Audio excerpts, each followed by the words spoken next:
Chapter 504. The rough man who had once become a Bailiang crossbowman because of his outstanding talent smiled bitterly and lamented, "Yes, I still remember that before I retired from the army, I squatted on the ground and touched the broken crossbow, secretly crying for a long time. All these years, I was the head martial arts instructor of the Luo family's courtyard. Relying on the skills I learned in the Bailiang army, I taught more than a dozen of the Luo family's concubine sons archery and equestrian skills.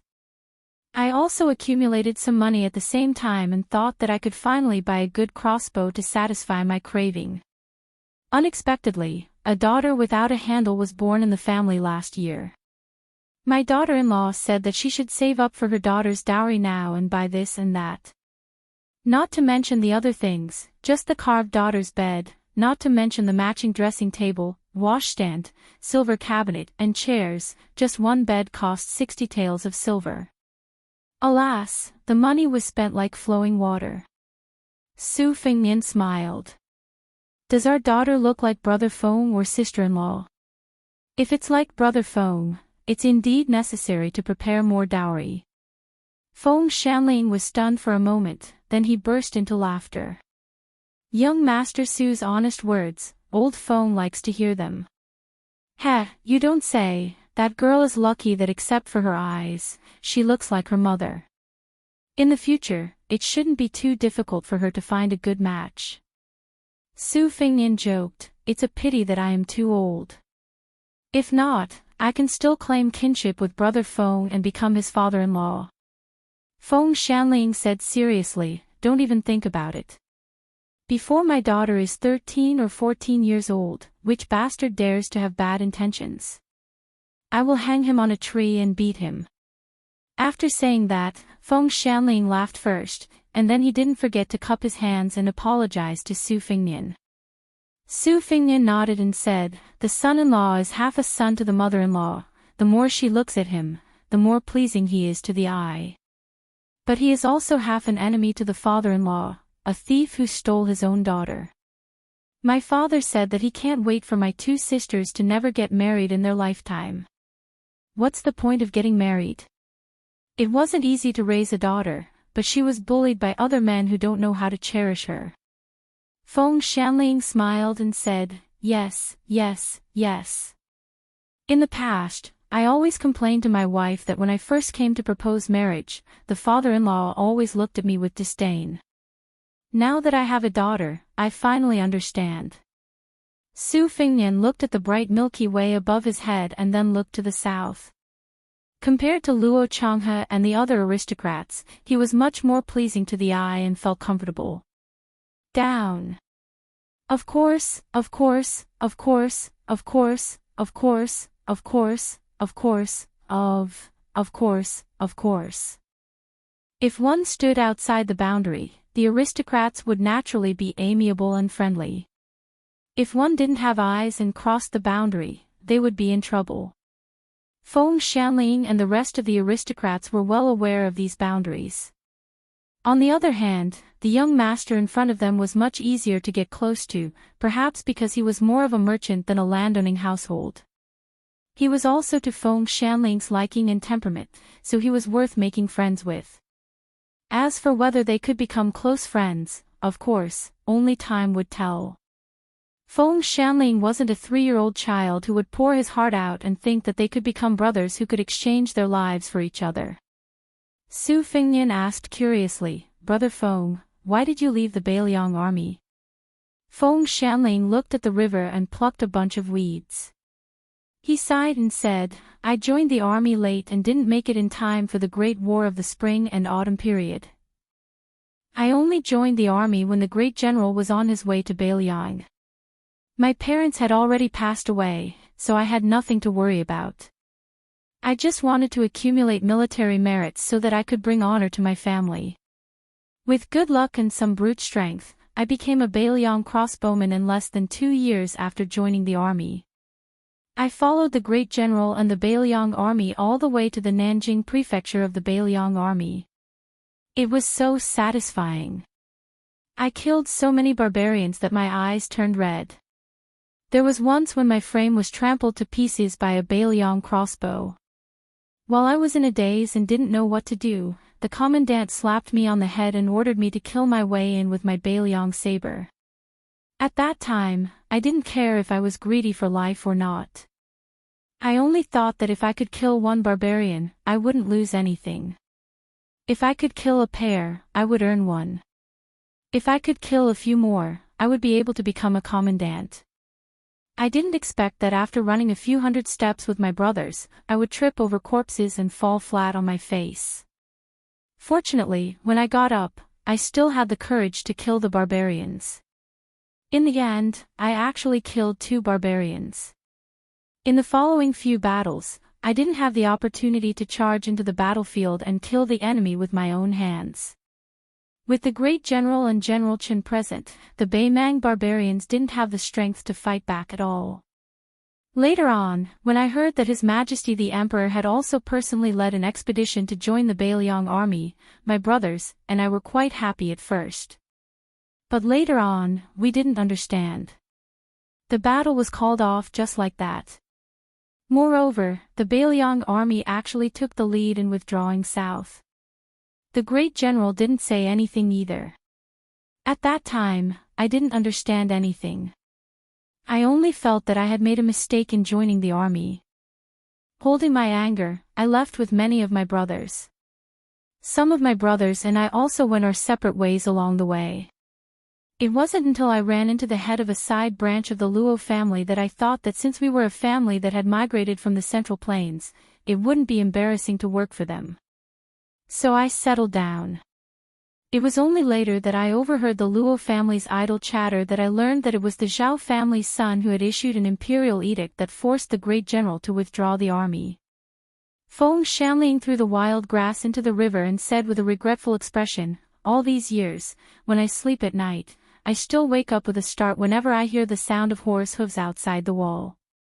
Otherwise, when I'm dreaming, I subconsciously jump up like a carp and think about drawing a sword and going into battle." Su Fengnian wanted to laugh but couldn't. The rough man rubbed his cheeks and muttered to himself, "I don't know how many times I've been scolded by my wife. But it seems that I won't be able to change in this lifetime." Su Fengnian exhaled deeply. He pursed his lips and didn't say anything. How many old soldiers were there in Bailiang? How many of them were there in their dreams? Chapter 505. With the foreshadowing, it was better to strike while the iron was hot. The next day, Su Fengnian followed the large group to the city of Orange Province.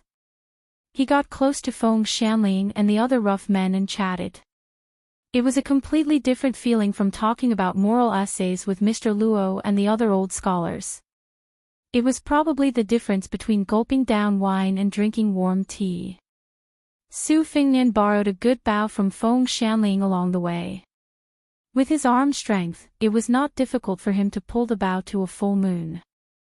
He tried to shoot the arrow several times and was full of vigor. Fortunately, Su Fengnian had killed the horse gang before, so these retainers were not surprised. Moreover, Su Fengnian was not in the same line of work as them. He was a bastard who fought for their rice bowls, so they were happy to say a few words to warm up their relationship. In comparison, Feng Shanling was more sincere. As a middle-aged man, he probably had too many pent-up frustrations in his heart that could not be quenched by drinking. He wanted to chat with others. Taking advantage of the time when no one was around to pick up the arrows, he told Su Fengnian a lot of old stories about Bailiang. Seeing that Su Fengnian was not the least bit impatient, Feng Shanling opened up completely. In the beginning, when I joined the army, I actually had 2 choices. One was to join General Gu Jintang's old division. There weren't many battles, so I could live a peaceful life. However, I was destined to not be as good as those rich kids. As a bachelor who had nothing to lose, I thought about joining the Bailiang army. Although the Bailiang border was not peaceful, the great general had defeated 6 of the 9 kingdoms during the spring and autumn period. I felt that even if I went to the border, as long as I didn't become a scout or a mounted ranger who charged at the front lines, it would not be easy to die. I really hit the jackpot and became a crossbowman. Other than that time when I stepped on the crossbow, I didn't have much close combat with the barbarians. In the beginning, every time a battle ended, I would feel my scalp tingle when I saw those cavalrymen and infantrymen with broken arms and legs or their entire backs slashed open.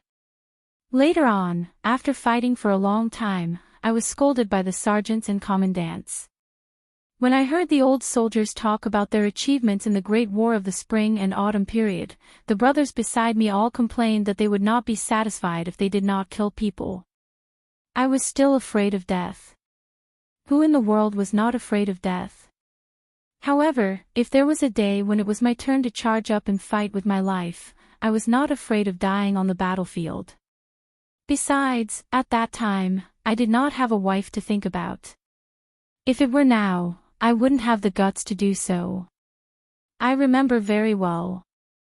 I stayed in the Bailiang army for a total of 3 years and 9 months. I didn't see any important people. The highest ranking official was only a 6th ranked officer. He was a young cavalry general. The general's mount was very tall. However, at that time, I was envious. When I thought about how everyone used the same Bailiang saber, including the great general, there was nothing to be jealous of. Young Master Su, it's not that old Feng is shrewd, but I sincerely advise you to learn some Bailiang language. If one day the Bailiang cavalry really goes all the way north and defeats the Baimang's southern dynasty, it's always right to learn some Bailiang language. Following Feng Shanling's nagging, they gradually approached the border town. Su Fengnian pulled away from Luo Changhe and the others, squatting beside a dried-up river and staring blankly for a while. During the Third War between the two dynasties, it was the second and last time the Liang dynasty had the upper hand in the early stages. Unfortunately, it was precisely in the vicinity of the Purple Martin Terrace that they fell short of success. At that time, under the careful planning of the old Grand Secretary and a group of important ministers who were familiar with border defense, including Gu Jiantang, the elite troops of the Tuliao Nine Towns border army turned out in full force and marched 100 li in a day. On the 9th day of the 6th lunar month of the 3rd year of the Honghan dynasty, they arrived at Tun Jintai on the 16th day and arrived at Baimang's present Yibing town on the 17th day. More than 6,000 garrison troops surrendered at the sight of the wind. On the 19th day, they surrounded Juzhou and then went to the various fortresses of Yehu Pass, intending to seal off the entrance of Baimang's troops to the west. However, they only attempted to encircle Juzhou and attack reinforcements at the Purple Martin Terrace. Later on, they were ridiculed by the military scholars of later generations for using troops with no special purpose. The young emperor of the Zhao family, who was personally leading an expedition for the first time, was even ridiculed by the military scholars of later generations for using troops with the formation map. If it weren't for the fact that Gu Jiantang, who was guarding Jinliao, disobeyed the previously established edict and led 8,000 elite troops to rescue them, and that Bailiang's Chen Jibao led 90,000 cavalrymen and Gu Jiantang's troops to the north at almost the same time, like an all-piercing towards Nanjing Prefecture, the empire of Bailiang wouldn't be the empire of today. Collecting his scattered thoughts, Su Fengnian stood up and jogged to catch up with the large group. The Spring Thunder saber was wrapped in a cloth strip and placed in his backpack. In this town, civilians and civilians mixed together, so the inspection at the city gate was very strict. Among the sparse crowd, a woman walked slowly with her head down and handed a pass to a spear-wielding city guard. After the young, sturdy soldier in armor confirmed that there was no mistake, he shot a glance at the woman and frowned.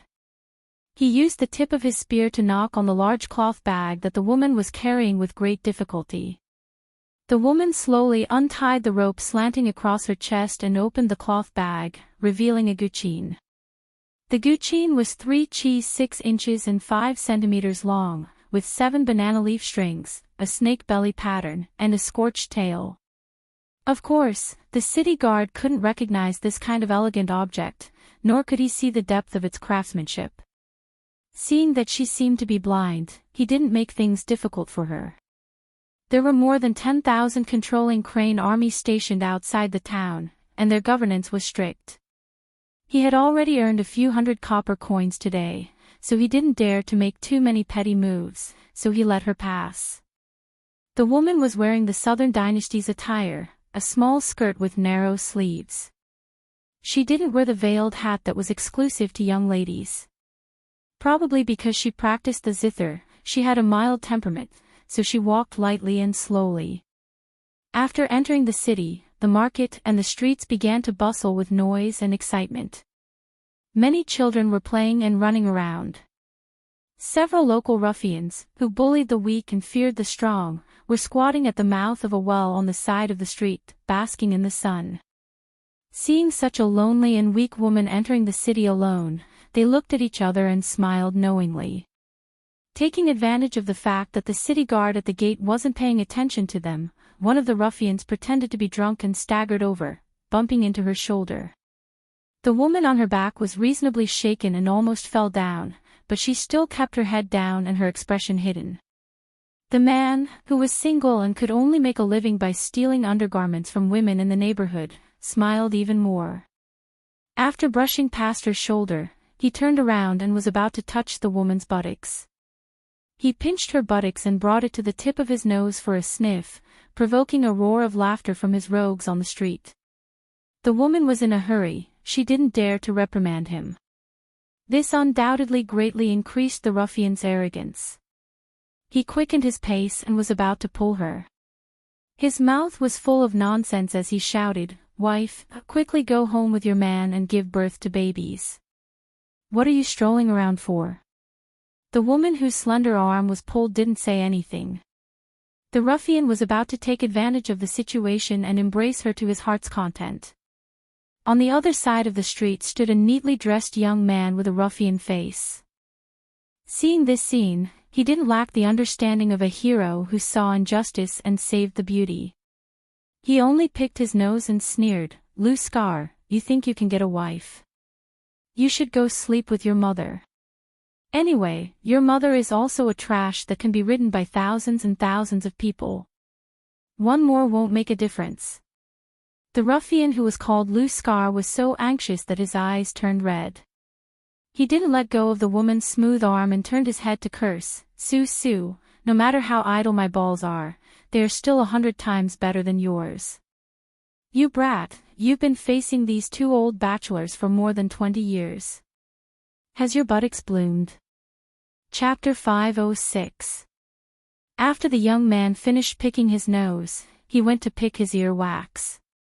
With a calm face, he said, "2 hours ago, I went to your house to climb the wall and had a private conversation with your mother. Do you know what is 6 short words and 3 long words? You are still young and inexperienced, so you definitely don't understand. In any case, your old mother is very happy in bed. Who knows, maybe tomorrow I will become your cheap father. Come, call me father first." The young man straightened his back. Lou Scar was humiliated on the street. He no longer cared about the woman. He looked around but didn't find anything useful to beat people. He took big strides and rushed up to teach this little bastard a lesson, who still hadn't grown up after being beaten countless times. The young man's appearance was actually quite delicate, but it was covered by his ruffian appearance. Seeing that the situation wasn't good, he wanted to run away, but he was blocked by 5 or 6 of Lou Scar's brothers. He cursed in his heart, skillfully covering his head and face, and gave them a good beating.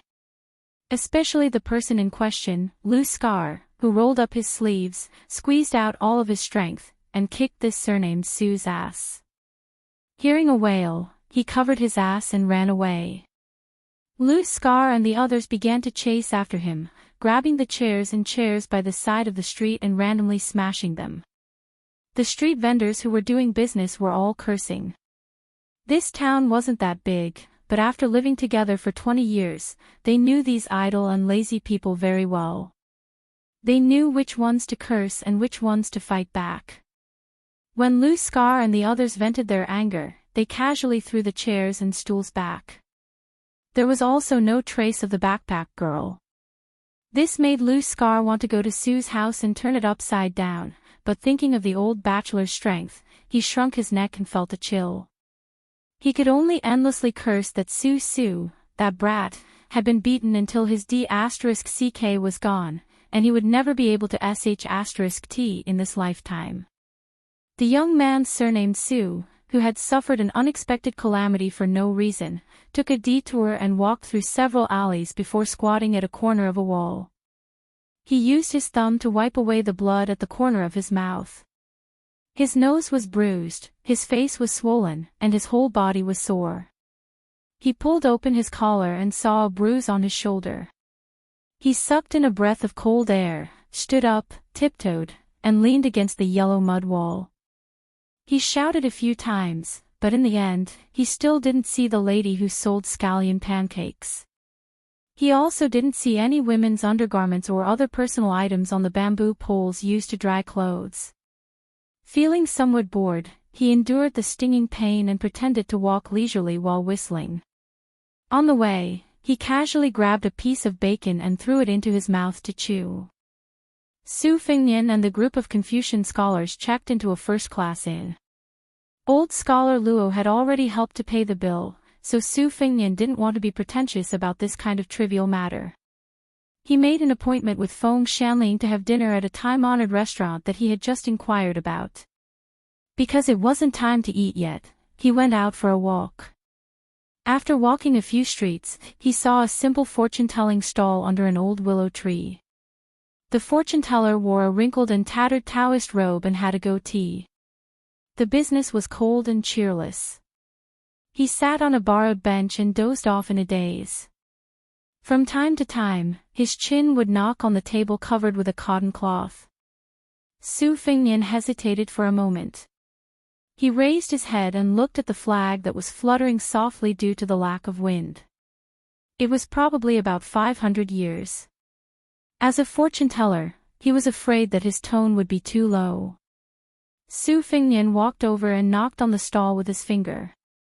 The fortune-teller woke up with a start and hurriedly wiped his saliva with his sleeve.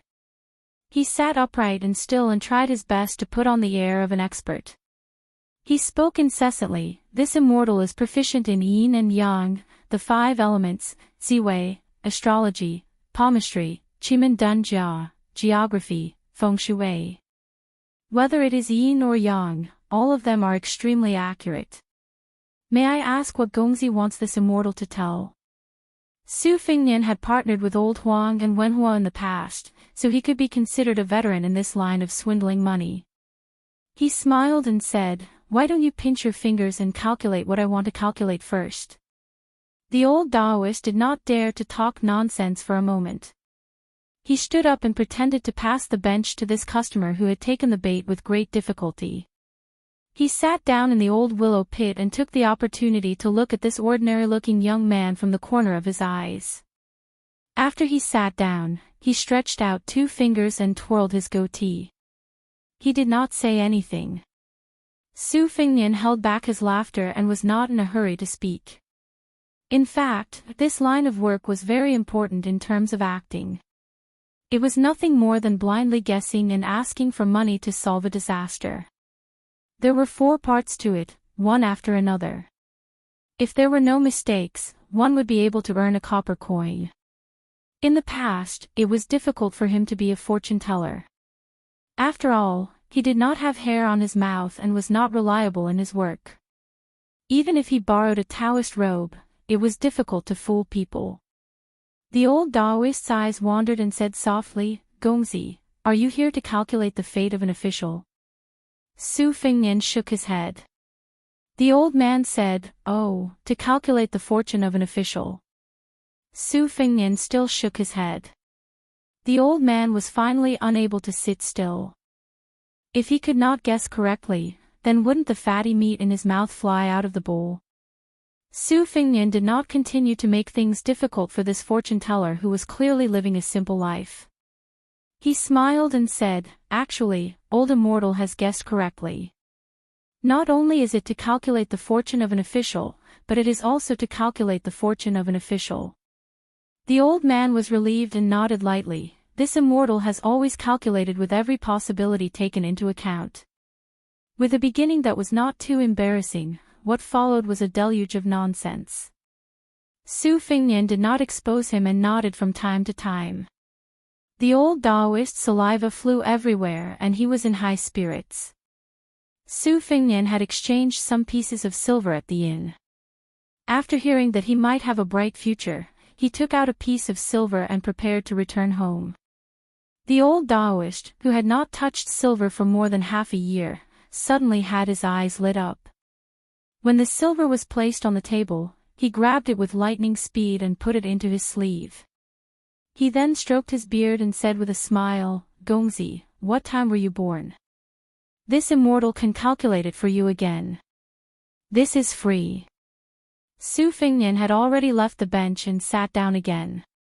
He smiled and said, "Let's not talk about me first. Help me calculate my father's time.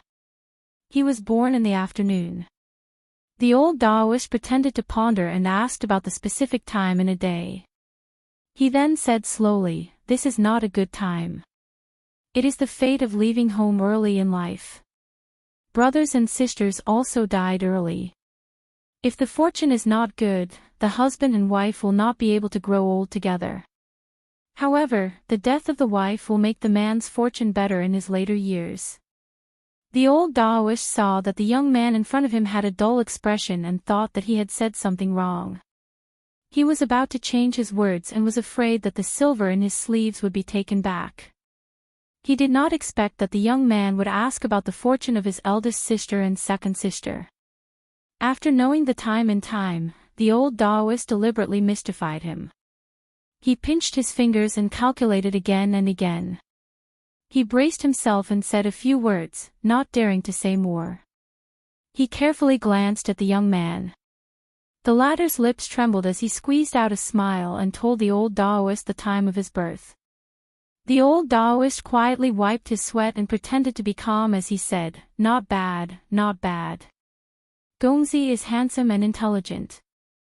You have a lot of fortune in your life. Your parents' fortune has been shared with you. Your early days were rough, your middle days were hard, but your late days were good. Therefore, Gongzi need not worry too much." The old fortune teller hesitated for a while before saying, "Gongzi, forgive me for speaking out of turn. Gongzi's family has more or less had their fortune reduced because of you." He then hurriedly added, "But Gongzi's family's fortune is not bad. They do not care about this little bit." Under the old willow tree, the young man and the old fortune teller looked at each other. Su, who was strolling over, was thinking that there would be an idiot who would read the fortune of this old swindler. He then saw the man whose head had been kicked by a donkey scatter a handful of silver. The next scene made him feel even more incredulous. Su turned around and planned to return to his shop to be scolded. He rolled his eyes and muttered, "This guy is crazy." A young man from a foreign land sat under a withered old tree. He did not cry out loud and just stood there crying. Chapter 507.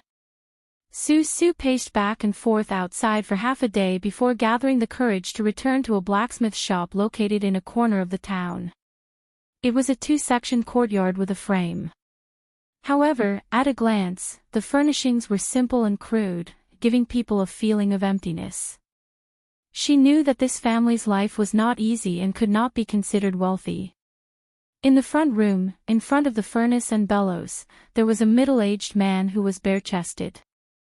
His body was burly and his muscles were solid. It would not be an exaggeration to say that his fists were strong enough to run horses and his arms could stand on people. His arms were thicker than a woman's thighs. It would be a pity if he did not have the strength to walk on the streets.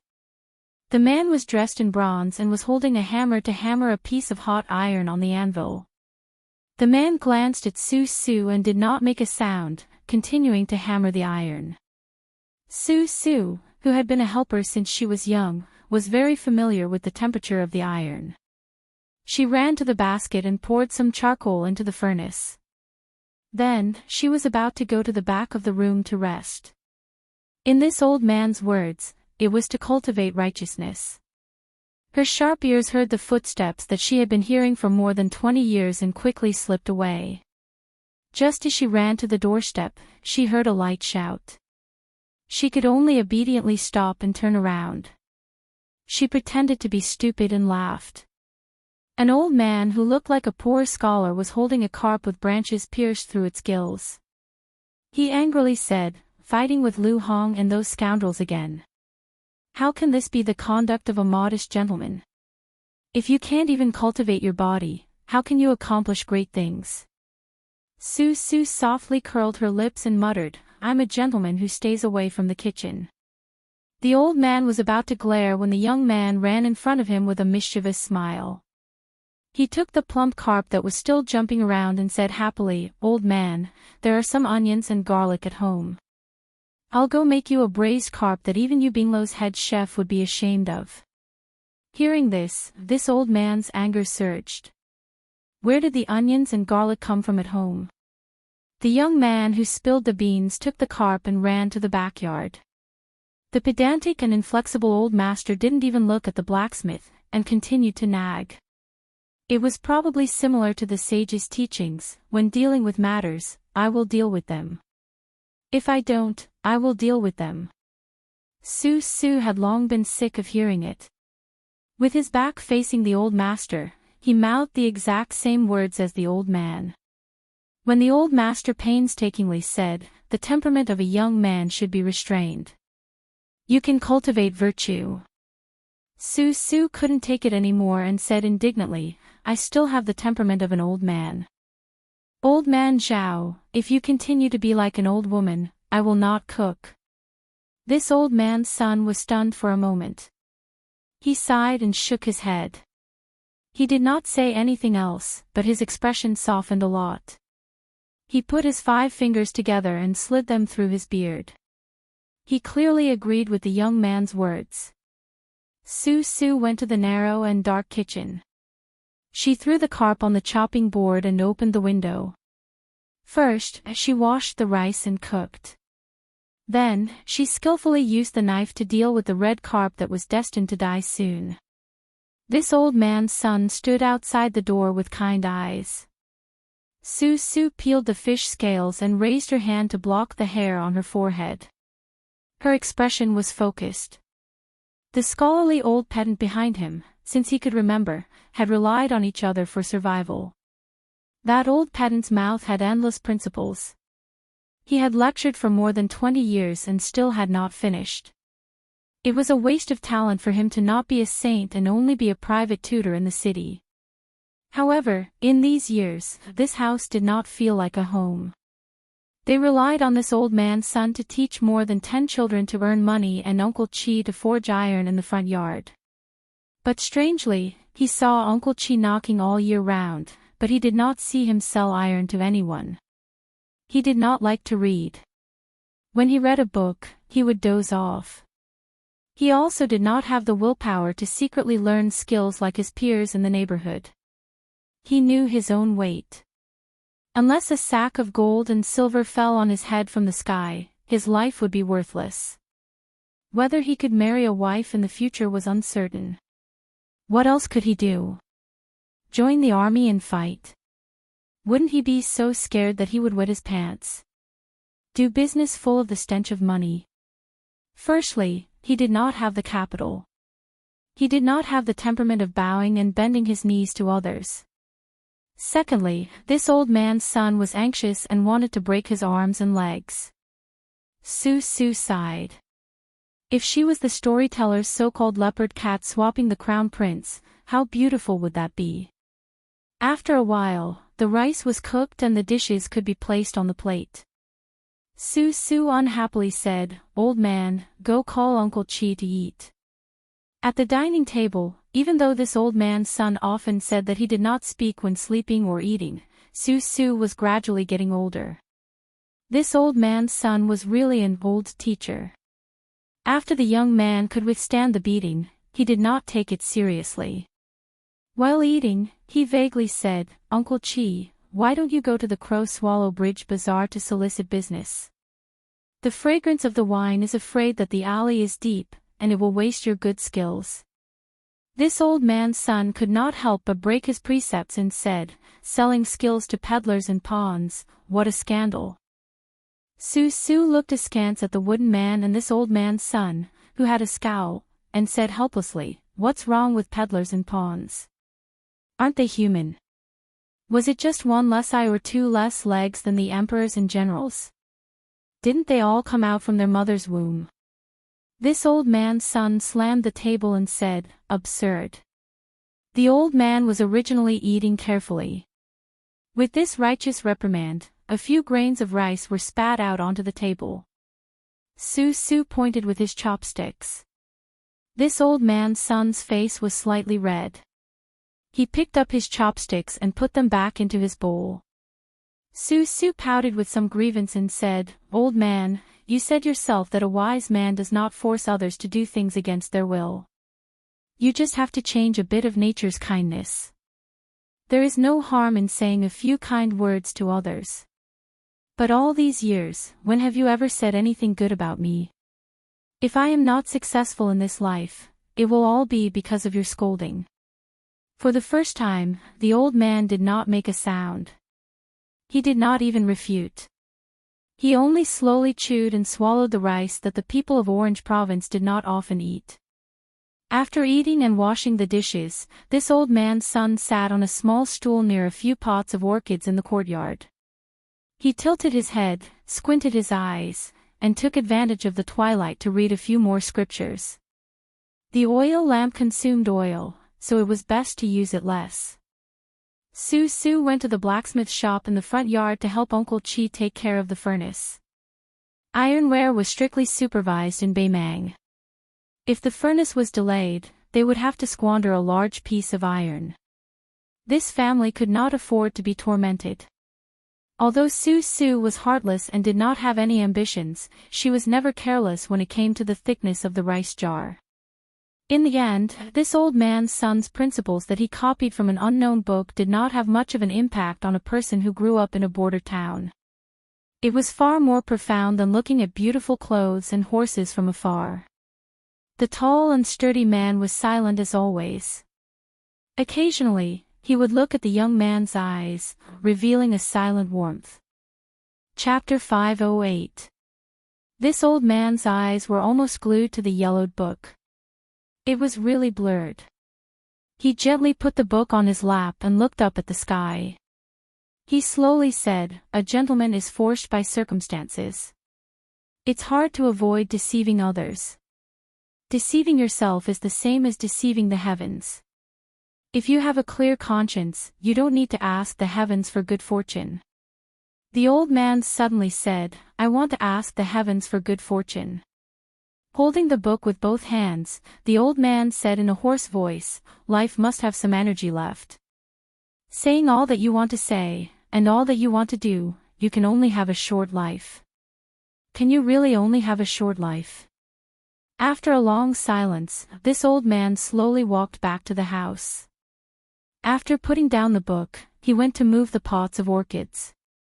Taking advantage of the break, the man wiped his sleeves a few times. Then he went to Su's side and pressed his hands on his shoulders to help him relax his muscles and disperse the blood stasis. Su frowned in pain and forced a smile. "Uncle Chi, a few days ago I heard from Wang Xiaofeng that last year there were bandits in the city who could leap over roofs and vault over walls. Is there really such a martial arts hero in the world?" The strong man smiled but didn't say anything. He didn't nod or shake his head. Knowing this result, Su shook his arm. "Hey, it really didn't hurt anymore." From childhood to adulthood, every time he fought with someone, Uncle Chi's massage was immediately effective. According to this old man's words, it was the same as acupuncture and massage in the Central Plains. Unfortunately, it could only cure diseases and not hit people. Su practiced a set of shoddy boxing skills. After finishing, he smiled and asked, "Uncle Chi, how was it? Did it have the posture of a master?" The man nodded. Su clicked his tongue. "If I get a peerless martial arts manual, I will be invincible in the world." The man's mouth twitched. To him, it was just a smile. Su Su heroically said, "Uncle Chi, when the time comes, I will give you the biggest iron mine in the world. You can do whatever you want. You can do it while standing or sitting. You can even do it while lying down." The man didn't say anything. Su Su thought of something and ran out of the yard. He turned back and whispered, "Uncle Chi, let's go out for a stroll." The man nodded. Su Su took a big step and rushed out of the courtyard, when he bumped into a soft body. Su Su took a closer look and saw that it was a girl carrying a backpack with her head down. He couldn't see her face, but judging from her figure, she didn't seem to be a local. He hurriedly apologized, and didn't have any intention of taking advantage of her. Seeing that she didn't move, he didn't know how to get close to her, so he decided not to think about it and ran towards the alley. After running for a few steps, this son of AB*TCH God started to piss.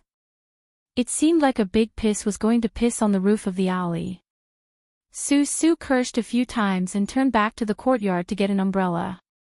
He had an appointment with a few of his brothers to fight a group of bastards on the east side of the street, so there was no reason for him to be absent. Su Su saw that girl foolishly squatting in front of his courtyard. Was she a stupid girl who didn't understand the situation? Even if you want to hide from the rain, you can't hide like this. Su Su did not pay any attention to her. She secretly took an umbrella and ran out of the yard. She saw that this woman was most likely really stupid. In just a short while, she had been drenched by the rain of soybeans. Su Su walked a few steps and sighed heavily. She walked to her side and said unhappily, "Hey. Take it. My family is poor. I only have one umbrella. I'll lend it to you. When the rain stops, you can put it at the yard door. I'll say it first. Don't take it with you. I, Su Su, can walk around this city with my eyes closed. Don't think you can slip away." The girl raised her head. Su Su jumped in fright. This was a blind man. His looks were average, like a pretty daughter from a humble family. But it was dark and raining.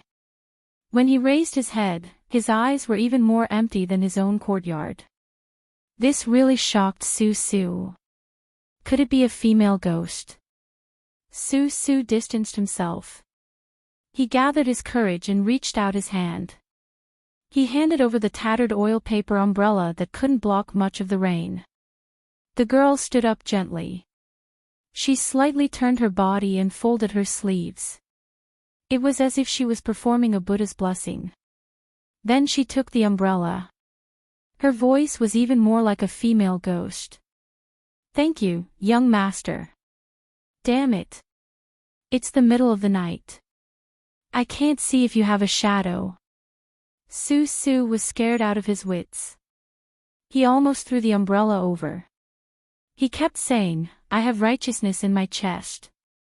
No ghosts can invade." The girl seemed to have heard his words.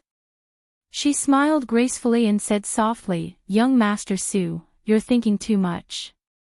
I'm not a female ghost." Su Su was stunned. He was even more frightened. He stepped back and asked in a trembling voice, "How do you know my name? And you say you're not a female ghost?" The girl who was supposed to be carrying a heavy object thought for a while and said, "Young master just said it himself." Su Su thought carefully. Then he remembered that he did unintentionally tell her his name. He was relieved. Being hit by the torrential rain, Su Su guessed that there was no way she could fight. She leaned against the wall and stood shoulder to shoulder with her. She asked curiously, "My house is a godforsaken place. What are you doing here?" The girl who was supposed to be young said softly, "Waiting for someone." Su Su wanted to get to the bottom of it. Waiting for who? The woman thought about it carefully and replied, "People who come here." Su Su slapped his forehead. This girl's brain wasn't working well. He couldn't help but think of the young master he saw under the old willow tree during the day. It was strange. It was raining heavily. Su saw that her clothes were soaked. He naturally had a man's protective feelings for the fairer sex. He said, "Why don't you go to my house to hide from the rain? It's not safe here." "Don't worry. There are no bad people in my house. I'm the only bad one. Didn't I lend you my umbrella, right?" The blind girl shook her head stubbornly. Su was a little angry. "Then give me back my umbrella." The girl really did tilt the umbrella towards him. Su said fiercely, "If you do this again, I'll be naughty. A man and a woman alone. I'll take off my clothes. I'll take them off first." "Miss, you can do as you see fit." She faced Su and tilted her head. The corners of her mouth were faintly raised. Su was helpless. He reached out and pushed the umbrella towards her. He said, "Well, you're good. You're a heroine."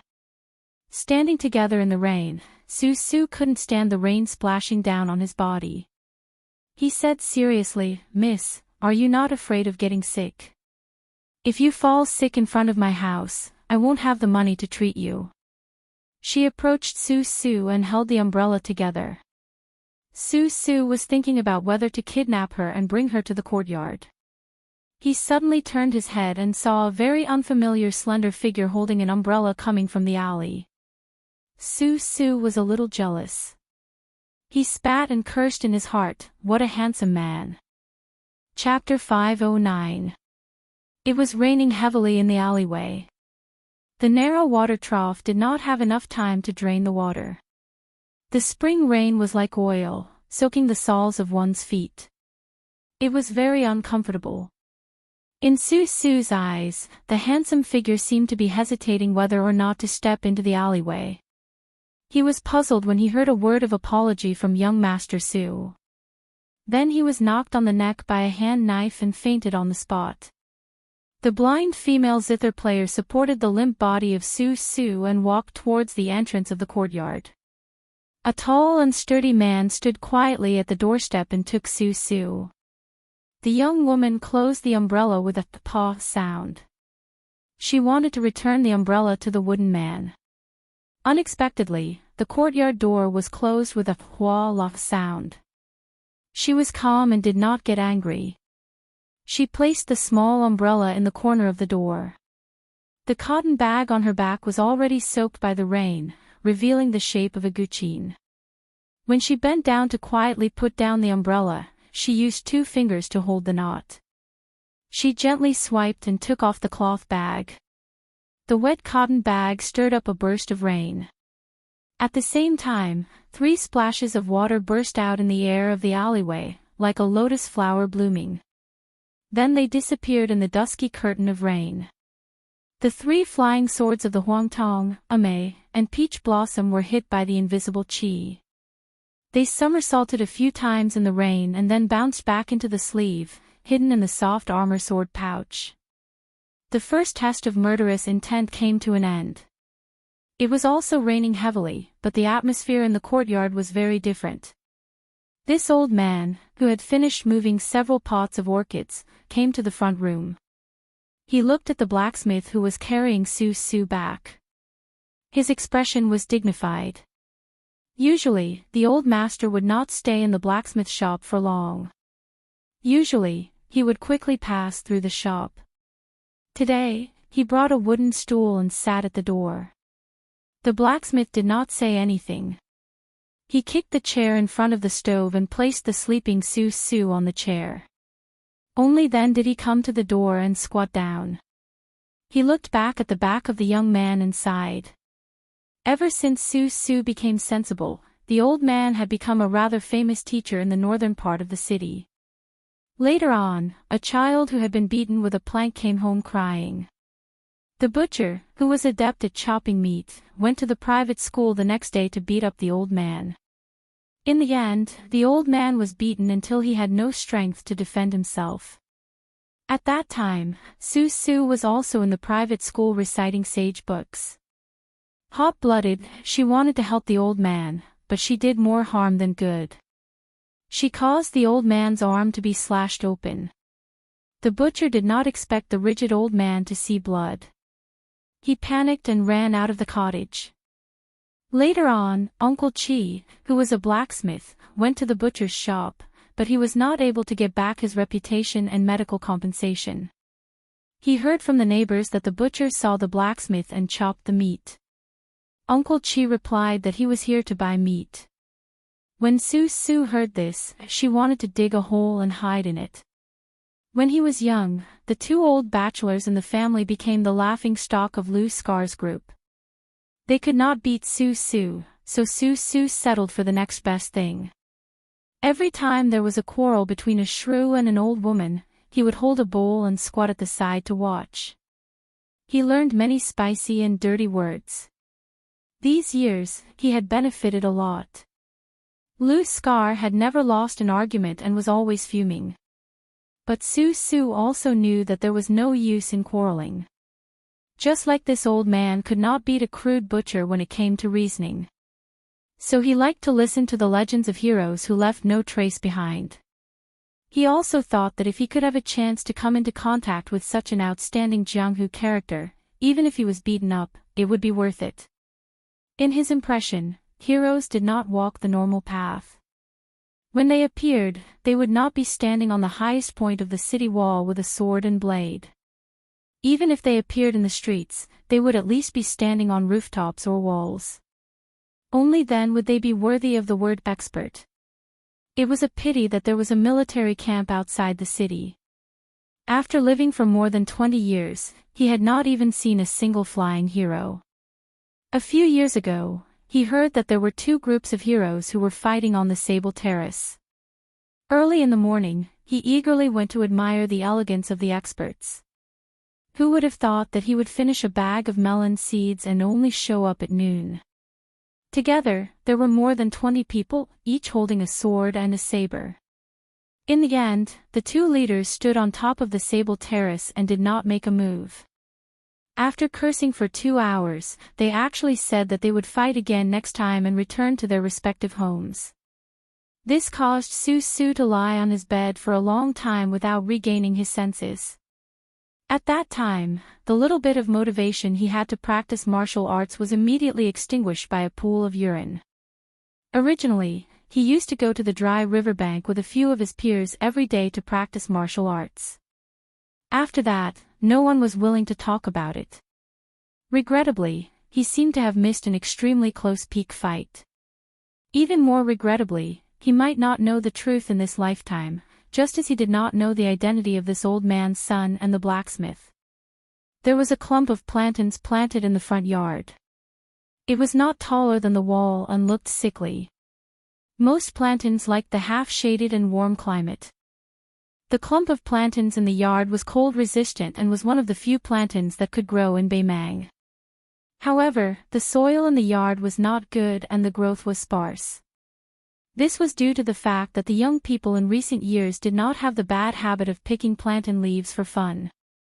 The sound of wind and rain, the sound of rain hitting the plantains, was very boring.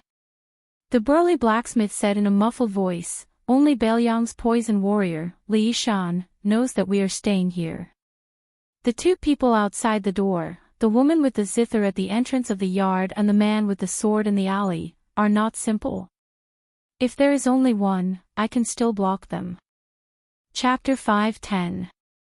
This old man did not seem to feel the cold wind and rain. He softly said, "When we fled to the cliff where we could see the Guani nunnery in the South Sea, it was Li Shan who personally led the troops to chase us away. He was also the one who secretly released the three of us. I, Xiao Dingxiu, have thought about it over the years. If someone were to say that Li Shan wanted to help us restore the country, I would not believe it. However, no matter what this strategist, who was famous for his stratagem in the spring and autumn period, had planned, since he did not destroy the Western Shu royal family, then this old man would be willing to work like an ox or a horse for the Bailiang. However, if he wanted the crown prince to put himself in danger and do something similar to using his life in exchange for the attention of the Zhao family's emperor, I would definitely not agree. The blacksmith did not utter a word. He had never been able to understand the thoughts of scholars and was too lazy to think about it. He had lived here for more than 20 years. Every time Su Su fell asleep, he, who was born in a family of swordsmithing in western Shu, would begin to forge a sword. He had been forging this sword for more than 20 years.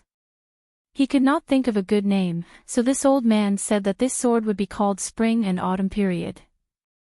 This old man asked in a low voice, "When will it be ready?" The blacksmith said in a low, muffled voice, "Any time." This old man nodded and asked, "The woman carrying the zither is most likely the devil Shua Sungwan. There seems to be a new list of assassins. She and the little girl who killed Wang Mingyin are both ranked second. However, the zither cultivator's goal is to suppress evil and control the soul. For her to use the zither to kill, she has fallen into the wrong path." The blacksmith surnamed Shi twitched the corner of his mouth and did not say anything. This old man laughed at himself and said, "I know what you want to say. I also understand the simple logic of collecting gold and silver in troubled times. In times of war and turmoil, it is easy to produce a legendary pipa song, but it is impossible to produce a good zither score. It is just that I have some scholarly spirit, unable to tolerate sand in my eyes. My family has been making zither for generations, and we have produced many national masters. I'm afraid the unique technique of the 8 treasures paint gray will be broken in my hands." The blacksmith sighed and glanced at this old man. He remembered that there was a saying that Scholar Zhao was unrivaled in the Guqin world for 100 years, and it was said by that old tortoise, Huang Longshi. But now, no one had the leisure to do so. In the alley outside the wall, the blind zither player sat cross-legged with his charred tail zither placed across his knees. His left hand hung in the air while his right hand plucked at the strings. The clanging sound instantly covered the sound of the wind and rain. The young saberman standing at the corner with an umbrella in hand finally stepped into the alley and began to run wildly. The gray and misty world was cut into two by this pluck. A faint silver line cut through the rain curtain like tofu and came straight for Su Fengnian's waist. Su Fengnian tapped the tip of his foot and jumped over the silver line. After the water curtain was broken, it was repaired. The two walls of the alley were not so lucky. They were torn apart, leaving behind an almost invisible groove. The distance between the two changed from 100 steps to 80 steps. The female zither player with a delicate round face was immersed in the music. She ignored the man with the umbrella who rushed forward. She still used her right hand, but 2 fingers pressed on the strings and made a circle. Su Fengnian, who visited the alley in the rainy night, narrowed his eyes. His palm slid down and held the handle of the umbrella. He twisted it gently with 2 fingers. The small plain oil paper umbrella spun and swayed in the alley. With a swish, the oil paper umbrella was cut by the 2 silver lines that were as sharp as real blades. Su Fengnian, who had identified the tracks in an instant, stepped out with his right hand. He tipped his toes on the wall and tilted his body in the air to avoid the danger. 70 steps. The woman made a relatively complicated hand gesture. The raindrops in the alley were instantly shattered. Countless tiny holes appeared on the walls on both sides. The oil paper umbrella that had not yet fallen to the ground was almost crushed into powder. Su Fengnian did not stop. He waved his sleeve and responded with the river breaker that he had learned when facing the wild bulls in the canyon. Since he could break a river, he could naturally break the sound of the zither in the rain. 2 majestic chi movements, like dragons and snakes swimming in the water, collided with each other. Su Fengnian took advantage of the situation to drill through the broken wall of rain in the alley. He closed the gap to 60 steps. The blind zither player rolled her slender right hand. A particularly thick silver line rolled in front of her. It slid freely in the alley like a flood dragon out of the river. It pounced on Su Fengnian, who did not want to stop. Another silver-lined snake, slightly smaller in scale, arced behind her and split the wall to her left. It was thick in the middle and shallow on both sides. It was the first to shoot toward the bent and running swordsman. The spring thunder in the scabbard left her hand entangled with the silver snake, creating a string of sparks. Su Fengnian then formed a hook with his 5 fingers. His right hand grasped the silver light that swam fiercely like a flood dragon. He suddenly exerted force and broke it. Water splashed out on his chest. It was a beautiful scene. Su Fengnian's figure arrived. The rain poured down on the blind zither player. Only 50 steps left. Su Fengnian flicked the spring thunder. It pierced the sky and the rain curtain, falling toward the woman's head. A golden thread came out of her sleeve. The woman who was waiting for the rabbit tonight had a normal expression. Her left hand, which was suspended in the air, finally fell. The sound of the slide was different from before. It was gentle and peaceful. Because the force of the pull was heavy, it surged with thunder. The spring thunder scabbard and the golden thread flying sword were both severed. Although Su Fengnian was reborn and forcefully pulled them back, he also lost the initiative. He finally had no choice but to stop and stand still. He rolled up his sleeves and pushed them out, resisting the killing intent of the strings created by the zither player's left hand. The needle-piercing mirror. The surface of the mirror was sturdy, but it could not withstand thousands of needles. In the blink of an eye, the sound of the zither stopped. Su Fengnian looked down at his left shoulder.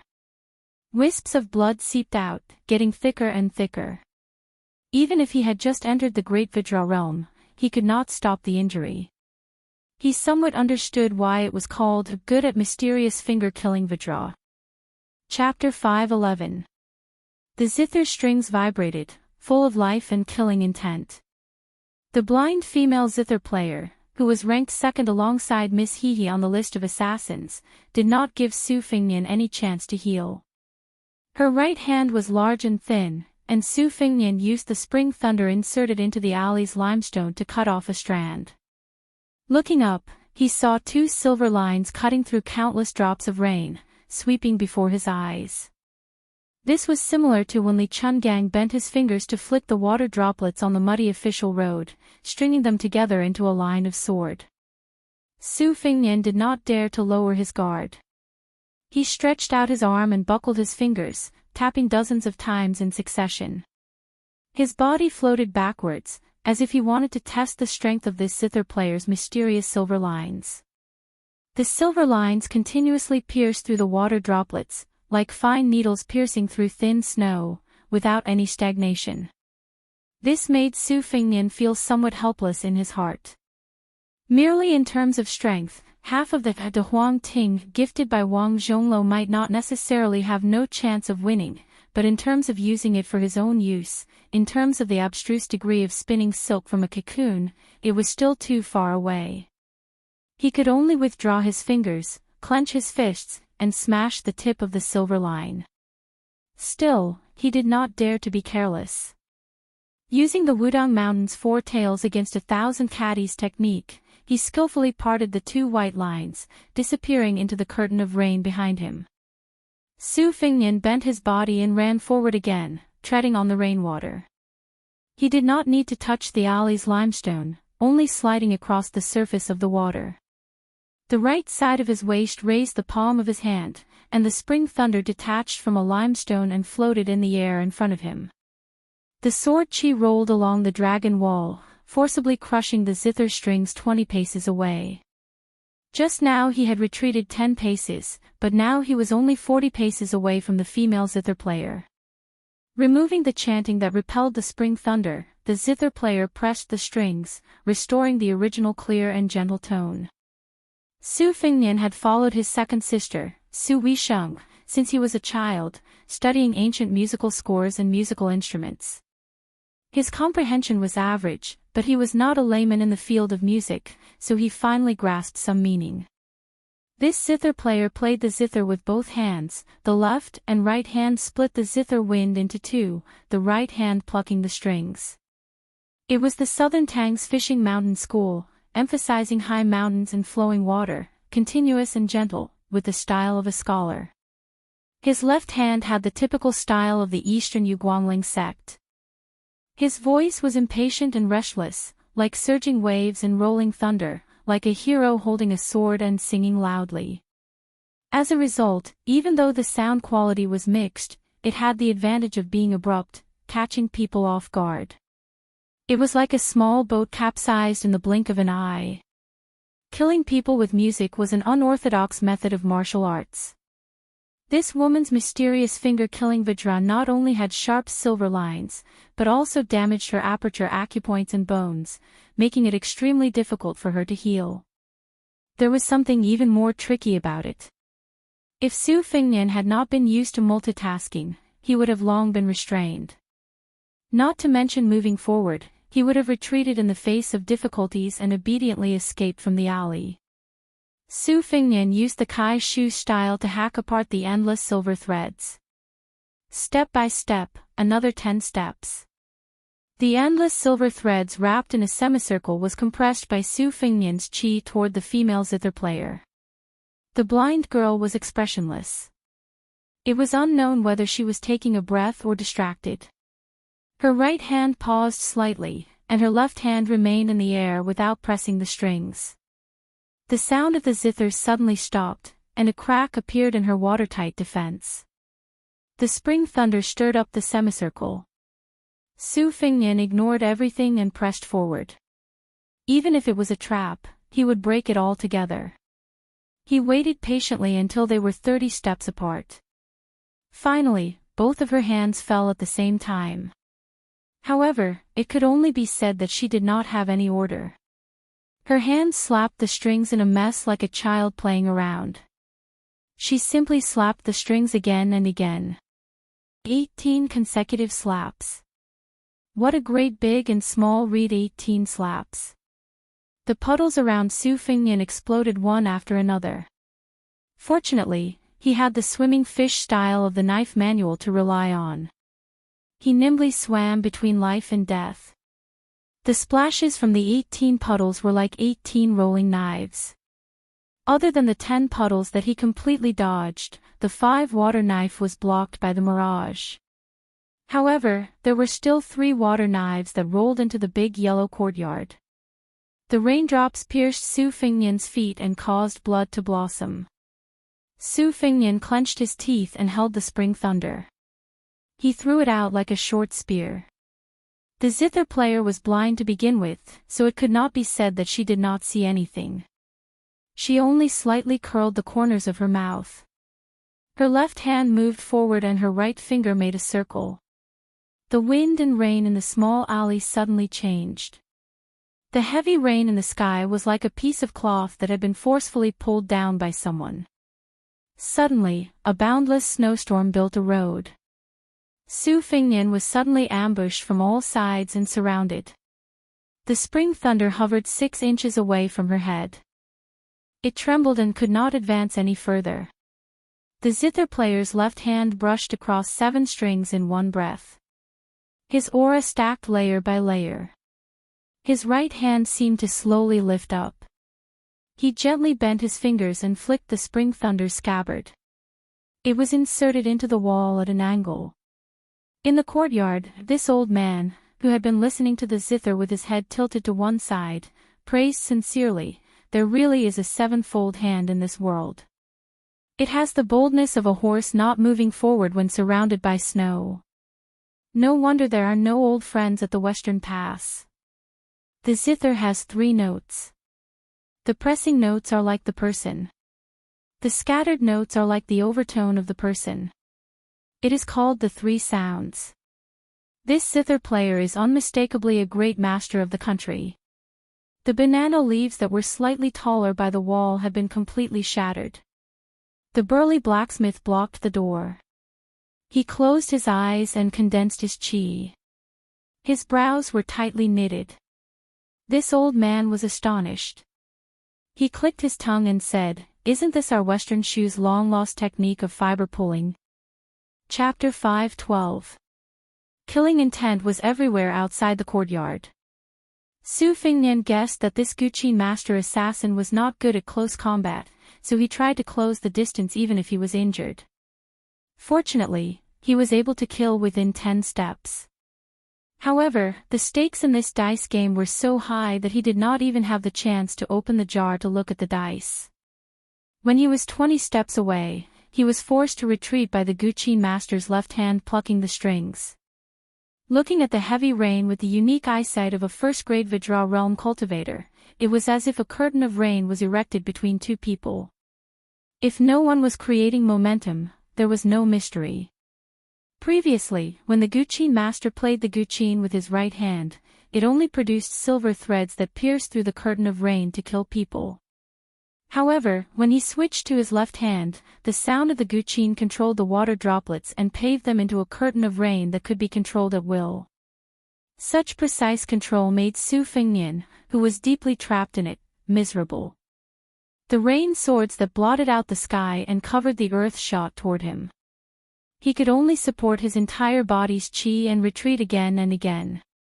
The blood on his body was washed away by the rain and seeped out again. This old man in the courtyard did not see this tragic and bloody scene. He only chuckled and said, "It's said that the people of Jianghu like to draw their swords at the slightest disagreement. However, according to what you said, these two people did not even speak before they started fighting." The unsmiling blacksmith said in a deep voice, "These two are straightforward people." This old man nodded. The blacksmith, who was drenched in the rain, asked, "Who should we help?" This old man shook his head and said, "We should help the latecomer, but if he dies in the hands of the Guqin master Shui Songguan, it's useless to help. Just take it that we are the fisherman who benefits from the fight between the snipe and the clam. We have been stray dogs for more than 20 years, so we are not qualified to talk about kindness. The saint pacifies the world, not moving mountains and filling the sea. It's nothing more than returning an inch higher and an inch lower." The blacksmith had probably waited for so many years for the flowers to mature and fall. Regardless of whether the three people in the courtyard lived or died, there would be a result, and they would not be hanging in the air. It was rare for him to say something of an evaluation. "Scholar Zhao, just like the crown prince, I actually don't like to listen to your reasoning. It's mainly because my teeth are sore, and it's like I'm chewing on pickled cabbage." This old man's son, Xiao Dingxiu, didn't get angry. Instead, he laughed and pointed at this piece of wood. "You two, one is a useless piece of white wood, and the other is a stone in a latrine." After saying that, the old man said softly, "I've already accepted my fate. Actually, this is pretty good too." The blacksmith carefully sensed the chaotic qi activities outside the courtyard and said, "This zither player probably jumped over the Vidra realm and entered the Finger Profound realm. He seems to be close to the heavenly phenomenon realm. However, the difference between a piece of paper and the difference between heaven and earth is hard to say." This old man said anxiously, "Then what's the point of fighting?" The blacksmith seemed to be amused by this old man's unprecedented vulgarities. He laughed and said, "For us martial artists, as long as we don't reach the realm step by step, there will be many flaws." In the alleyway, Su Fengnian used his sleeve to wipe the rain and blood off his face. He had almost returned to his original position and was once again 100 steps away from the zither player killer. Within 100 steps and beyond 20 steps, the zither player's ability to kill people with her right hand on the strings was already very frightening. He didn't expect that within 20 steps, the Finger Profound realm of her left hand would be even more tyrannical. Each of her silver threads wasn't enough to kill a Vidra realm martial artist, but it was like using a needle to prick a big leather bag. It was another kind of insidious soft knife cutting flesh. Once a deadlock was reached, the one who would be exhausted to death would definitely be the Vidra realm martial artist who couldn't get close to her. The blind zither player wasn't in a hurry to take advantage of her victory to pursue the killer. Her hand stopped and pressed on the zither strings. The corners of her mouth curled up as she said softly, "Come and kill me." Su Fengnian was so angry that he almost vomited blood. He squeezed out a smile and asked tentatively, "I won't ask who wants to kill me. I just want to know how much it costs to buy my life." Unfortunately, she didn't speak anymore. Su Fengnian exhaled a long breath. At this moment, she suddenly bent her fingers and pulled on the strings, snapping a string on the spot. Su Fengnian's energy reserve was like a big pot of boiling water. It wasn't obvious that someone threw firewood into it and slowly heated it up. It was only at this moment that he completely lost control.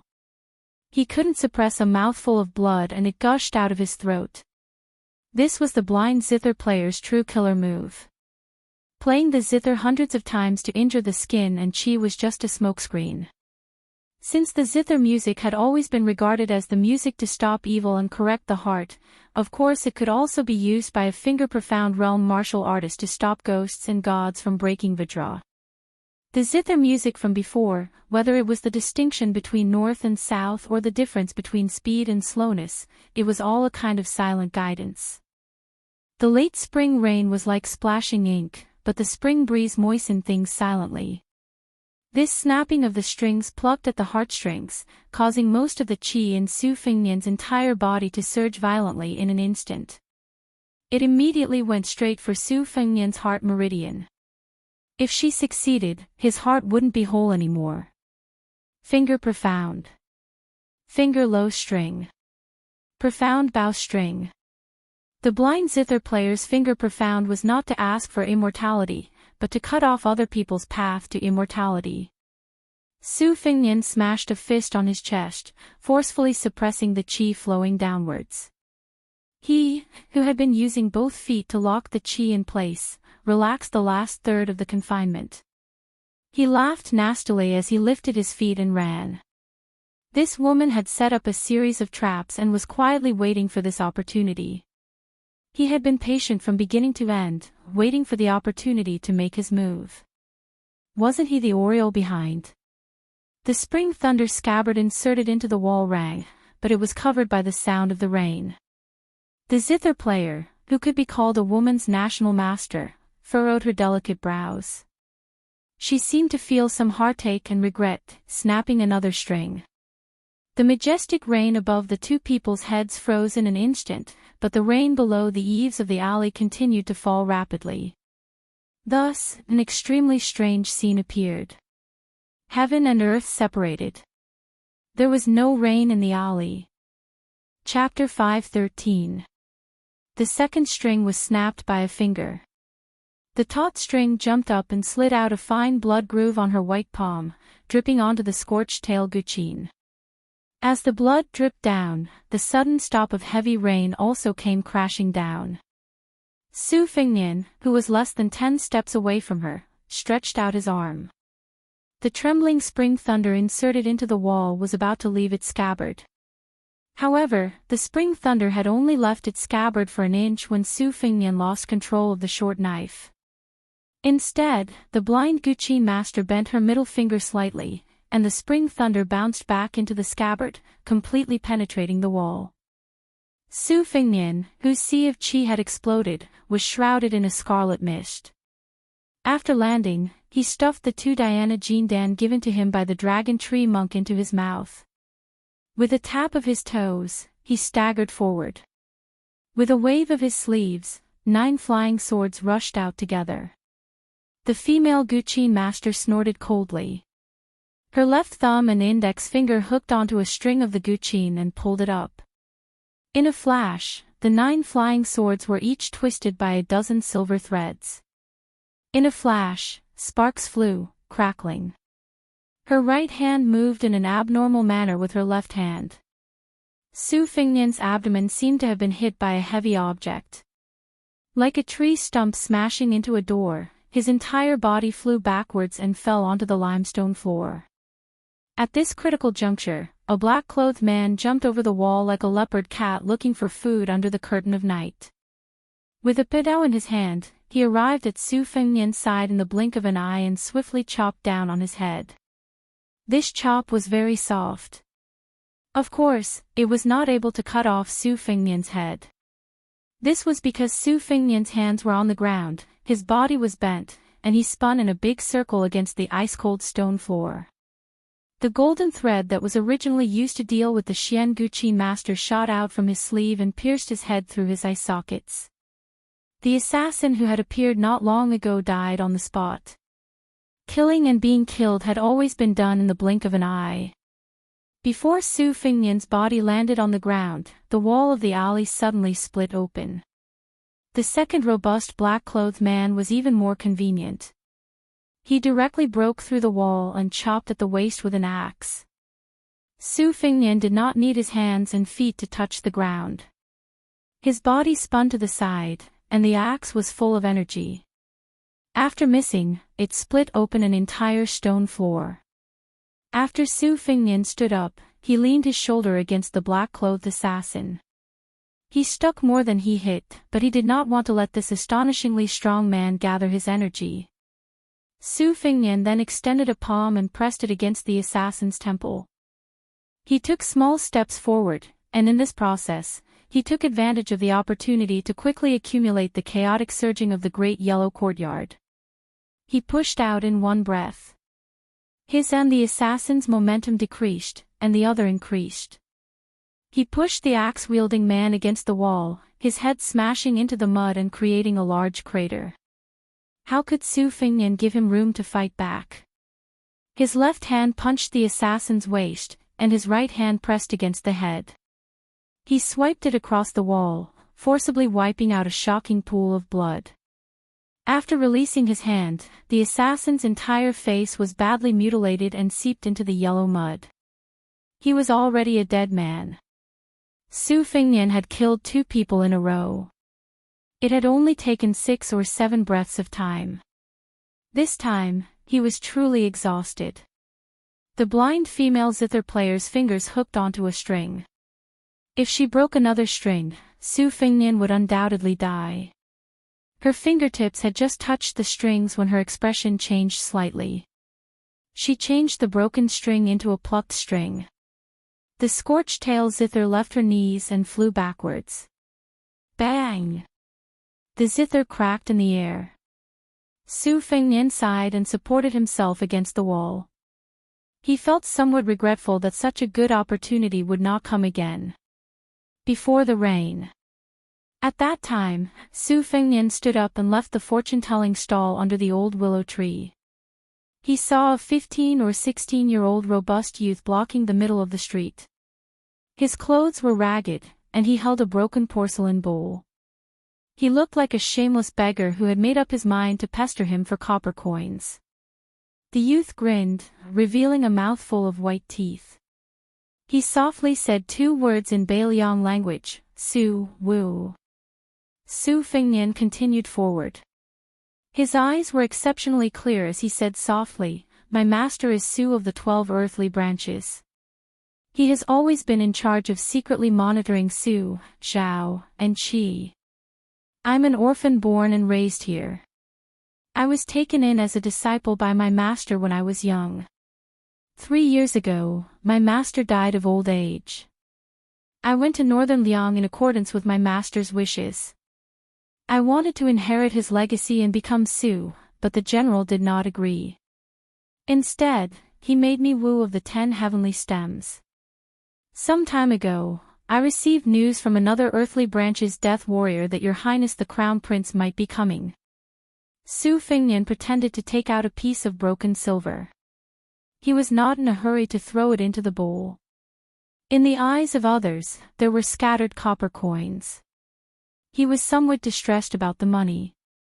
The youth quickly said, "There are 2 groups of assassins in the city. One group consists of 3 people who are not very skilled. The other is a female devil with a zither called Xue Songguan. She is ranked 5th in Beimang's 10 devils. She is ranked 2nd on the assassin ranking. She is very difficult to deal with. I am good at the 6-stone bow. I can hurt a King Kong physique within 300 steps. Your Highness, do you want to kill her or avoid her? I will listen to you." Su Fengnian threw the broken silver into the bowl and said without hesitation, "Kill her." The youth pretended to be greedy for money. He smiled brightly and asked, "But your highness, she is a Xian Kuan expert. She is not easy to kill," Su Fengnian said as he walked. He had an impatient expression as if he was chasing away flies. He said in a flat tone, "I will attract her attention. If nothing unexpected happens, the group of 3 will take advantage of me fighting with Xue Songguan to hit me when I am down. If I am unable to kill her, I will definitely save my strength to kill them. When the time comes, you only need to shoot an arrow from 300 steps away."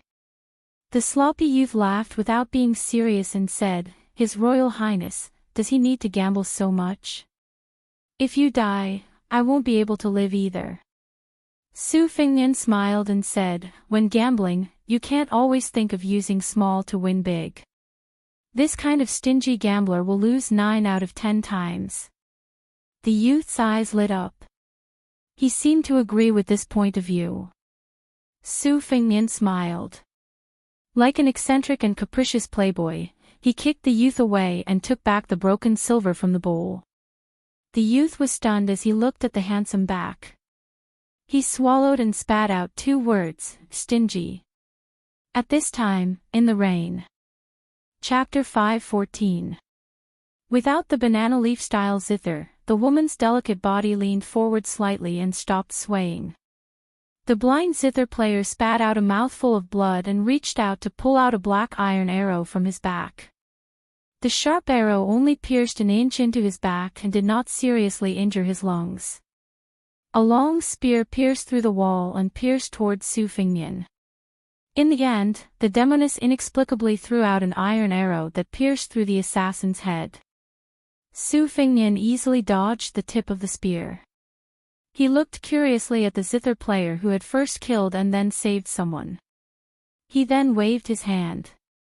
The archer youth drew his bow and shot from 300 paces away to hide his tracks. Since he had been exposed, he leaped nimbly from the roof like a leopard. When he was 100 paces away, he drew his bow like a full moon and aimed at the demoness. With his master's signal, the youth was not in a hurry to shoot. Besides, if the first arrow did not succeed, whether the second arrow could cause a fatal injury to the zither player was another matter. Apart from the string iron arrow in his hand, there was only 1 arrow left in the quiver on his back. She stood up and said slowly, "Su Fengnian, or should I say Bailiang's His Royal Highness. When I was in Longyao province, someone first bought your death with 500 caddies of gold. Later, someone bought your life with 600 caddies of gold." Su Fengnian nodded and said, "There are only 8 or 9 people in Bailiang who know my whereabouts this time. Many people can be ruled out as suspects. Now it seems that if it's not Chu Lushan, then it's Yi Shizhen who wants my life. Lu Qiu definitely has 500 caddies of gold, but Yi Shizhen might not. But the affairs of the world are unpredictable. Heaven knows what the truth is. As for buying my life, it's definitely my master, Li Yishan. Why do you still want to kill me after receiving the second batch of gold?" She said matter-of-factly, "I have to pay attention to first come, first served. I told myself that as long as the 3 strings are broken and you can still live, I won't kill you." Without waiting for Su Fengnian to move, the youth decisively shot an arrow and broke one of the 5 strings lying quietly on the limestone floor. Xue Songguan, who was both a devil and an assassin, asked, "I've already decided not to kill you. Are you going to kill me?" Su Fengnian's face twisted as he said, "If you don't fight back, I'll kill you." The corners of her mouth twitched as if she was trying to laugh it off. Su Fengnian sat down cross-legged and finally had the time to absorb the essence of the 2 Diana gold core. Young Wu jumped all the way to Su Fengnian's side along the roof and wall. He cautiously looked at the female devil whose zither was destroyed by him. She just carefully picked up the guqin fragments and strings, carefully held them in her arms, and then sat on the stone steps in a daze. The heavy rain gradually stopped. This old man's son, Zhao Dingxiu, walked out of the courtyard accompanied by the blacksmith. The latter went to collect the corpse. This old man's son looked at the zither player who stood up and curtsied. He then looked at the young man who was meditating at the foot of the wall and the youth with the bow. He sighed and said, "I heard everything you said. Everyone who comes is a guest, come in." The blind zither player walked into the courtyard first and did not forget to pick up the small umbrella that was slanted on the threshold. After the time it took to burn a stick of incense, Su Fengnian stood up and went to the wall to take out the spring thunder. He then walked into the courtyard with young Wu. In this room, other than the unconscious Su, there was also Bailiang, His Royal Highness, young Wu, the elder of Western Shu, Xiao Dingxiu, and the female devil Shui Songguan. It was really ridiculous. This old man's son glanced at Su Fengnian and said, "Every family has its own difficulties. I didn't expect that Bailiang, who had 300,000 steel cavalrymen, would be in such a mess." Su Fengnian took off his outer robe and said with a smile, "I'm talking about a little rich. When a family has a big business, especially after it has completely settled down, the son of the Zhao family can't do anything to Bailiang, and Beimang can't do anything to the 300,000 steel cavalrymen. Everyone has nothing to do, so there will be all kinds of internal strife." This old man's son laughed coldly and said, "His Royal Highness is really broad-minded." Su Fengnian sat on the threshold and leaned against the door. "In order to pass on a message to you, I almost lost my life here. Is this how the Western Shu people treat their guests?" The great scholar of the spring and autumn period said coldly, "Don't forget that Western Shu was trampled by your Bailiang army."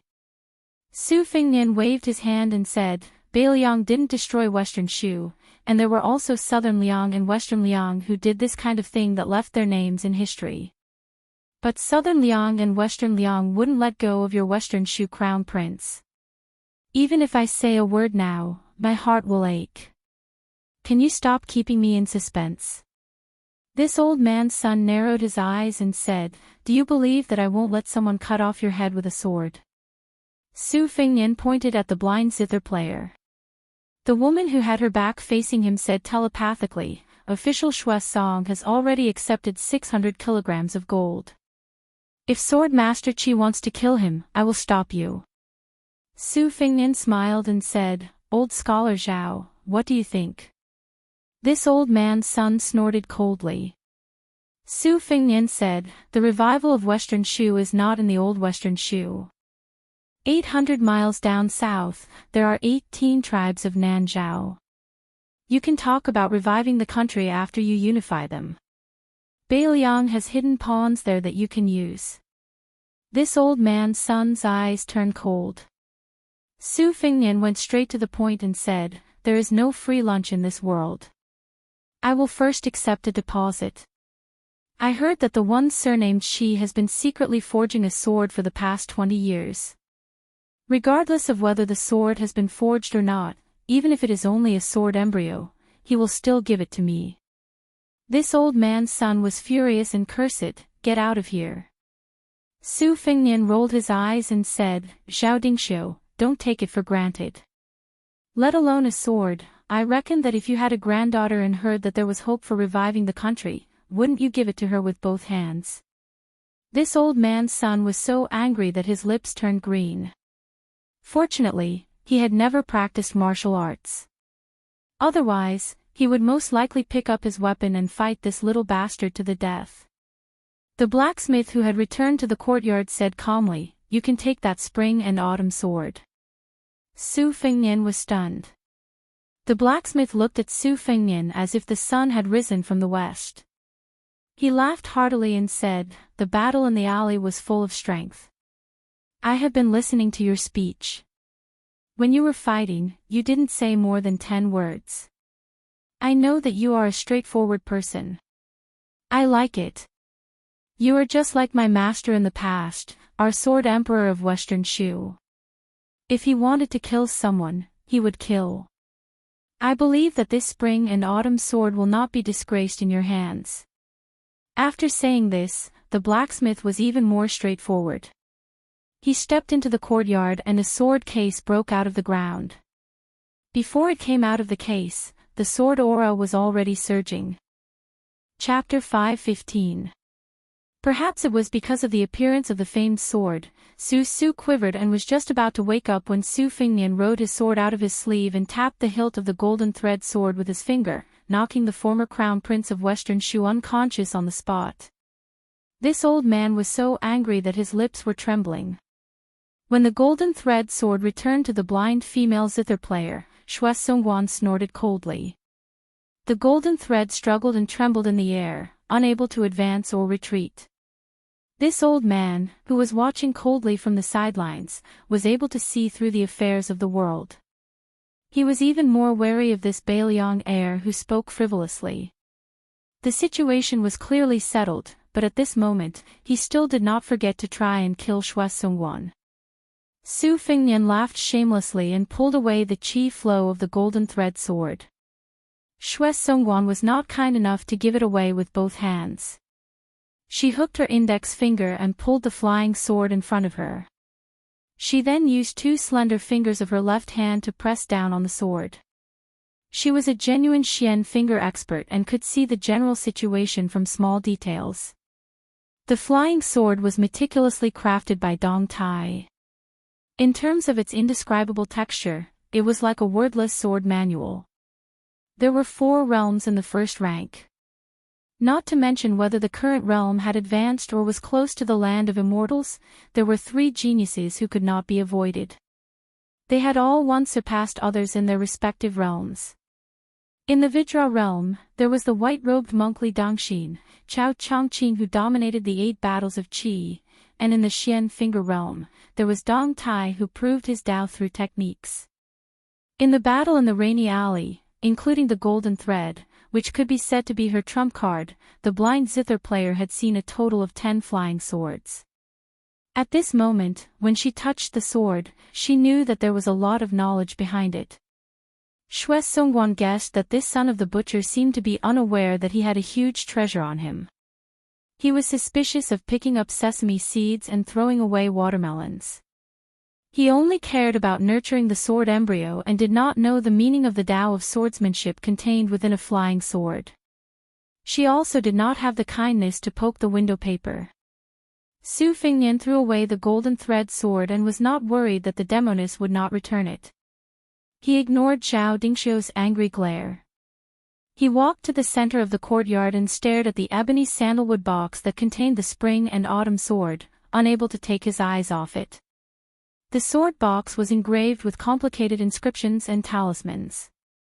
Most of the top swordsmiths in the world were proficient in Qimen Dun Jia. Since the swordsmith with the surname Qi was qualified to forge a sword for the sword emperor of Shishu, of course, he was one of the best. If the scabbard was the inner garment, then the sword case was the outer garment of a person. This sword box had already exceeded this category. It was more like a cage, not allowing the killing aura to escape. Regardless of whether it was the literary world, the chess world, or the Jianghu Wulin world, they all had the bad habit of worshipping the past and belittling the present. They always thought that poems and essays were written well by the ancients, and martial arts secret manuals were more precious the older they got. Little did they know that the affairs of the world were like chess, always stepping on the shoulders of the ancients. The later generations were getting more and more exquisite.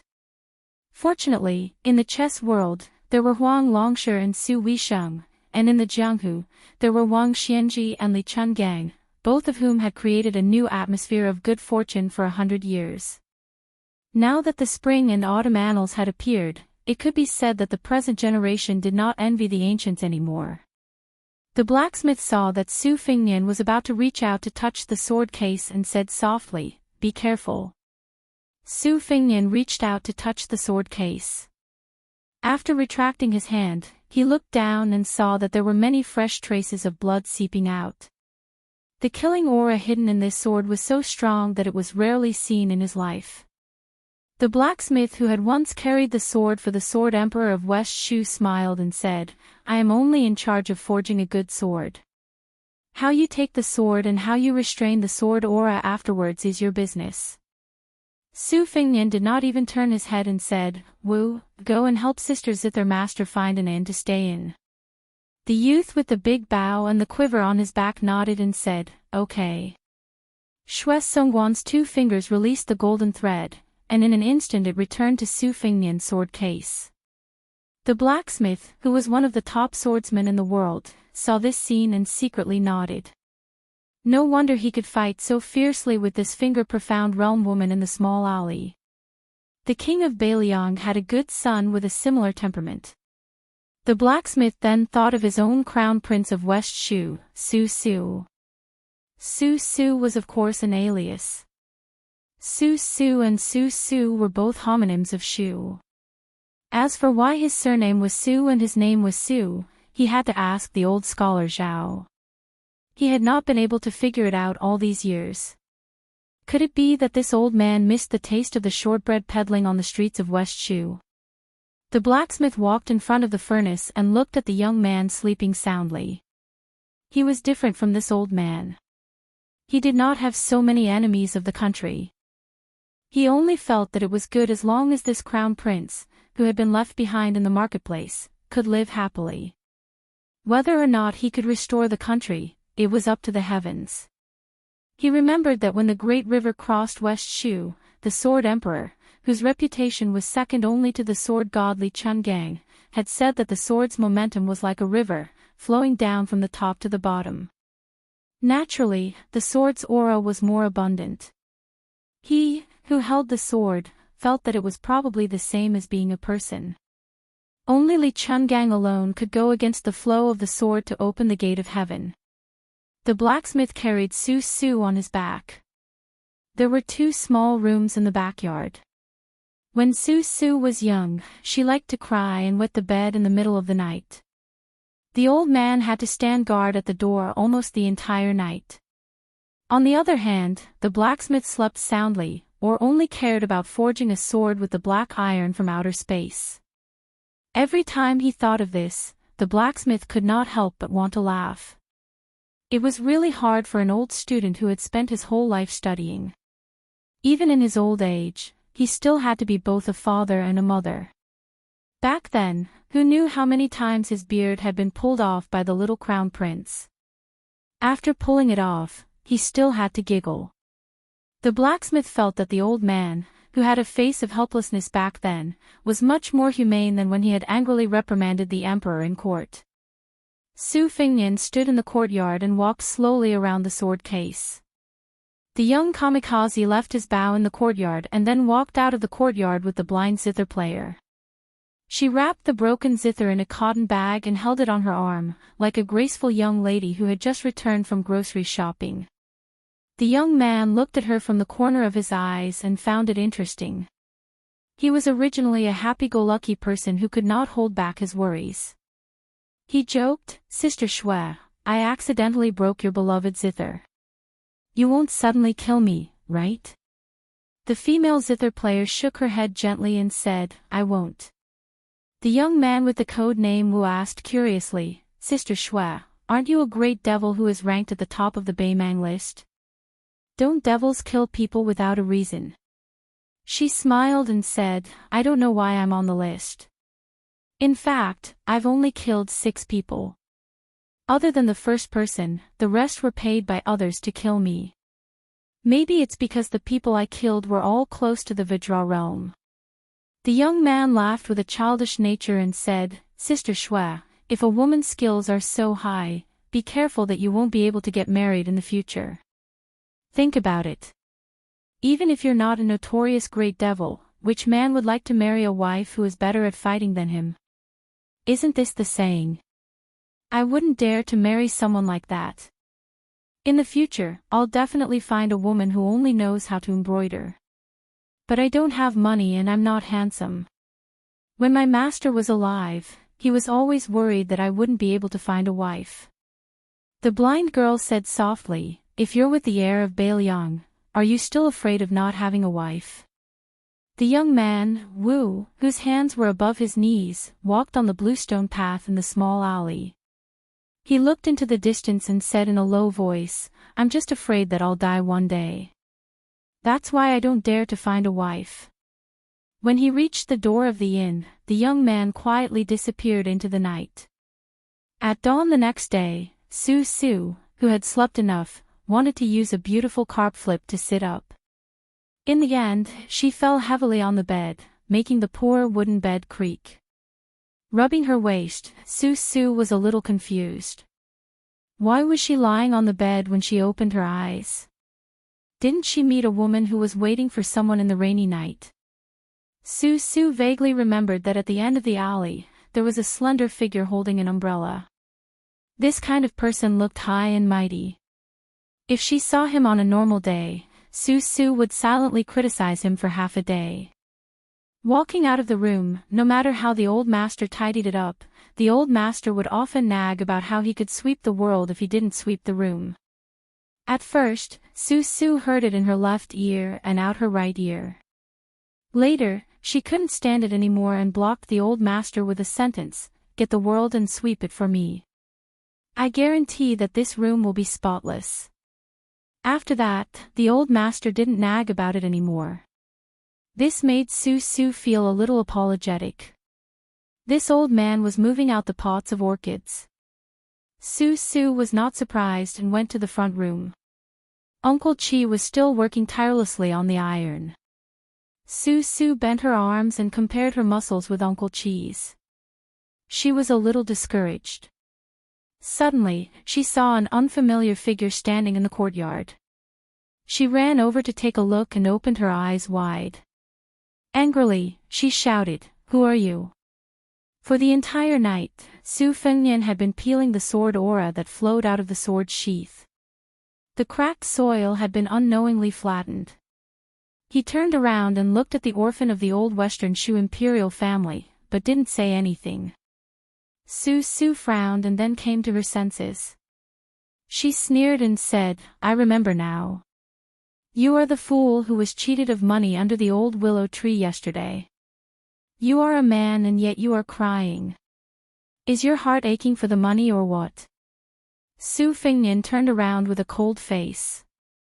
This old man's son, Xiao Dingxiu, came to the front room and said helplessly, "Don't be rude." Chapter 5:16. To this old man's son, Xiao Dingxiu, Su was his own son. The only difference was that they were not related by blood. If that young man's surname Su did not step into this alley, perhaps he would have died of old age in this town. The words, "Xiao Dingxiu's tomb," were carved on the tombstone. Along with the tombstone would be scattered by the wind and rain. No one would remember the words of Xiao Dingxiu, the sage of calligraphy of Western Shu during the spring and autumn period. He would be worried that Su would not be able to marry a gentle wife. He would be worried that this child would be bullied by the ruffians in the marketplace.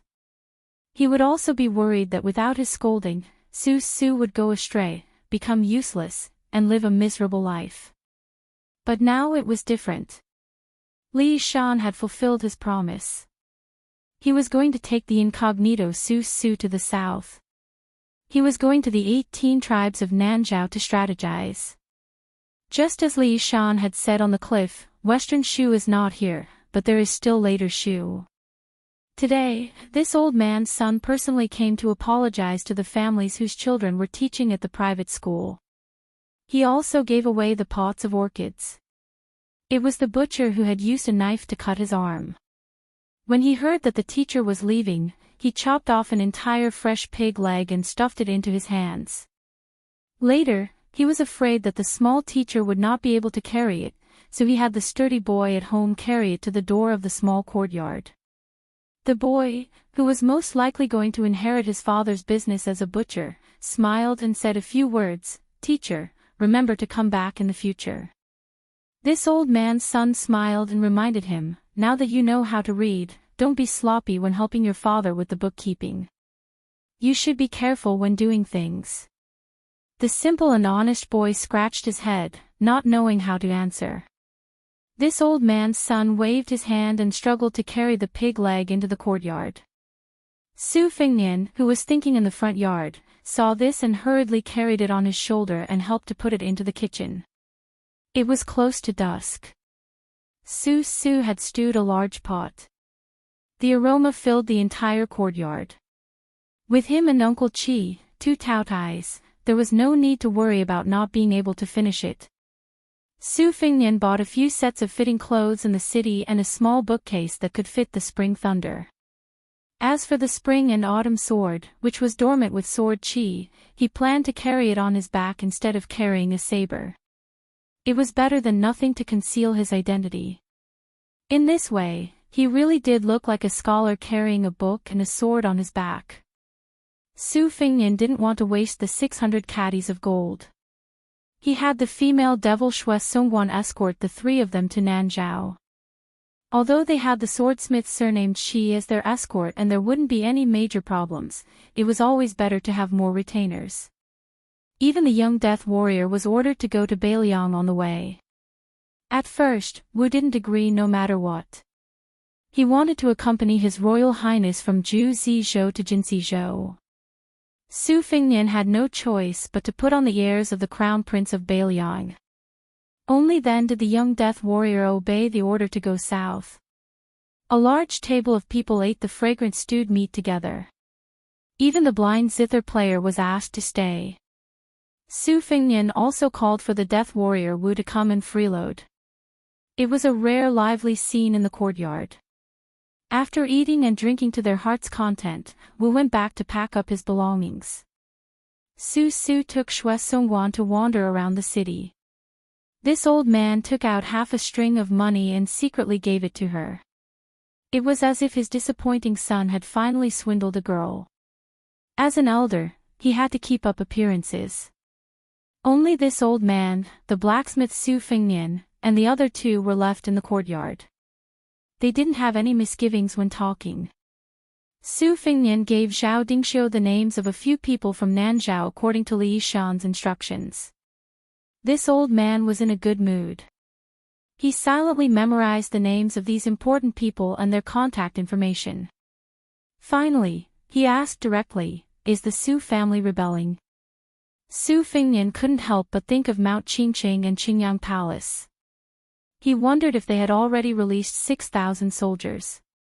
He sighed and shook his head. It's just a means of self-protection. This old man said emotionally, "There are as many strategists as there are carps in the spring and autumn period, but only a pair of hands can make a name for themselves.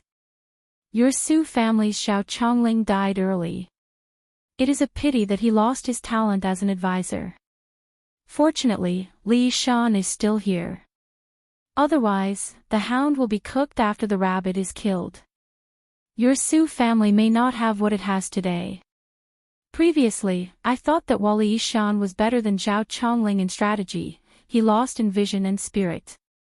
Compared to Zhao Chongling who died young, and Nayland Yusi who is still helping the king of Yen plan and manage the vassals, he is only strong in arithmetic but weak in Dao. But in the last 20 years, through the scattered news that came to Orange Province, I slowly see that Li Yishan was hiding his abilities back then, or perhaps he was hidden by Zhao Chongling and could not show his abilities. When the Su family took over Bailiang, other than personally going to the battlefield, Li Yishan was a first-rate scholar in geography, insight, diplomacy, and literary talent. Simply calling him a poisoned scholar is an injustice to Li Yishan. Su Fengnian leaned lazily against the door and said with a smile, "My master is an all-rounder." Su Xiao also said that Zhao Chongling always felt guilty back then. He said that as long as Zhao Chongling was alive, Li Yishan would not be able to do his best. My master has really reached the realm of doing as he pleases. He can lead troops and govern with ease. Over the past 20 years, even I don't know how many moves master has made. I'm afraid that in master's eyes, only Zhang Julu is a match for him in the entire empire. This old man said with a regretful expression, "It is a pity that I cannot meet Li Yishan on this trip to the south. I have too many things I want to talk to him about." "Right, His Royal Highness, how is your master's health?" Su Fengnian said softly, "Not very good." The old master frowned. Su Fengnian squinted his eyes and looked at the sky. He smiled confidently and said, "Don't worry, he won't die."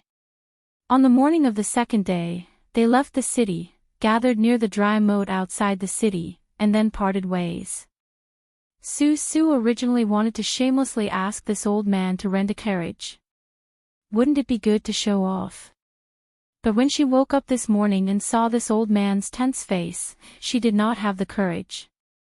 Fortunately, when she heard that Miss Schwa was going with him to the unfamiliar south, she did not care if there was a carriage. Turning back to look at the handsome young master standing by the river and waving his hand, Su gently pulled on the woman's sleeve and asked in a small voice, "You are not familiar with Su?" The blind woman said softly, "No." Su asked with a smile, "Then do you like him?" The corner of her mouth curled up and she shook her head. Su was happy and relieved, but also a little sad. Even the old master found that brat pleasing to the eye. In the future, there was an 80 to 90% chance that he would have a bright future. As for herself, she was living a muddle-headed life as a scoundrel. Then she would not like her even more, right? The young man did not hurry to catch up with the group. His big bow and quiver were hidden and given to the burly blacksmith to carry. The young man just stood beside his master, wanting to say something but hesitating. Su Fingnian said with a smile, "There is no use for you to follow me. You might even be a burden. If you die, you will die in vain." The young man of sacrifice looked melancholy. Who said the young man did not know the taste of worry? Su Fingnian patted him on the shoulder and comforted him, "Go. When you reach Bailiang Palace, tell Su Xiao and my master Li Shan that I am fine. This will count as you doing a good deed." The young man was worried quickly, but he was also not worried quickly. He smiled brightly and said, "Okay." Su Fingnian thought for a while, took out a bag of silver and threw it to the young man. "Don't let people think that we are stingy." The young man took the bag of silver and suddenly lowered his head and said in a low voice, "His Royal Highness, why don't I go with you to Jinxi Province? I am actually not that afraid of death." Su Fingnian turned his body around and stepped on his butt. He laughed and scolded, "Get lost." The young man staggered and turned around to look at the back of this old man's son. He rubbed his eyes hard and then hurriedly ran to this old man's son's son. Su was surprised and asked, "Oh, you actually cried?" The young man who knew this person's nickname turned his head and said, "Damn you, it's none of your business." Su giggled and said, "Is that guy your brother?" The young man said angrily, "He is your uncle." Su was stunned for a moment and then laughed.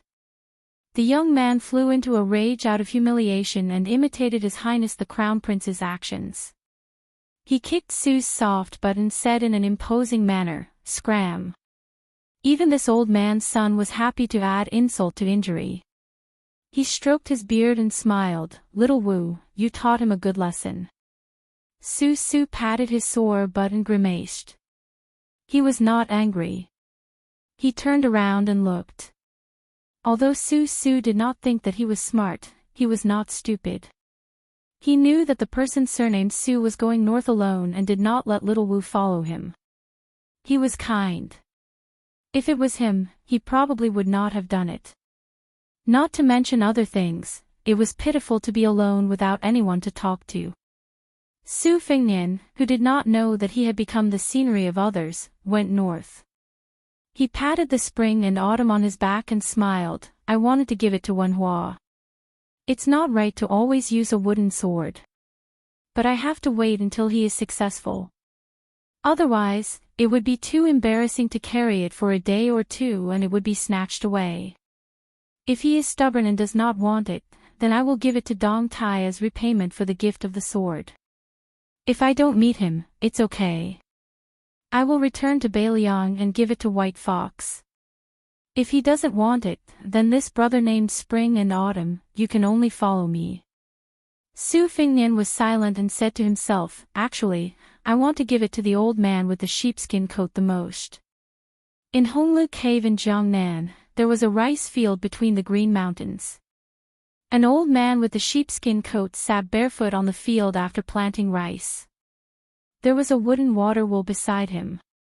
Chapter 5:17 I originally wanted to be lazy and upload it tomorrow, but after thinking about it, I decided not to.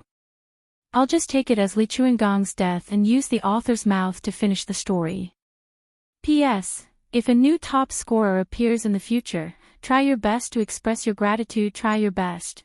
If Su Fengnian changed his face again, he would be in line with First Madame Xu Xiu's crafty taste. Indeed, he could not be more scholarly. The spring and autumn sword had already recognized him as its master. It withdrew its river-like sword intent and slung it on his back. He was already tall and slender, so he looked even more handsome. The only thing missing was an ancient temple sitting in the wilderness. Otherwise, when Su Fengnian entered the dormitory to read under the light, he might be seduced by the fox fairy. The geography of Orange Province was actually not much different from that of the Central Plains. There were also some towering mountains and steep ridges, but compared to the mountains and rivers of the south, it had a rougher feeling that it couldn't be carefully chewed. Along the way, Su Fengnian, other than nurturing his sword, spent most of his energy on deciphering the knot strands on the seventh blade. Stones from other mountains could be used to polish jade. In the battle in the small alley, the blind zither player had played like a child's 18 strokes of the hujia. Although he had dodged in a hurry, he had benefited greatly afterward. Since Su Fengnian had fulfilled his wish and successfully persuaded this old man to go to Nanzhao, he was in no hurry. Now that he had arrived at the fork in the mountain, he saw a simple wine shop with a flag that kept falling down no matter how strong the wind blew. A young woman with an enchanting figure was standing at the door and stretching. As she twisted her waist, the unique charm of a mature woman swayed out. When she saw Su Fengnian, the handsome scholar, her eyes lit up and she immediately trotted over. She took the young man's arm and dragged him to the wine shop. She squeezed and squeezed, not forgetting to raise her charming eyes, and stared straight at Su Fengnian. Seeing his face full of righteousness, she smiled tenderly and said, "Young master, don't pretend. I know you're this old Taoist's bird." Su Fengnian no longer purposely pulled a long face and looked like a lecher who hit it off with an adulterous couple. He laughed and said, "Auntie has good eyes." "Auntie." It was the young woman's turn to lose her composure. She said sweetly, "You're so naughty. I'm only 18. Su Fengnian said honestly, "Your daughter is 18, right? Little enemy, go to hell." The young woman had a charming smile on her face as she spoke flirtatious words. She took out a dagger from her sleeve and stabbed it towards Su Fengnian's waist. Su Fengnian's expression didn't change as he carried the book box on his back. He held the dagger between two fingers and said helplessly, "Auntie, please don't be like this. I'm just here to quench my thirst. Since it's for money, it's not for free." The woman, who was quite charming, was still smiling. She squinted her eyes and said, "How can silver be enough? Even the body and 100 caddies of meat should be enough to make meat buns for me." She pulled the dagger a few times, but it didn't move at all. Her eyes revealed some surprise. She shouted towards the tavern, "Come out quickly. I've run into a tough nut to crack." Su Fengnian looked at the dozen or so strong men rushing out and didn't know whether to laugh or cry. That kid Wenhua would definitely like such a wonderful Jianghu. It was supposed to be the time when the tea before the Ming festival and the tea before the rain were in high demand, but the small tea house in Luqing still had little business. The owner of the tea house, who was not naturally suited for business, did not care, nor did the eccentric young lady, who had just arrived, care. However, Wenhua was anxious. It was not a good idea to eat scallion noodles with fried eggs every day. In any case, they should order some meat dishes every now and then, right? Wenhua was trying to attract customers on the street. His mouth was dry, but he did not invite a single customer into the tea house to sit down. He glanced at the old parrot hanging in the birdcage at the entrance, which was still calling out incessantly. He was so angry that he took down his wooden sword and fiercely knocked on the birdcage. However, this feathered beast imitated its words vaguely, but it had learned enough from its owner, Old Man Huang, to remain calm in the face of change. Wen Hua shrunk his head back. When he saw Old Man Huang drinking tea with his back facing him, he stretched out 2 fingers to pluck the feathers. Just as he was about to succeed, a sunflower struck the back of his hand. Wen Hua wanted to dodge, but it was simply too late. He glared at the little girl. This little girl was slender and elegant. Although her complexion was not too good, looking at her while eating could still increase one's appetite.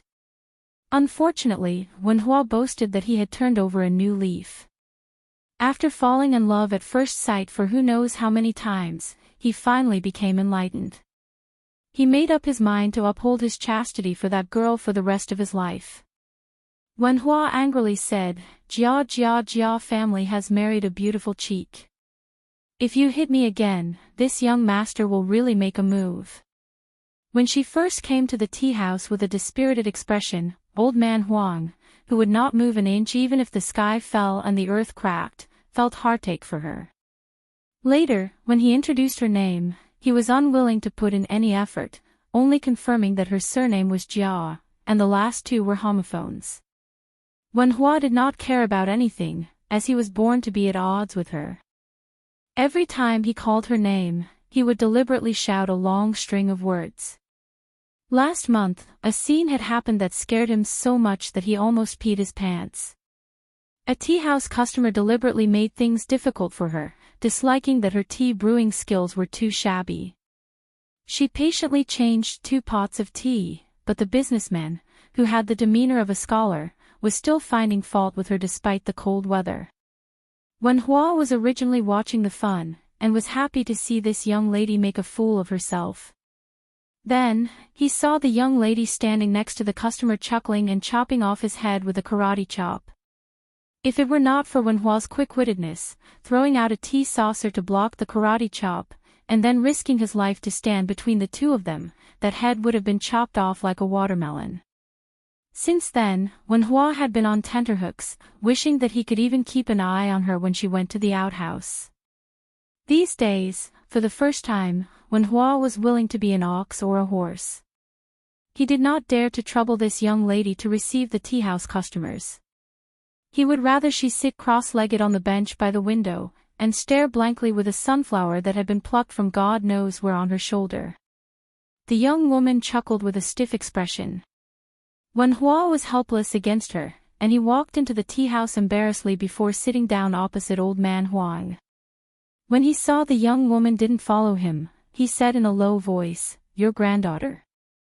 Does she need to be spoiled like you? Just like last time, isn't it against the law to kill someone?" The old man with white hair took a sip of tea and said calmly, "My daughter killed a few people, yet it's against the law. Which clan's rules are these? Which country's laws are these? If it was 20 years ago, you could have asked those emperors and monarchs to answer and see who would nod." The corners of Wen Hua's mouth twitched as he said, "Old Man Huang, you don't even make a draft when you boast. If it's according to what you said, then wouldn't you be on equal footing with the Zhao clan son of heaven?" The old man glanced sideways at the wooden sword wanderer that personally taught him the sword technique, and he didn't say anything. Wen Hua felt a chill run down his spine from being stared at, and he said, "All right, all right, all right. You're formidable, all right.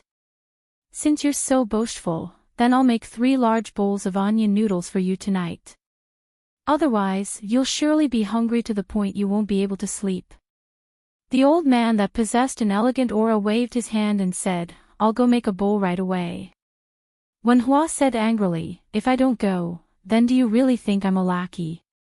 Then he stretched out his hand and said with a mischievous smile, "My family's little Nian said that a man can't be subdued by force. Only riches and honor can allow me to be obscene. So, give me money first." The old man hovered over the teacup, so Wen Hua immediately squeezed out a flattering smile and made an action of putting a towel on his shoulder. He ran away, but he muttered, "See if I'll add a fried egg for you. Ha, I didn't even put a few pieces of onion for you." The old man turned his head and raised his voice, and he shouted with a smile, "Little girl, come, come, come. Sit closer and drink tea with me." The little girl sat at the table next to him and sat cross-legged, and then she plucked the sunflowers one by one. The two of them still had their backs to each other. The old man didn't mind, and he drank the coarse tea mouthful by mouthful. Wen Hua's legs were nimble, and the onion noodles weren't strenuous work. After eating that bowl of noodles with onion noodles that were so pitiful that they could be counted on one's fingers, he didn't fuss over every ounce with the kid in front of him. After he put down his chopsticks, he sighed with emotion, "Little one, among those people on the martial arts evaluation, who do you think is the real expert?" Chapter 5:18. When they talked about this, Wen Hua was immediately in high spirits, and he laughed loudly. Is there even a need to say it? Of course, it's old immortal Wang from the martial emperor city. Tuoba is a northern barbarian, so I don't care about him at all. In the end, it's still the peach blossom sword god, Dong Tai. He's the #1 swordsman. Of course, I admire him from the bottom of my heart. If I can exchange a sword move with sword god Deng in this lifetime, I will have no regrets even if I die. As for those Chao Guanzi, Demon Luo Yang, and the others, they are nothing. They are not my cup of tea. Old man Huang sneered, with your knowledge, you want to achieve greater mastery in swordsmanship. Those who practice the sword only learn from that Dong Tai, but they don't know Li Chungang. In less than 100 years, the way of the sword will no longer occupy half of the glory of the martial way. Wen Hua was stunned. Li Chungang. I only know that our dynasty has an extremely exaggerated martial ranking, and this old geezer is only ranked 8th. Later on, Bimang's martial ranking was nowhere to be seen. Wasn't he pushed down by someone? The old man picked up the teacup and was about to splash it on Wen Hua's face. Wen Hua hastily used his sleeve to protect his face, which he believed to be incomparably handsome. However, the old man stopped and drank a mouthful of tea. He said slowly, in the past 500 years of Jianghu, Li Chungang is the only great talent whose attainments in the way of the sword can catch up to the immortal Lu Dongxian. It's been 500 years, not just 100 years. At that time, Li Chungang was ranked among the Spring and Autumn 13 armors. Among them, Li Chuangang's sword and armor champion was the most unquestionable. Oh, said Wen Hua, and then he humbly asked for guidance. Old man Huang, don't talk about unrealistic things. Tell me the truth, otherwise, I won't be able to understand it as well. The old man laughed and said, do you know how many armors Li Chungang had cut with one sword at the Guangling River? Wen Hua thought for a moment and asked probingly. 800. When he saw old man Huang smiling without speaking, Wen Hua gritted his teeth and made an exorbitant demand just like this old fellow. 1,600. The old man sneered, add another 1,000. Wen Hua slapped his thigh and roared, fucking ferocious. In the future, I will no longer worship Dong Tai, who is rumored to have provoked Tuoba. I will change it to Li Chungang. The old man sighed. If I'm not mistaken, he's already dead. Wen Hua was stunned. Old man Huang spun the white porcelain teacup with 2 fingers. He looked at the ripples on the surface of the tea and said softly, there is a limit to a person's strength. He broke through 2,600 armor with a single sword and suffered irreparable injuries. Such a fascinating feat is even better than the Wu family's 9 swords that broke through 10,000 cavalry 200 years ago. It's a pity that I didn't see it with my own eyes. It's all your fault. However, although Li Chungang was heavily injured, logically speaking, it shouldn't be difficult for him to live for another 3 or 4 years. However, with Li Chunggang's temperament, how could he bear to slowly grow old to the point where he couldn't even lift a sword? Back then, since he was willing to fall into the finger-profound realm for the sake of Fingdu's green-robed man, he wasn't willing to ascend or reincarnate after returning to being a sword immortal. Death is death, only then would it be in line with Li Chuangong's indomitable sword intent. This is why he recently lent Dong Tai a helping hand from 10,000 miles away. Gifting the sword is secondary. With a single sword, he split open the heavens and traveled 10,000 miles to the west. Gifting the sword Dao comprehension is the key. Finally, he helped Dong Tai, this sword Dao Jr., to fight to a draw with Tuoba. The old man seemed to have forgotten to drink tea as he sighed. Green clothes fluttering in the wind, wielding a sword in the Jianghu, causing the entire Jianghu to look up to him. His life has come to an end. With his final sword, he still created a new sword immortal. Only Li Chungang can do such a thing. He died a worthy death. I just don't know if Li Chungang can truly die without regrets. The old man laughed self-deprecatingly and pointed at the tea. The tea cools after the person dies. Not long after, the Jianghu will only see Dong Tai's unparalleled glory and forget that Li Chungang once brought the sword Dao to an unparalleled height time and time again. In my opinion, the world can do without an old man like Wang Xinji, but it can't do without a true playboy like Li Chungang. King of Jing'an, Zhao Heng, is dead. This man from the Zhao family, who was worse than a woman his entire life, finally did something that a man should do. Li Shan worked hard and finally died of illness. There are countless strategists in the world, but only 9 people were evaluated by me. Poison warrior Li Shan was ranked 3rd. With his death, there are only 4 people left. It's hard to say whether the other young people can replace them. Seeing the scattered but not falling pillar of luck of West Chu reconnect with the heavens, that old guy from the Imperial Astronomer, who was often tricked by me, is probably furious. I don't know if that old pedant has finished compiling the almanac. If he hasn't, that bastardly Xiaoxin will beat him to it and the Confucian school will be in danger. West Chu's grand preceptor, Sun Shiji, doesn't have many years left to live.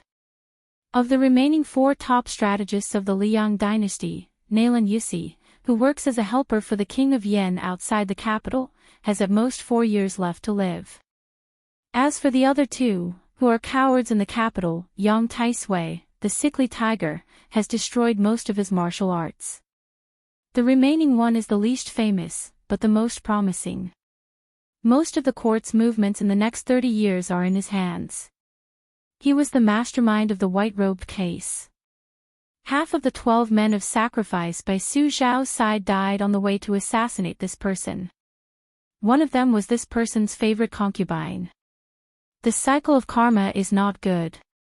Isn't it funny? They're all dead. They're all going to die. Counting back and forth, there's one less person. Whether it's Jianghu or the country, it's still for the young. I like this kind of world. It's not dead. The Liang dynasty has Zhang Julu and Gu Jiantang. Beimang has the middle-aged Tuoba and the younger Dongzhua.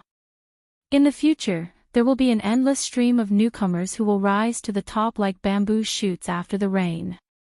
This is interesting. However, the Taiping Order of the Chess and Sword Music School doesn't seem to have given up. He wants to help the Empress of Beimang play a big game of chess. I'm looking forward to it. Wen Hua was dizzy from hearing this. He asked in surprise, "Old man Huang, are you possessed? What nonsense are you talking about?" The old man picked up the teacup and drank it all in one gulp. You don't have to pay attention to this chessboard. Just practice the sword at ease. You can only practice the sword for the rest of your life. Scholars have scholars' matters, boorish men have boorish work, and merchants have merchants' business. Everyone lives and works within the rules. This is the world's peace. Wen Hua patted the wooden sword at his waist and snorted coldly. Just you wait. The old man mocked, "Don't make me wait for a few decades. I can't afford to wait." Wen Hua slammed the table. You've just eaten my onion noodles and you're already burning the bridge after crossing the river. The old man was about to speak when his head was hit by something. He turned around and saw that his daughter had hit him with a sunflower. With his scheming mind, he immediately understood and laughed. I know. Don't worry. I can live as long as I don't want to. No matter what, I'll live until the day you get married.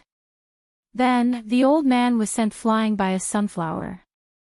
Wen Hua, who felt that his anger had been vented, couldn't help but give a thumbs up and exclaim in admiration. You're even more chivalrous than a heroine. Apart from Li Chungang and Dong Tai, I admire you for daring to hit old man Huang. Wen Hua suddenly had a thought and suddenly started talking to himself. I'm thinking that Su Fingnian, that pervert, will definitely take a liking to a girl with such character like you.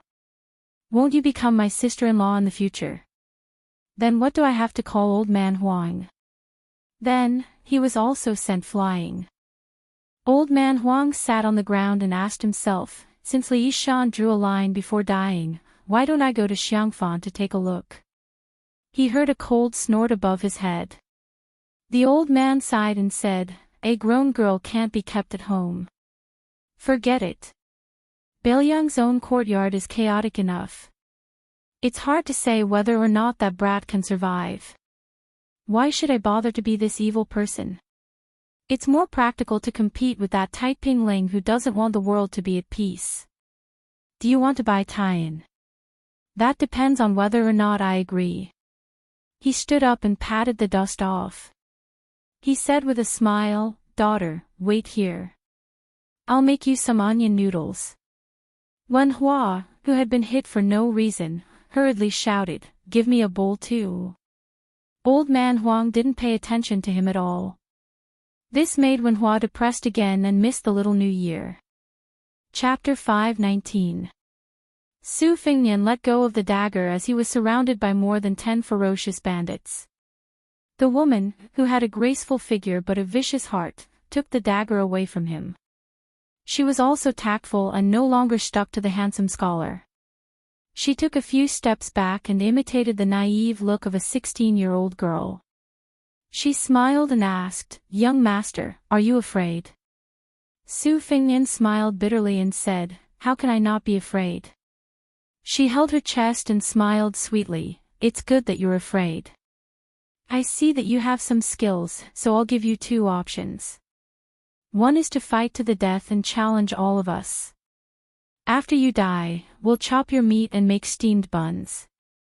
The other is to join our stronghold and become brothers. We'll drink meat and drink wine together.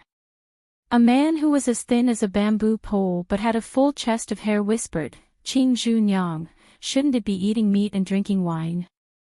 The woman who was exposed raised her eyebrows. She twisted her waist and walked like a bamboo leaf.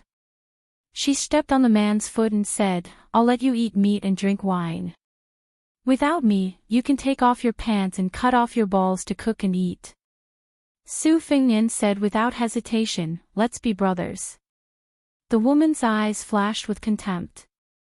The skinny monkey spat and scolded, with this kind of virtue, it's a waste of food for our stronghold to accept. The sound of horse hooves came closer and closer. The woman frowned and raised her arm to cover half of her face. She squinted her eyes and looked over. More than 10 men were happy. Su Fingnian turned around and saw 6 valiant riders galloping over. The rider in the lead had a natural and upright appearance. He carried an iron rod wrapped in gold and silver thread. In a second-rate righteous sect, this person would not be careless at all if he were to be placed in the position of the head. One of the 2 riders beside him had a black body and carried a pair of broad axes. He had yellow eyebrows and unkempt hair. He was born with a ferocious face. The other rider was dressed as a Taoist priest. He wore a large linen robe with a pattern of yin and yang fish on it. There was a brown belt inlaid with jade around his waist. He wore a pair of silk shoes and clean socks. His face was white and his beard long. The remaining 3 riders were all strong men with weapons in their hands. Except for the leader of the stick dance and the middle-aged Taoist, the other 4 were all stained with blood. Especially the man with yellow eyebrows, it was as if he had been soaked in a blood vat. The 6 riders dismounted at the same time. The valiant leader said sadly, "We were not able to save Brother Song. We are sorry." The skinny monkey wailed and fell to the ground, wailing incessantly. A dark-skinned man who was 3 times the weight of a skinny monkey threw his 2 broad axes together and said in a muffled voice, "Damn bastard, I've been killing from the east side of the execution field to the west side. I've been killing until my hands have gone limp." The Taoist priest looked at Su Fingnian, the uninvited guest, and then glanced at the woman. The latter explained in a bad mood, "The fish and prawns have just been caught in the net. They haven't had time to cook them yet." She looked at the unlucky handsome young man and smiled charmingly. "This young man has some skills. Since my brothers have arrived, I'll capture him and send him to the kitchen. I'll make a few big trays of meat buns and send them up the mountain to reward everyone." The handsome leader frowned and said, "Lady Qingzhu, why are you doing this kind of business again?" She said righteously, "If I don't do this again, I won't have anything to eat. A hero will starve to death for a penny. I don't care how chivalrous you are, but I can't treat myself unfairly." The man took out a gold ingot from his pocket and smiled gently. "Take it as this month's food money." He turned to Su Fingnian and smiled, "I'm sorry to disturb you, young master. I'm Han Fong from Mount Liui. If you trust me, let's drink a bowl of inferior wine together. Just take it as me helping you get over your shock." The man who sat on the ground and gasped for breath said with a rough voice, "Brother Han, why are you talking nonsense with this pretty boy? Drinking is giving him a lot of face. If he doesn't drink, let me, Lu Dei, chop off his head with an axe and use it as a urinal." Su Fingnian smiled and nodded, "Drink." The elegant man who became a bandit shouted, "Don't be rude." He took the lead and sat down at the table outside the wine shop.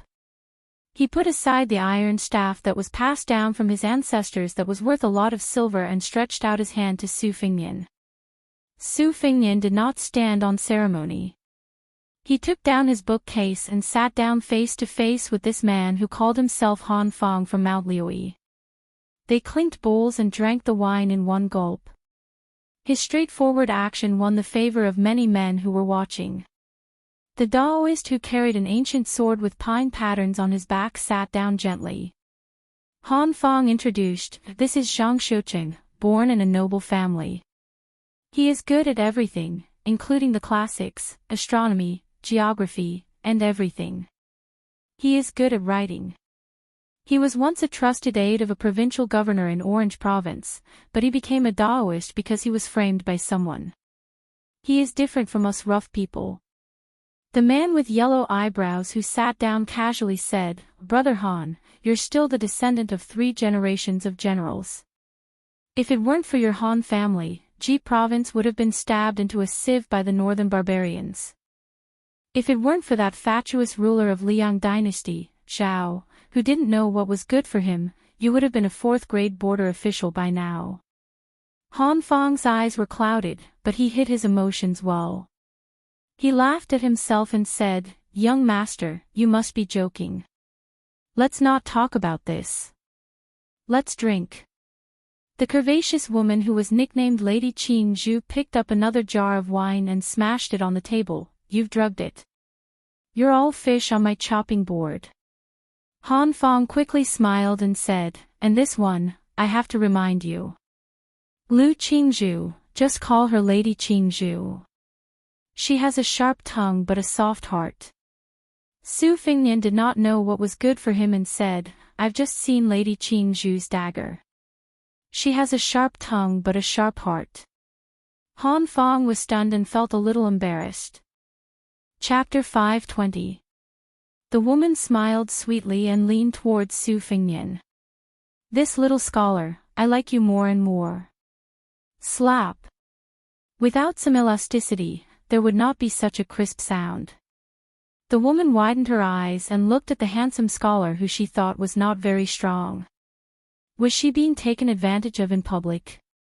Was she being pecked by a baby goose all year round? Su Fingnian retracted his hand and smiled. Qin Junyang, if you are really willing, let's go to the bridal chamber. The woman laughed and wiped the tears from the corner of her eyes. She threw a coquettish glance and walked into the house. The middle-aged Taoist unsheathed his ancient sword and slashed it. It stopped at Su Fingnian's neck and quickly returned to the sheath. Everything happened in the blink of an eye. The men who were not qualified to sit down and drink saw this scene and did not even dare to breathe. Su Fingnian, who seemed to be in the dark, looked at Han Fong and asked, Qin Junyang, are you sharpening your knife? Han Fong laughed. You have a good temperament. I will go to the mountain village with my brothers first. If you don't mind, you can come with us.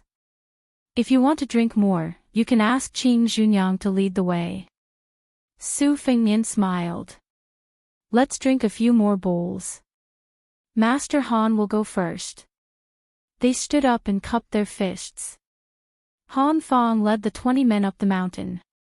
Su Fingnian sat alone at the table and drank a mouthful of wine. Qin Junyang stood nearby and said coldly, they are not good people. Su Fingnian was puzzled and asked, why do you say that? Qin Junyang sat down and poured a bowl of tasteless wine. That Han Fong used to be the leader of several mountain villages in Mount Liui. He looked down on everyone. In the end, those mountain villages worked together to deal with him. Now he is in a miserable state. Even Song's sworn brother went to visit the brothel in the city and leaked the news. He was stopped by a large group of soldiers and tied up and sent to the execution ground. Han Fong brought people to save him, but there were only 6 of them. Doesn't that mean they can't save anyone and can only kill unarmed and innocent people? As for that man with the double axes, although he looks like an ox, just listen to him speak in a genteel manner, you will know that he is not a good person. He has a belly full of evil tricks. In the past, the mountain village was prosperous, there were many people. He went to the small city to drink wine with prostitutes. These past few years, I don't know if he got drunk or went crazy, but he killed dozens or even hundreds of people in a row. How many young girls have been defiled by him? That Taoist man surnamed Zhang has a lot of crooked ideas. He is the mountain village's military counselor. Naturally, his swordsmanship can be considered brilliant. It is said that when he was young, he studied under a great Taoist master of Dao De Zong and learned a celestial technique that can summon the wind and summon the rain. I think it is called a 5-thunder heavenly spirit or something like that. But Laonyang has never seen him ride the cloud or ride the mist. As for the rest of them, which one of them has not killed more than a few people? The mountain village raised an apricot yellow banner, saying that they want to enforce justice on behalf of heaven. But the rule in the mountain village is that whoever goes up the mountain must kill people at the foot of the mountain as proof of allegiance. How can this be considered enforcing justice on behalf of heaven? Su Fingnian laughed and said, then what about you? The woman's expression was calm. Laonyang is the same kind of trash as them, how can I be a good person? It's just that I don't have the ability to kill you, otherwise how can you sit here and drink wine so comfortably? That's right, what is your surname and name?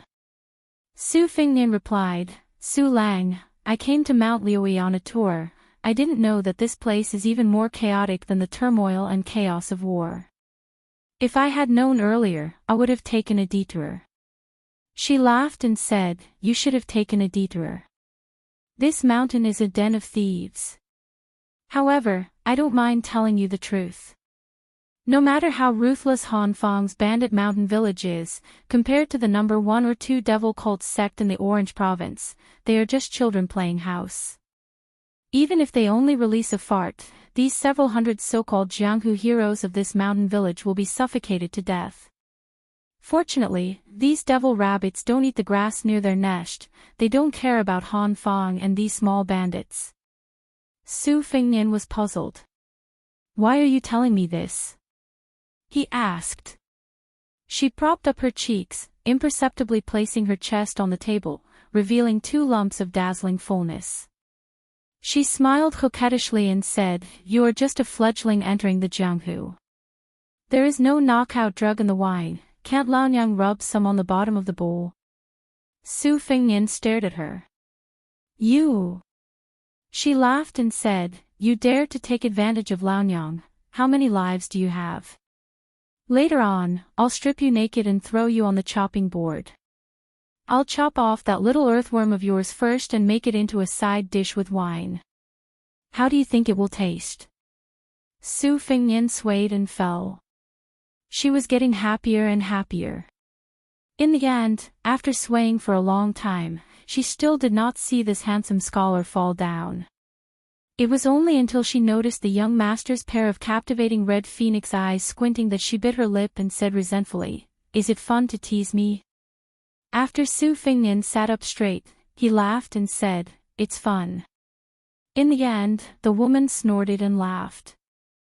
"Silly handsome boy, Laonyang actually didn't rub any drug on the bottom of your bowl. Who is teasing who?" Su Fengnian was stunned. She said softly, "You should go. Don't let your emotions affect your decisions. When you go up the mountain to that stronghold, even if you fall into a big fire pit, even if you are lucky and have excellent skills, you will still lose a layer of skin if you climb out." Su Fengnian said softly, "Thank you. I know that you pretended to be a bad person just now to help me escape. Being stabbed in exchange for my life is just losing all my belongings.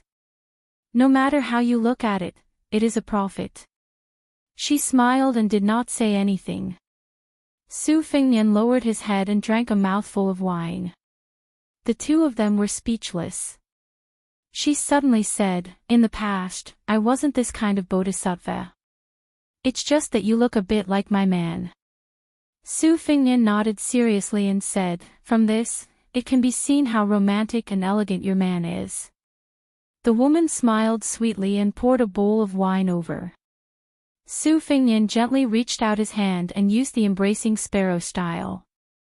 It was incomparably mysterious as he condensed the wine into a piece and then put it back into the bowl in front of her. Who said that spilled water can't be taken back? Chapter 521. Su Fengnian, who had played the game of seizing the sparrow and collecting the water, laughed and said, "It's just acrobatics." Lu Qingju's slender finger touched the porcelain bowl, then she rubbed her willowy eyebrows and said in surprise, "It's just acrobatics." Su Fengnian did not answer and asked, "How did you enter the stronghold?" She did not dare to drink the bowl of wine. After thinking for a while, she said with a smile, "My complaints are too much and it hurts my liver and intestines. Let's not talk about it." Su Fengnian was not tactful enough to get to the bottom of it. "Your man." She rolled her eyes. "You really want to know?"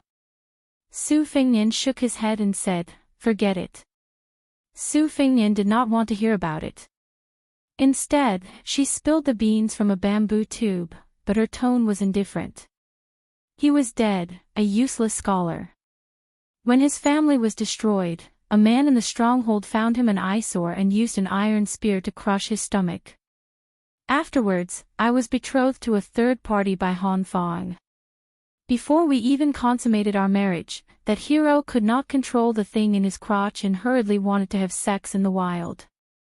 My dress had already fallen to my calves and I waited for half a day naked.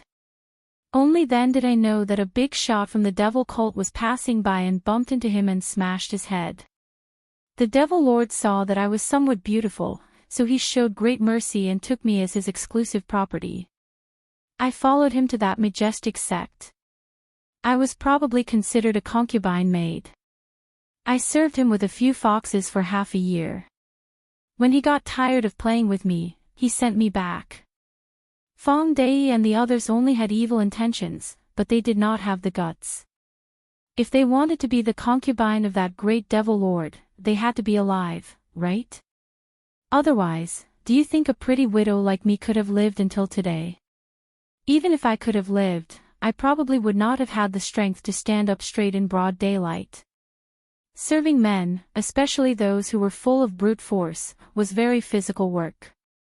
Now that he thought about it, back when he was in a place like the Imperial Palace, it could be said that he had seen a paradise on earth.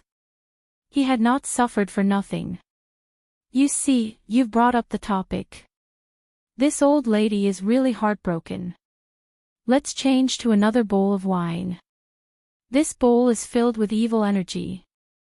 I'm afraid that I'll fall into your trap and really enter the bridal chamber with you. At that time, this old lady won't suffer any losses. You're just a newborn calf, and your head will be smashed by that devil's palm. You'll be a white puddle like soy milk. Su Fingnian pushed the wine bowl over and asked calmly, "What sect is this? Why is it so influential?" She said sarcastically, "Young Master Su, you haven't even heard of Shinmen's thatched hut. How dare you travel to Mount Liui to study?" Su Fingnian laughed. "Shinmen's thatched hut.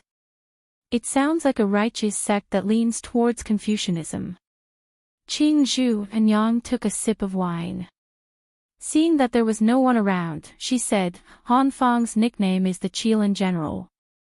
Which eye of yours saw that he looked like a Qilin? Do you really think he's the state preceptor of Beimang? Zhang Xiuqing is known as the Thunder Lord, but I've never seen him summon thunder." Song Kuei, who was beheaded on the execution field this time, was also called the Cauldron-Carrying Heavenly King. Isn't that a self-proclaimed title? With his small body that swayed in the wind, it's hard to say if he could carry this old lady who's over 90 kilograms. He only knows how to use some lowly poisoned hidden weapons. Therefore, Shinmen's thatched hut, although it's called a thatched hut, is actually similar to the emperor's residence. There's gold and jade everywhere. I don't know how they earned the money. Even the latrines are more imposing than the residences of the leaders of the strongholds on the mountain. I've never really been to the Imperial Palace, but I think it's not far off. Su Fingnian nodded and then asked, "Qing Zhu and Yang, you're more than 90 kilograms, right? You should be around 50 kilograms. The woman was embarrassed and angry. "Can't I eat 7 to 8 kilograms of beef today?" Su Fingnian dismissed it with a laugh. The woman looked at the sky and said, "Oh, you, don't treat Mount Liui as a child's game. It's not a place where you can come and go as you please. We're all elites. If we don't have some skills, we won't be able to stand firm. Go, leave behind something for me so that I can give an explanation to Han Fang and the others. I'm no longer the Guanyin goddess who saves people in distress, nor am I a woman who's at the age of her first awakening of love. You can't be confused just because you have a good appearance. If you don't want to part with the sword you're carrying, take out some silver and treat it as a loss to ward off disaster. Han Fang gave me an ingot of gold to reassure those poor brothers of his who can't take the next meal. I'm just trying to pretend to be a rich man in front of you. This stronghold has long been ruined." Su Fingnian really did take out a stack of banknotes from his bookcase and put it on the table. He smiled and said, "More than 100 taels. Is this enough?" She raised her eyebrows and tapped the banknotes with her fingers. She laughed and said, "You're really a rich man. With your wealth, as long as your family's wealth isn't thin, you'll be worshipped as a spendthrift and a god of wealth in the stronghold. As long as they don't suck your blood dry, your life will be guaranteed. Just now I worked so hard to put on a show, but it turns out that I've been thinking too much. Su Lang, where are you from? Are you really a scholar who traveled to study?" Su Fingnian teased, "I'm from a small family in Gusai Prefecture. There are so many aristocratic families there that they're as numerous as the hairs on an ox. If you don't have the surname of Ding, you'd be too embarrassed to go out and greet people. You can't even lift your head. I didn't expect you to have 100 or 200 taels of silver here and become a rich man. If I'd known earlier, I'd have come here earlier to show off." She glanced at the glib-tongued scholar and said sarcastically, "You've been peeking at me for a long time and you don't dare to touch me?" Su Fingnian, who was caught red-handed, shook his head and said, "I'm not that kind of person." After she got up, she patted her chest, either intentionally or unintentionally. The charming scene of her trembling made the man want to run over and hold her in his pocket, afraid that she would drop it because it was too heavy. Su Fengnian still kept his head down. Qin Junyang didn't know whether to roll her eyes or give him a coquettish look. She left with a smile. There were no waiters to help her in the wine shop, so she had to work alone. There were always trivial matters that she couldn't finish. Afterwards, the scholar with the sword and the book on his back didn't plan to go up the mountain. After paying more than 100 taels of silver, he sat down at the fork at the foot of the mountain. He moved the table to a shady place under the eaves and took out a geography book from his book chest. He asked Qin Junyang for a plate of salted peanuts, a bowl of cooked beef, and a jar of wine. He sat there from noon until dusk. Qin Junyang didn't treat him as a guest of honor. She made a careless meal and ate it, then asked him what his plan was. Su Lang said that he wanted to stay here for a few days and pondered over how to maintain a mountain stronghold. He also asked her about a lot of trivial matters, such as how to make money, how to recruit people, and how to win people's hearts. She even asked him if he wanted to cultivate a vegetable garden on the mountain when there were no killings or robberies. She didn't hide anything from him. After all, it wasn't a big secret. If this young scholar was a secret agent from the government and came here to scout for information and pave the way for the armored soldiers to enter the mountain to suppress the bandits, she wouldn't be afraid. If the mountain stronghold was razed, she could just go back to the thatched hut of Shenmen and work like a cow or a horse. To her, who didn't care who died, there was no one in the world that she was willing to collect. He could also pass the time at night, so he took 2 benches and slept through the night. In the house, Qin Junyang tossed and turned for half the night before she fell asleep.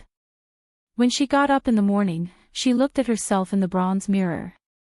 No matter how she tried, she couldn't get rid of the dark circles under her eyes. When she saw the energetic guy sitting there holding a book, her eyes were full of resentment. She didn't know whether she was angry at his shamelessness or angry that he was worse than a beast last night. He didn't even knock on the widow's door.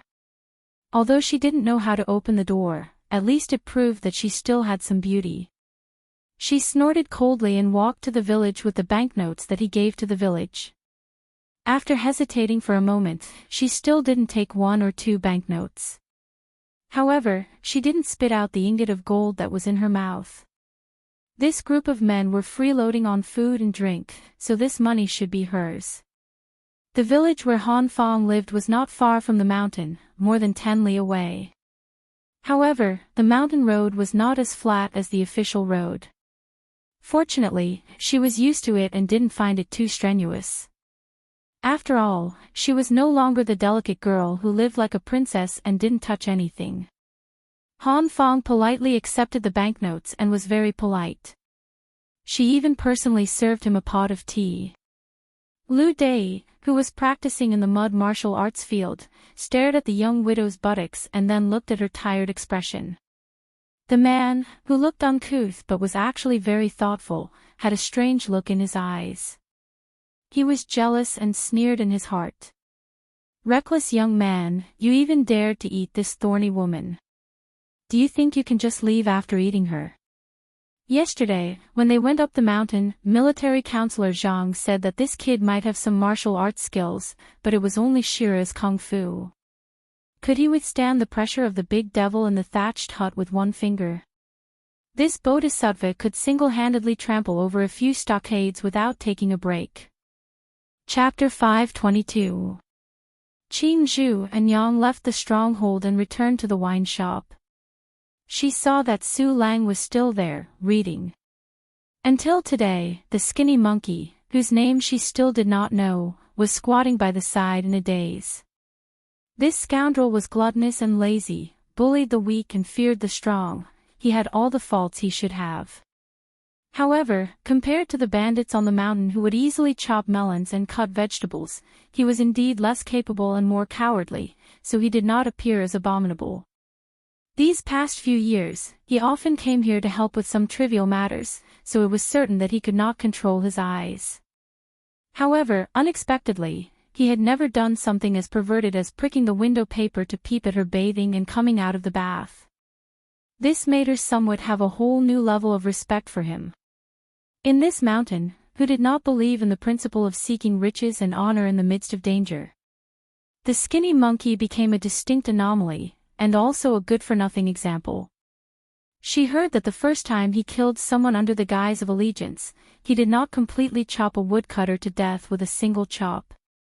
His tears and snot flowed profusely, and he even had to carry the woodcutter to see a doctor. Fortunately, there was a brother watching from the side, who helped him stab the woodcutter to end his life, and only then was he allowed to enter the stronghold. However, if one were to say that because of this, she was willing to spend a few nights with this skinny monkey, that would be too preposterous. She still preferred a more scholarly man. Seeing the shrewish Qing Zhu and Yang, the skinny monkey could only rely on his large chest hair to pretend to be a man to squeeze out a smile. He did not dare to talk to her, and only pretended to worm his way into being friends with the young man. He asked, "Hey, surnamed Su, do you know that a major event has happened in Jianghu?" Su Fengnian put down the orange prefecture geography book that he had stolen from this old man's son.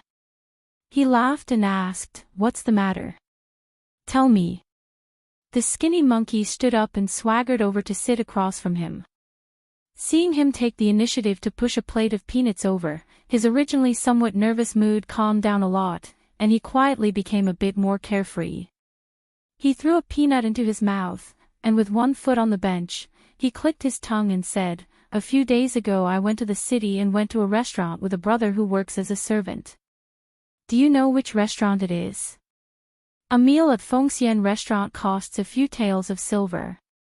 The woman who could not stand this skinny monkey's blind bragging smacked him on the back with a broom and laughed, "If you have something to fart to say it quickly. With your poor life, how could you know any brother who works as a servant? Going to Fengxian Tavern to drink. Why didn't you just say that you were going to Jianghu to visit a courtesan? Isn't that more impressive?" The skinny monkey, whose face was flushed red, swallowed his anger back into his stomach. His imposing manner was weakened by 70 to 80%.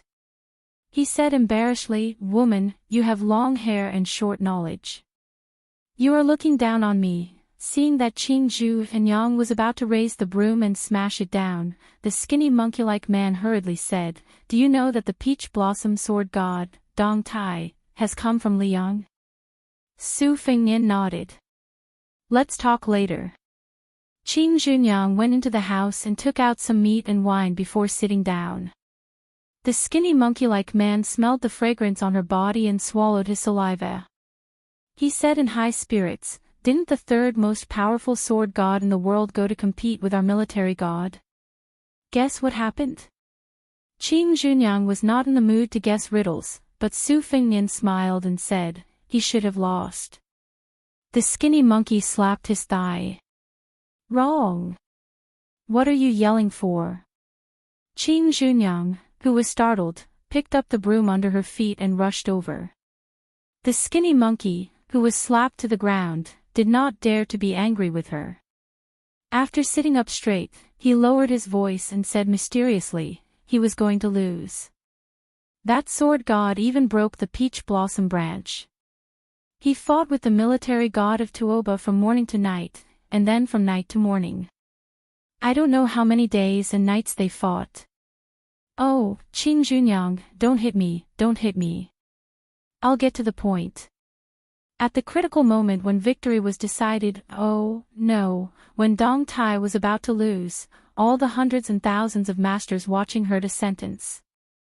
It came from thousands of miles away, from the sky. Qing Zhunyang's face was full of sarcasm. She sneered and said, "You are talking nonsense again, aren't you? Do you think you are a storyteller telling a fairy tale?" The skinny monkey said with a thick neck, "It is absolutely true." Su Fengnian poured a bowl of wine and did not forget to pour a bowl for Qing Zhunyang and the skinny monkey as well. He said softly with a smile, "Continue." The skinny monkey glanced at Qing Zhunyang. As for whether he wanted to cut her face or her chest, it was unknown. Then he said, I heard a sentence, Dong Tai, I want to borrow a sword from you. Do you dare to take it? Su Fingnian raised his wrist to take the wine. He stopped there and did not drink. The skinny monkey was about to slap his thigh, but when he thought of what had just happened, he retracted his hand and said with a fascinated expression, then the sword god Deng replied, Dong Tai, why wouldn't I dare? Thank you, Li Chungang, for opening the mountain for our swordsmanship. What happened next was even more frightening. A sword fell from the sky and into the hands of the peach blossom sword god. Then he fought the military god of Tuoba to a draw. No matter how soul-stirring the battle was, when it fell into the mouth of someone like the skinny monkey, there was always a lack of chewiness. Qing Junyang was skeptical. She had more doubts than she believed. She looked sideways and saw the young scholar drinking with his head lowered. The skinny monkey sighed and said in a muffled voice, they are all celestial beings flying around. I don't know if I will be able to catch a glimpse of them from afar in this lifetime. Qing Junyang did not think too deeply and asked casually, who is this Li Chungang? Who can lend a sword to the third most powerful person in the world, the peach blossom sword god? The skinny monkey, who had emptied his stomach, said weakly, he is probably a great swordsman from Liyang. Qing Junyang saw the young scholar raise his head. It was a stiff face with no expression.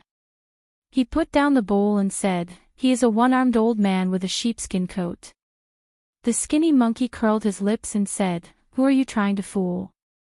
A one-armed old man can ride a sword for thousands of miles. You speak as if you have seen him before. The young scholar smiled sadly and said, I will never see him again. The skinny monkey did not know what to say to warm up the atmosphere. He saw Qing Junyang go into the house to work.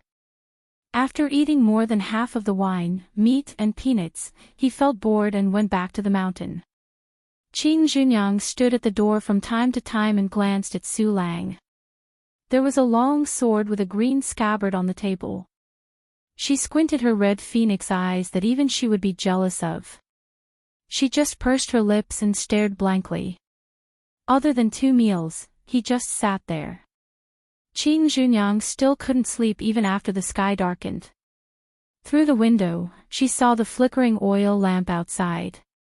She put on her clothes and walked out, asking softly, do you want some wine? He turned his head and smiled. He said softly, no need. She still went to get a jar of wine. It was one of the few remaining good wine. After opening the seal, the aroma filled the air. She said, I will drink by myself.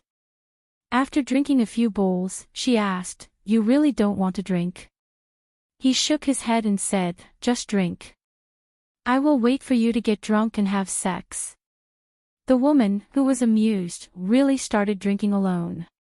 She drank heartily and did not lose to those men who boasted that they could only nod their heads if they were killed. As she drank, she began to speak in detail, just like the saying in my hometown, a hairless bird is taken care of by the heavens. In any case, I somehow managed to survive. I was afraid of death and felt that it was too ugly to hang myself. How painful would it be to slit your throat and stab your stomach with a kitchen knife? A chaste and pure woman, I really can't do it. This woman, who used to rub ink with her bare hands and add incense with her red sleeves, was also Qing Junyang, who used to make human meat buns. She was drunk and her eyes were hazy with tears. That husband of mine did not do anything bad, but he did too many good things. The maids in the house were all poor children. When they made mistakes, he was not willing to punish them severely. I was always the good guy and the bad guy. The farmlands that we rented out were not of good years. They said that they received IOU, but they piled up year after year. How could they ask for it back? How did they die? Since you are heroes who enforce justice on behalf of the heavens, why don't you just rob the rich to help the poor? Why do you have to kill everyone before you stop? The people you killed were all good people who were no worse than you. Su Fingnian said calmly, the last time I saw my eldest sister who had married far away, I advised her to go home. She refused, saying that the first marriage depends on the family, and the second marriage depends on the body. I knew she was waiting for someone. The woman laughed and cried, did she wait? Su Fingnian nodded and said, she waited, but I would rather not wait. She turned her head and wiped her tears. She stopped drinking and sobbing. The two of them were silent. With a bang, the drunk woman knocked her head on the table. Her lips trembled as she stretched out a hand and said softly, my daughter, if she was still alive, she should be this tall, right? She raised her outstretched hand slightly, and the fingers of the hand that pressed against the table stiffened. Taller. Su Fingnian said, ever since I picked up the blade and started practicing martial arts, I don't think I have done a single good deed that has anything to do with helping the weak. Today, I'll be unreasonable. Tell me who you want to kill, and I'll kill that person. She just turned her head and looked at this stranger who was becoming more and more unfamiliar. She asked, if you kill someone, will my daughter be able to live and grow taller under my watch? Su Fingnian carried the spring and autumn sword on his back and walked up the mountain. Chapter 523. Han Fong sat in front of the desk, caressing a golden saber with a diamond-shaped handle. It was a decorative saber with little practical use. He was thinking about when to pawn it for some money so that he could solve the urgent needs of the stockade. Putting down the golden saber, he saw a miniature ivory diamond sutra paperweight on the desk. Han Fong touched the densely engraved words on the paperweight with his fingers and sighed heavily. A single coin is enough to starve a hero to death. Han Fong lived on the upper floor of the Loyalty Hall. When he pushed open the window, he could see the apricot yellow flag that was erected on the bluestone square. Unlike many of the bandits in the stronghold who only wanted to live a good life, he had been keeping himself clean all these years. He did not abduct women up the mountain to be used as tools to satisfy his lust. In the past, when he went down the mountain to kill the rich and help the poor, or to block the roads and cut off the paths, he would distribute those delicate and pretty women to his subordinates. Song Kuei and Fong Dei, who sat in the top few positions, were not greedy for money. Their only hobby was to compete with each other for the affection of women and fight with each other. Every time, he and Zhang Xiuqing had to mediate between them to make peace. Just like this time, when Song Kuei was beheaded on the execution field, the wives and concubines he left behind in the stronghold would become the playthings of the rest of the brothers tonight. This was also the reason why Han Fong was unwilling to take any wives or concubines. As a bandit, few people could enjoy their old age in peace. It was already a blessing from God to be able to live to the age of half a century. The stronghold was at its peak. Excluding those who had families to feed, there were more than 200 brothers who could ride horses and kill people. They came and went like the wind. There were no military towns stationed soldiers in the hundreds of li around Mount Liui. The local government was not strong enough to suppress the bandits. When facing their own stronghold, they would be thanking the gods if they did not go to the government office and behead the officials row by row. However, now that the stronghold had lost its power, there were only a dozen or so capable subordinates. Many of those who used to be brothers in the past had died, and most of those who were still alive had gone to the other strongholds on the mountain. Those who were left behind were burdened by injuries and injuries. They were raised in the stronghold and had bad tempers. They either complained about the lack of fresh women or complained about the lack of wine and meat. Han Fong also knew that she was burdened by her reputation, so there were many things that she could not say, and she could not even show the slightest expression. Now, the only one who could speak the truth was Zhang Xiuqing, whose family background was similar to hers. It was not scary that the monkeys would scatter when the tree fell, but it was frightening when everyone pushed the tree away. Some of the nearby strongholds who used to rely on him for food spared no effort in luring gold, silver, and pretty girls to gather a large number of men and horses, and from time to time, they would bring their brothers to the foot of the mountain to kill to their heart's content. A few of the villages who used to have secret connections with Mount Lioi were all wiped out without any consideration for old relationships. Those leaders were unscrupulous in doing things and were never particular about the means. Some of them even flirted with the government, military school, and constables, throwing large amounts of silver into their pockets and even helping the government to do the dirty work that should have been done by the government. Not long ago, an official who had a good relationship with the Silver Bottle Stronghold spent 500 taels of silver to privately hire villains from the stronghold to slaughter the entire family of a small official who was not from the village. Even a few young children were not spared. It was said that they were hung on a long spear just like that. Some other strongholds licked their faces and became willing dogs for the stewards of the Shin family's cottage, acknowledging their uncles as their godfathers. There was even a 40-year-old stronghold leader who took a young woman from the cottage as his godmother, just because she was the favored concubine of a ferocious demonic cultivator in the cottage. These shameless things, especially the collusion between the government and the bandits, were always despised by Han Fang. It was no wonder that such a large loyalty stronghold was declining. It was funny that the stronghold was able to disperse and not fall down thanks to Lady Green Bamboo at the foot of the mountain.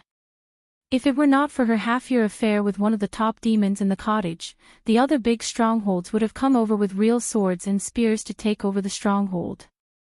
After 2 knocks on the door, Zhang Xiuqing pushed the door open and entered without waiting for a reply. He and Han Fang got along well and was also the military advisor in charge of the internal affairs of the stronghold. There was no need for him to be pretentious over the details. When Han Fang saw this trusted subordinate whom she had known for many years, her mood improved. She called out Zhang Xiuqing's name and smiled. "Fu Ling, can't sleep." Zhang Xiuqing's face was gloomy. Fang Dai and Hong Qian are fighting again. They even threatened to sign a life and death contract, saying that they cannot live under the same sky. They asked me to write the contract. In a fit of anger, I ignored both of them to save myself the trouble. Han Fang smiled. "Is it because of the concubine that Song Kuei bought from the brothel for 200 taels of silver?" Zhang Xiuqing snorted coldly. "They keep saying that they are willing to risk their lives for their brothers. In the end, they are still going against their brothers because of a woman." Han Fang said guiltily, "I also know that the woman has been having an affair with Hong Qian for a long time. She should have entered his house." However, Fang Dai was envious and insisted on interfering. It was indeed unreasonable of him to spoil this good thing. Hong Qian went to private school for a few years in his early years and learned a lot about medicine and astrology from you.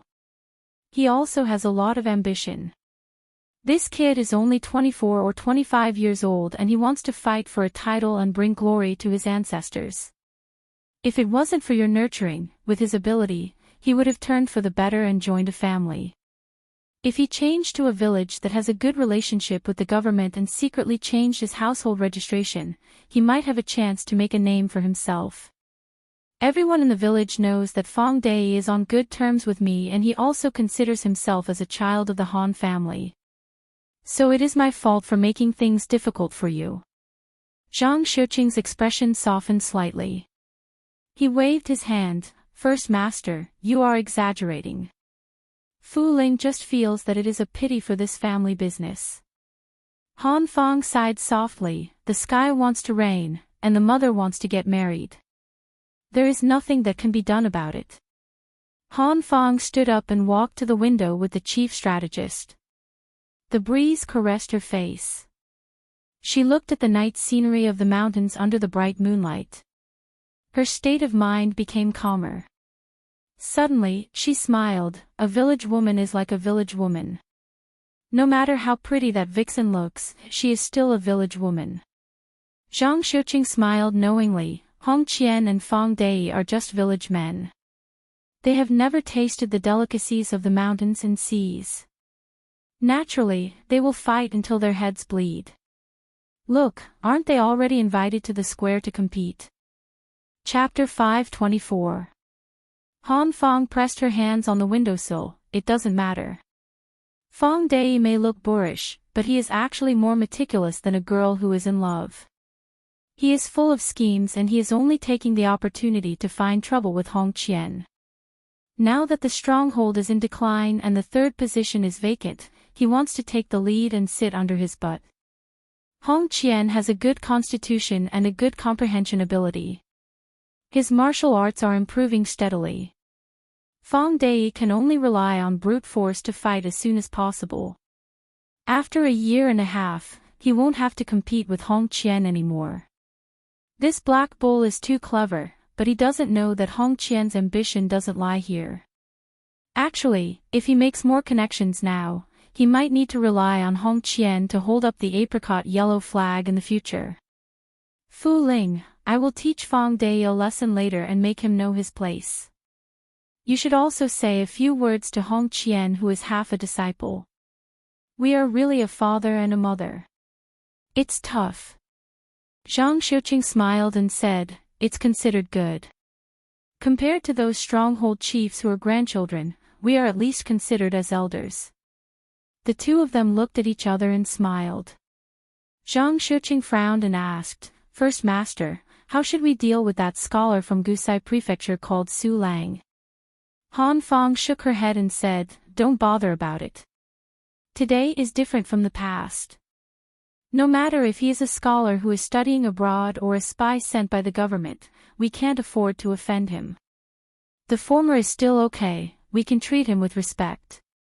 If it is the latter, even if we can't afford to offend him, we can still hide from him. Zhang Xiuqing squinted his almond eyes and was filled with murderous aura. It doesn't matter. If the government really dares to send troops to kill us and leave us no way out, I just need to bring 10 elite brothers to sneak into the city and kill all the people in the backyard of these officials. Han Fong smiled and said, You, the heavenly monarch of thunder, don't look like a Jinren Fong. Zhang Xiuqing's eyes dimmed. He sighed and said, What Jinren? He's just a bandit in a Taoist robe. He only knows how to subdue demons and devils on paper. With a regretful look, Han Fong said, It's because the stockade is too small for Brother Fuling to display his talents and skills. If we could have been a little more powerful back then and had 300 brothers, we would have had enough power to ask for an official position. If we were recruited by the imperial court, we would have at least 6 or 7 official positions with real power in the inner circle and 30 or 40 official positions outside the inner circle. Not to mention Brother Fuling's strategic planning. With your identity as an outer circle disciple of the Taoist sect, you wouldn't have had to deal with the daily necessities in the stockade. Zhang Xiuqing stretched out 2 fingers and stroked his beard. He smiled broadly and said, Life and death are decreed by fate. Riches and honor are in the hands of the heavens. Ordinary people like me can't force things. Han Fong's eyes widened. At the same time, the Taoist blurted out, That's not right. Why did the devil show himself? Han Fong glanced at the Taoist beside her from the corner of her eyes. On the martial arts field paved with bluestones, a group of people appeared out of nowhere. They were all wearing brocade clothes that were rarely seen on the mountain. Moreover, even if the bandits in the stockade wore silk clothes, it was inevitable that they would look like monkeys wearing hats. The dozen or so handsome men and beautiful women had a very good temperament, like immortals from heaven descending to the mortal world, making people jealous. The leading middle-aged man wore a wide-sleeved white robe and came barefoot. His face was like jade and he didn't carry a sword. However, there were several sword-wielding attendants beside him. Needless to say, such a magnificent scene was the arrival of the nobles from the Shin sect's thatched cottage on the Changle peak of the Liui mountain. When Han Fong saw that Hong Qian left the field and didn't fight with Fong Dei, he walked towards the graceful man who looked like a marquis in the mortal world and bowed respectfully. Han Fong's heart sank to the bottom. As expected, Hong Qian had secretly changed his allegiance and joined the cottage. Han Fong sneered. The Taoist Zhang Xiuqing was furious. He angrily scolded, "Bastard," and jumped out of the window and landed on the field. Fong Dei and the dozen or so brothers in the stockade who were watching the show were also on guard. Zhang Xiuqing pulled out the pine-patterned peachwood sword from his back and pointed it at Hong Qian. he said in pain, Hong Qian, the stockade has treated you well. Back then, you killed the soldiers and had no other way out. It was the master who took pity on your abilities and took you in. Why did you do such a disobedient thing? Hong Qian's simple words made Zhang Xiuqing, who was half a master, speechless. People walked towards higher places. Hong Qian continued expressionlessly, that's right. It was me who reported to Immortal Zhongli that a strange man tried to get close to Lady Qingzhu. Since Lady Qingzhu had entered the divine residence of the cottage, she should be a member of the cottage alive and a ghost of the cottage dead. She was unscrupulous. What's wrong with me telling the Immortal Master? Master, the Immortal Master has already promised me that as long as you are willing to leave the stockade, the Immortal Master will be merciful and there will be a place for you in the cottage. Isn't such great glory what you have been dreaming of for many years? I built a Qingyun ladder for you out of kindness. What's wrong with that? Immortal Zhongli's trip this time was on the way and he didn't intend to argue with the stockade. He only went to take the lives of that adulterous couple. The man with bare feet on the ground finally spoke. Squinting his eyes, he said, I heard that the two leaders of the Zhongyi stockade are quite skilled. Otherwise, they would have been impostors like Hong Qian. They would just have changed their original surnames and be given the surname Zhongli. However, before that, I still want to see if they are worthy of my attention. I want to see how you, Zhang Xiuqing, beat the 13 towns at the border with your rod techniques and whether your swordsmanship can really attract thunder. If you disappoint me, I will flatten this stockade tonight and erase its name. This apricot yellow flag has long been an eyesore to the masters of the cottage. They are enforcing justice on behalf of the heavens, but they are actually doing evil. How ridiculous. The man raised his head and looked surprised. A young man with a sword on his back stood at the top of the flag. He was so angry that he laughed. Little kid, you don't know your place. How dare you show off your insignificant skills in front of me? Hong Qian, go and cut down the flagpole. If he cut down the flag, it would be tantamount to forming a blood feud with the stockade. Hong Qian knew the severity of the situation, but he still gritted his teeth and ran forward, cutting down the flagpole with one strike. Zhang Xiuqing, who did not dare to stop Hong Qian in front of the devil from the cottage, had an ashen face. Zhongyi stockade was completely finished. The flagpole suddenly fell towards the center of the square.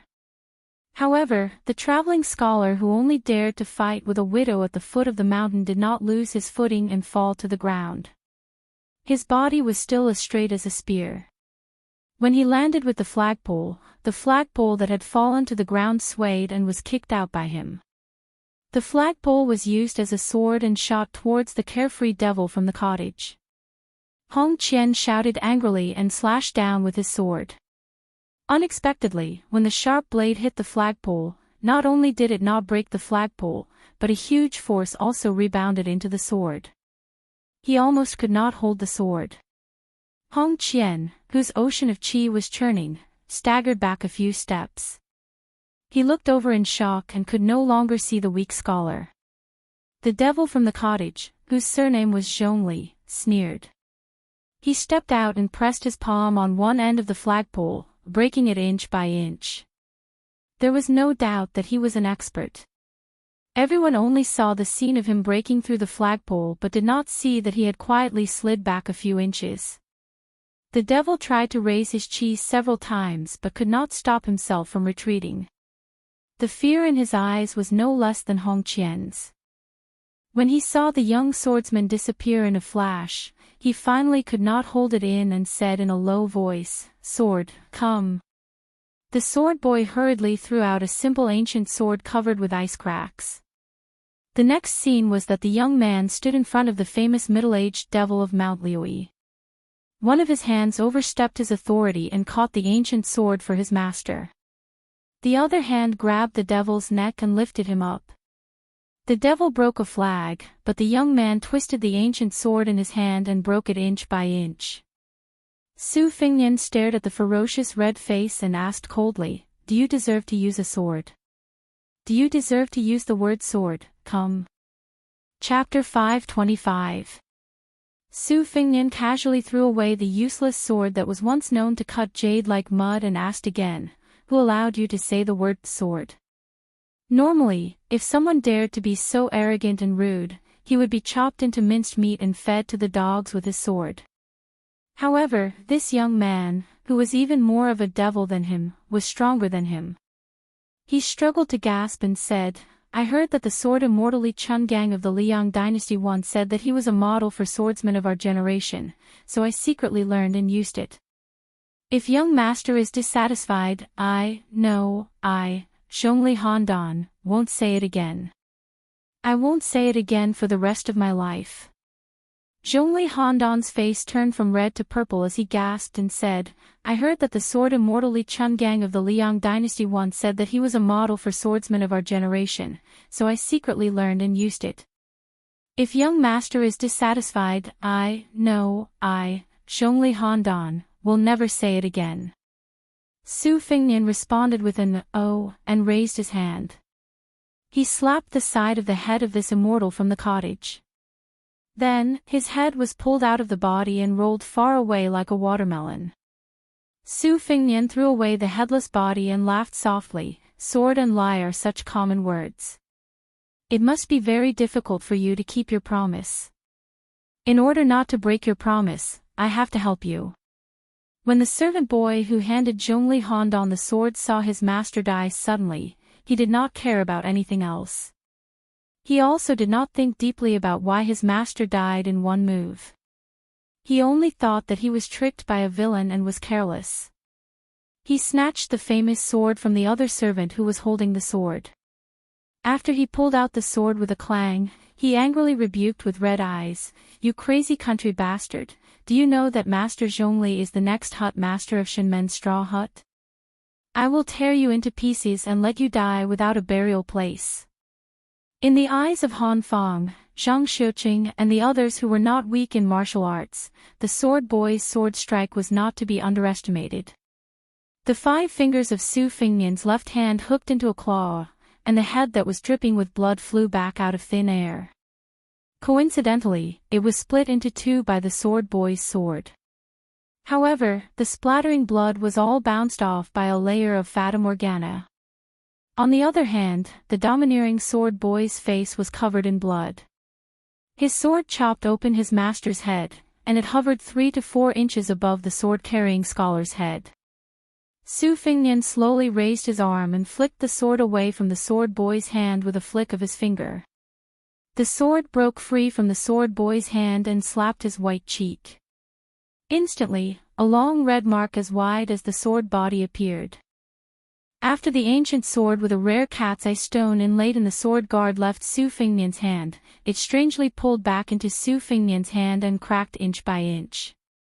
Su Fingnian smiled at the stunned sword boy and said, I have never even heard of Shenmen's thatched hut. How would I know who this piece of trash with a broken head is? Your master has just gone to hell. Since you are so loyal, why don't you accompany him? Otherwise, with your peerless swordsmanship of splitting Mount Hua, I believe that you will be buried with him when you return to the cottage. Only then did the sword boy realize the difference between the two of them. He had just said a word when his body was kicked like a drawn bow and flew out 5 to 6 feet away.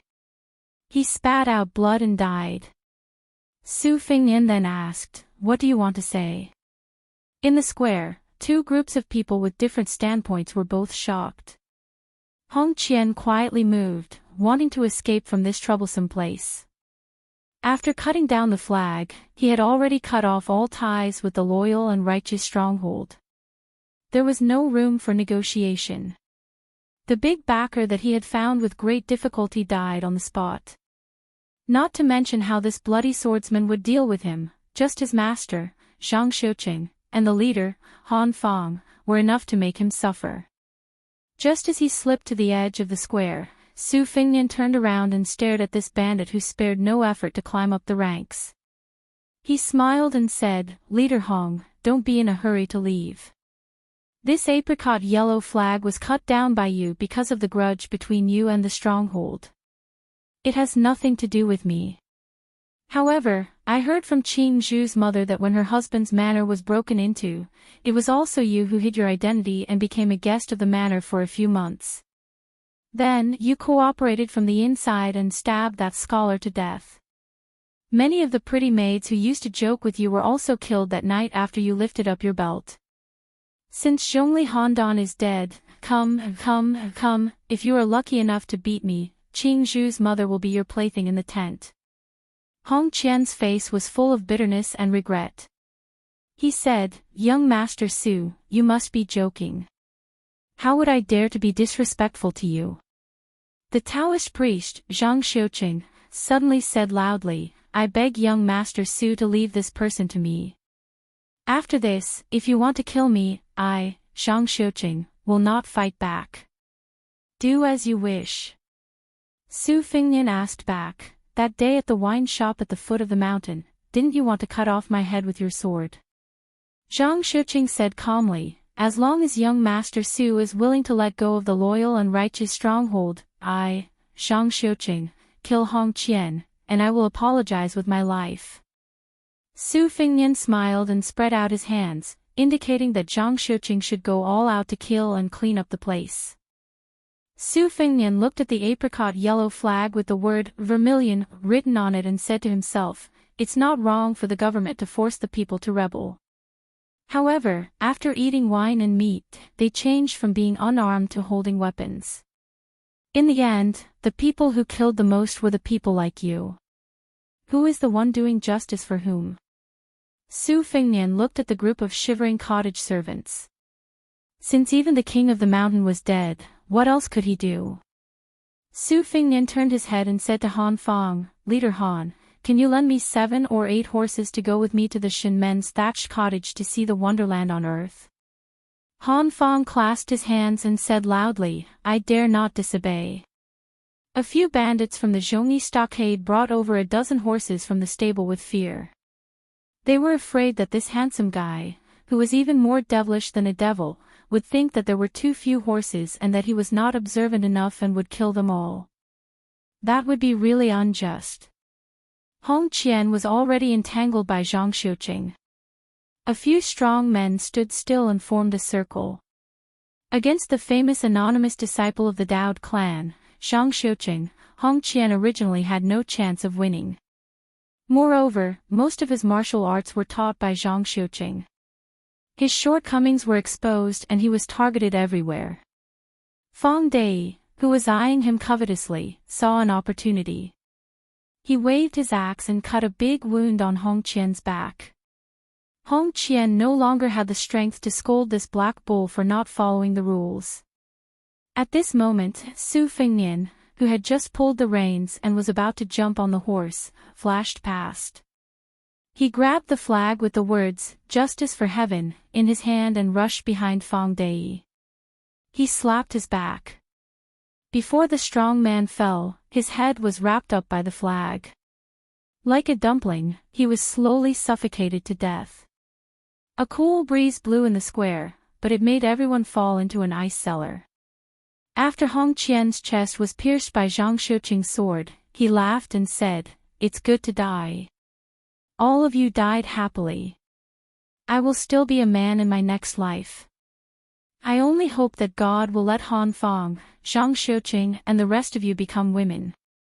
Without waiting for him to finish his last words, Zhang Xiuqing's sword pierced his heart and lungs.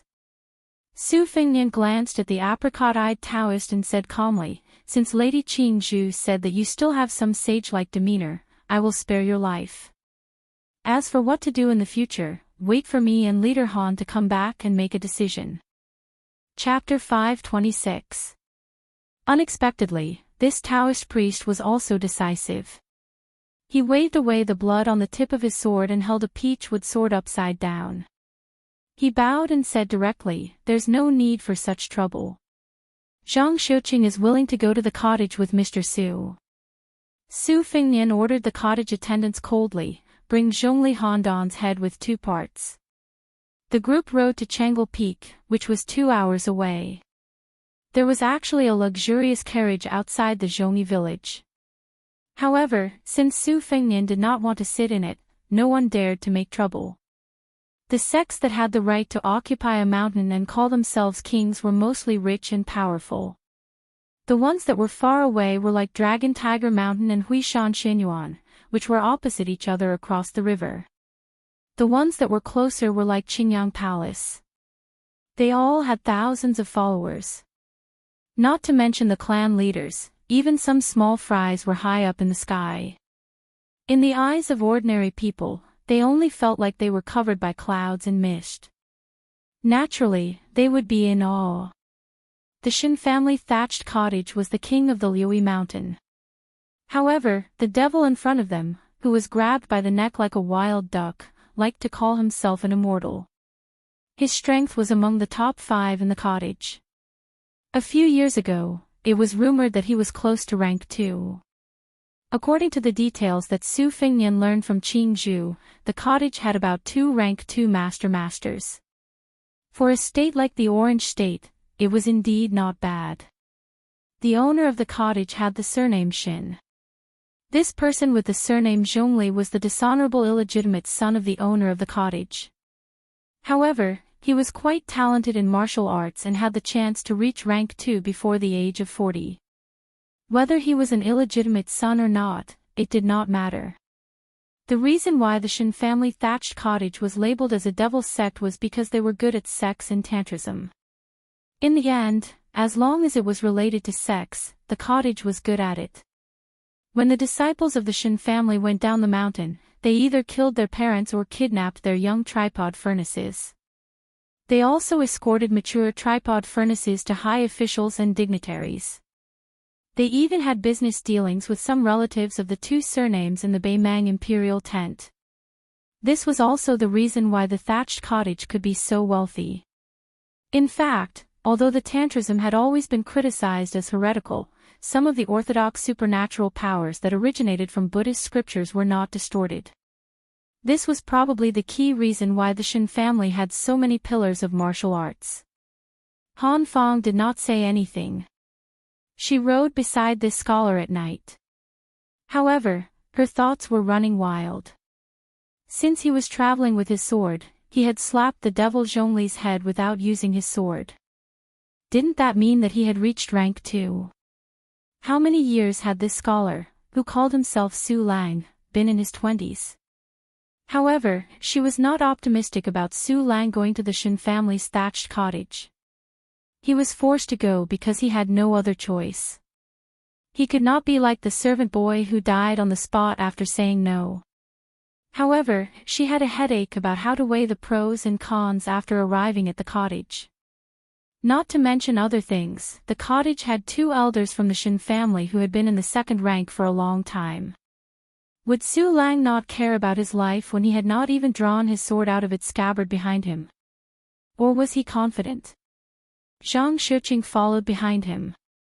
He only felt that this scholar had a strong sense of hostility.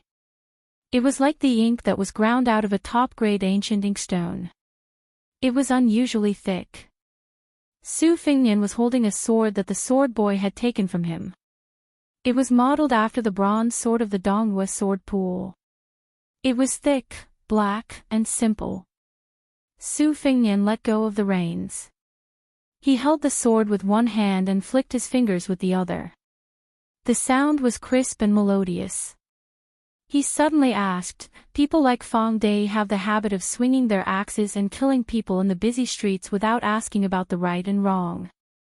Do they only feel satisfied and not have the slightest bit of mercy? Han Fang mocked herself and was about to speak.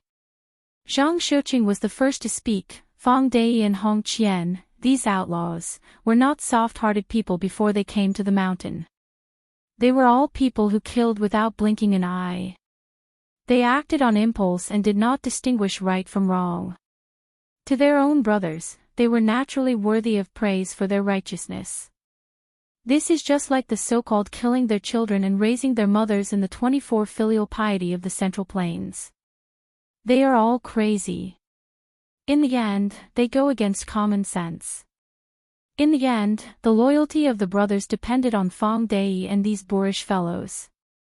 Those who were literate and quick-witted were rarely willing to hang themselves on a single tree. Later on, Zhongyi village was pushed aside by the other villages of Mount Liui, and the birds and beasts scattered. Those who scattered were precisely these brothers who had knowledge in their stomachs. After joining other families, they turned around and wreaked havoc on Zhongyi village, sparing no effort. The third boss Song Kue was tricked by one of his former brothers into going to the city, which was why he ended up in prison. Of course, not everyone is so despicable. Many brothers who went up the mountain but did not form a gang or faction to establish a foothold were disheartened, and after going down the mountain, they were still affectionate and loyal to the Zhongyi stronghold. It can be said that they parted on good terms. Su Fingyan nodded and said, "At the foot of the mountain, I asked Qing Junyang for advice on many methods of running a village. I more or less know that it is not easy for you." Zhang Shuqing couldn't help but curse in his heart. "I beg you, this great devil, to stop asking for advice. You already have such fierce and unparalleled skills and supernatural powers. Could it be that you want to learn from us and build a stronghold for fun?" Zhang Shuqing's heart was heated. Could it be that Mount Liui was going to change? Han Fong also had a telepathic connection. The two of them knew each other. Their gazes met and then flashed away. A sword boy who picked up the luxurious sword inlaid with cat's eye stone from the square came riding over. He anxiously reported, "Young master, someone is sneaking away." In fact, Su Fengnian had already known the truth from the sound of the horse's hooves. However, it was unnecessary for him to turn his head and look. The ruthless sword boy, who had probably learned most of his skills from his master, used the sword as a dagger and took the opportunity to stab Su Fengnian's neck. Even Han Fong and Zhang Shuqing did not expect this sword boy to be so daring. His unyielding character was even more obvious. Su Fengnian gently threw the bronze sword in his hand. It stabbed into the back of the escaping cottage servant and he fell off the horse. 2 fingers easily pinched the tip of the sword. The 2 horses were still riding side by side. Su Fengnian did not immediately kill the servant. He only pulled out the valuable sword and then smiled. Go to the corpse and pull out the sword. As for whether you want to escape or not, it's up to you." The sword boy was stunned on the spot. Then, he broke down and burst into tears. Su Fengnian turned the sword around and kicked him. The sword boy, who had just come back to his senses and was about to pull out the sword, flew out like a kite and hit the mountain wall. He stopped breathing and died. Zhang Shuqing was as silent as a cicada in winter. How could this devil's character be more unpredictable than his methods? Su Fengnian, who was sitting steadily on the horse, threw the sword to Han Fong. He put his hands in his sleeves and squinted his phoenix eyes to look at the road in front of him. He remembered the harsh days when he saw thieves armed with knives and sticks as his mortal enemy. Every time he crossed over a mountain, there was a young girl who was determined to be a heroine who would happily shout that the king asked her to patrol the mountain. She would patrol the South Mountain and the North Mountain. At the end of each sentence, she would not forget to make incessant moans. Su Fengnian said calmly, "If you, a heroine, knew that you were going up the mountain just to kill people, would you still call me your good brother?" There was another chapter at around 2:00 in the morning. It was to thank the new top scorer on the 13th, Grey Shepherd, v. Gale Alter. As for the new top scorer on the 14th, young Master Fu Shu, his outburst came later. Chapter 527. Su Fengnian went up the mountain because he wanted to learn from Li Chungang and kill thousands of soldiers by himself. Although he did not bring Spring Thunder with him, he was still nourishing it. Su Fengnian had already noticed that he had accumulated too much killing intent and hostility. If this continued, he would go crazy sooner or later.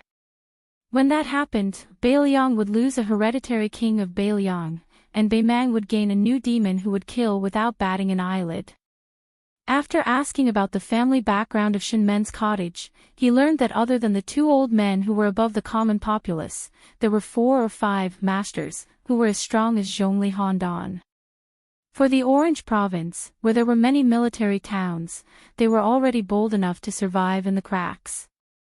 Beimang ruled the Jianghu with an iron fist. Among the 5 major sects, Tibing Mountain, which was no different from a military town, was ranked 3rd. The chess and sword music school was ranked last. Because there was Hong Jingyan, who was on the Wushu rankings, holding the flag, as well as the master of the sword mansion, Jian Qi, and a few other hidden masters, no one dared to look down on them. With these 5 beasts who absorbed the resources of the Jianghu like whales swallowing whales, there was an insurmountable gap between the superclass sects and the first-class sections. Su Fingnian did not find this strange. Beimang only used such methods so that they could gather the strength of the Jianghu at the start of the war and integrate it into the army to deal a heavy blow to the Liang dynasty. Looking at it this way, when Su Shao entered the Jianghu on horseback and broke the Jianghu, there were pros and cons. For the imperial court, it was a headache. However, once the backbone was crushed and the backbone was broken, the Jianghu would lose its vitality. Su Fingnian shot a glance at Han Fang. This stick-wielding hero who sat at the head of Zhongyi stronghold came from a prestigious family. The Han family was the cornerstone of the strategic border region, Ji province, for 100 years.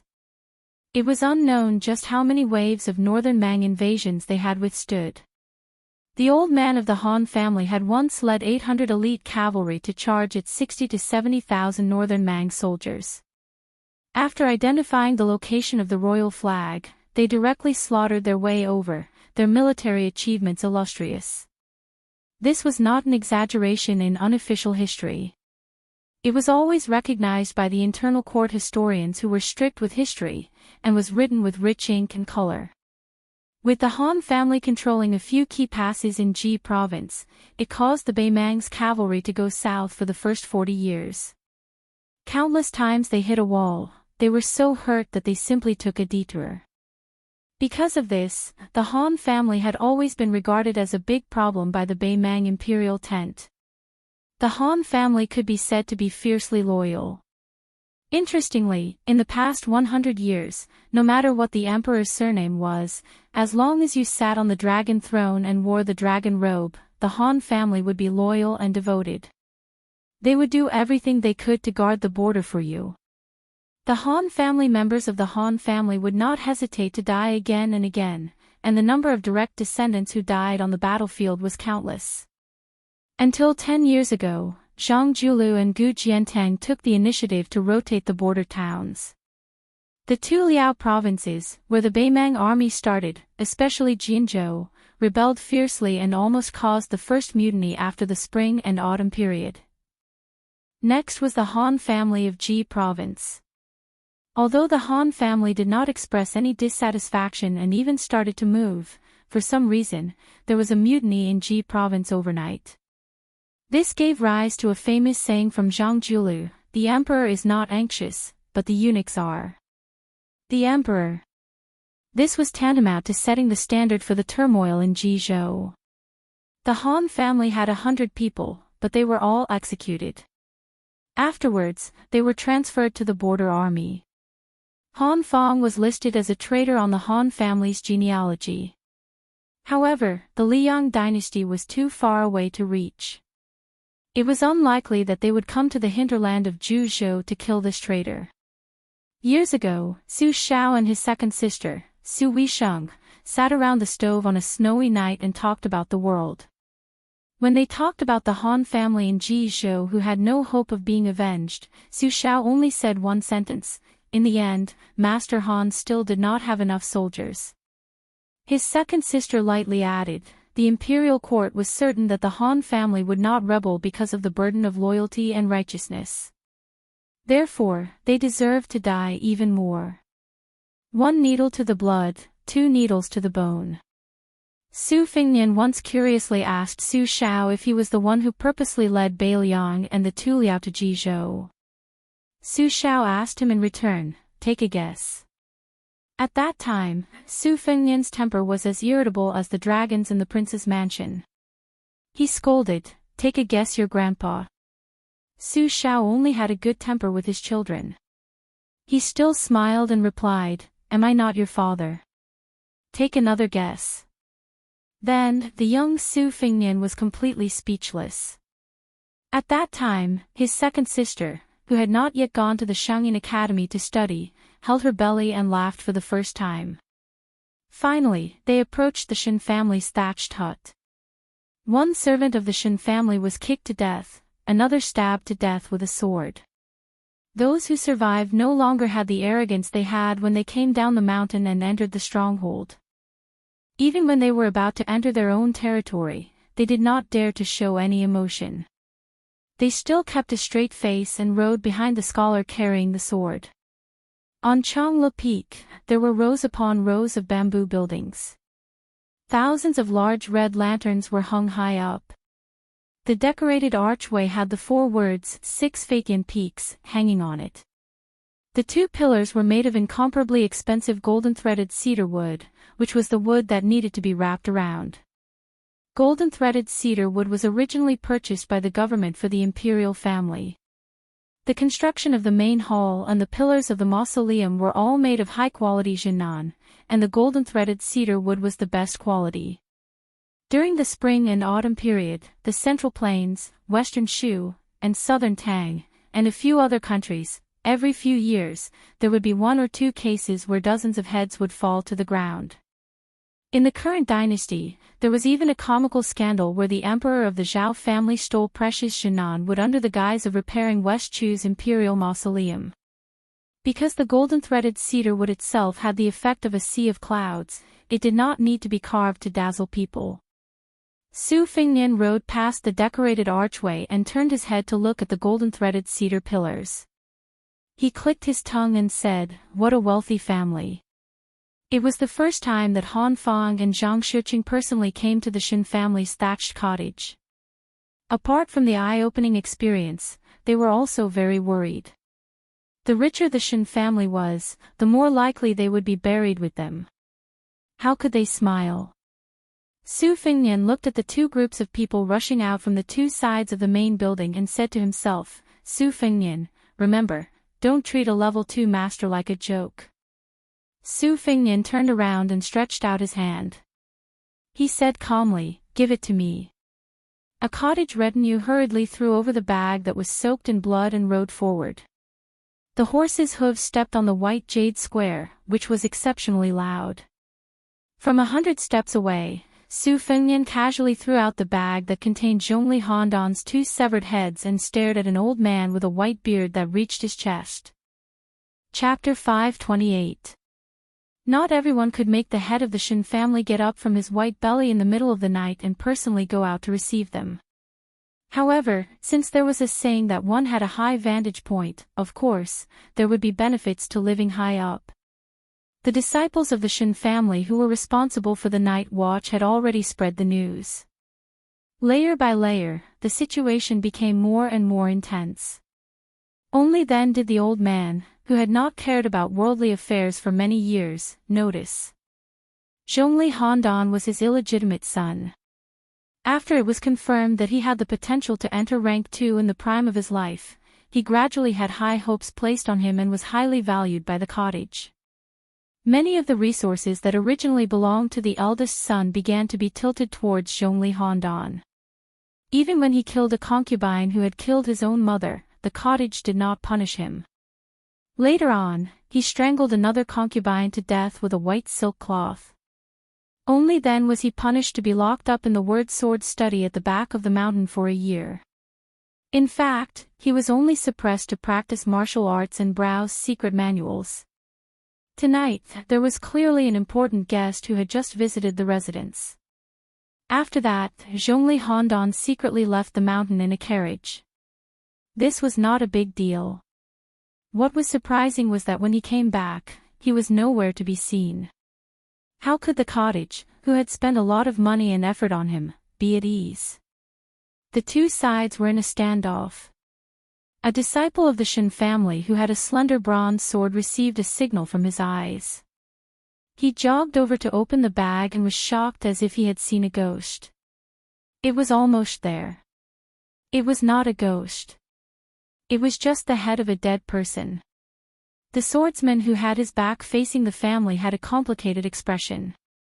After he turned around, he hid the ecstasy in his eyes that was hidden very deeply. With a face full of grief, he said in a trembling voice, "Head of the hut, Zhongli Handan is dead." The head of the hut was extremely angry. The long beard in front of his chest fluttered.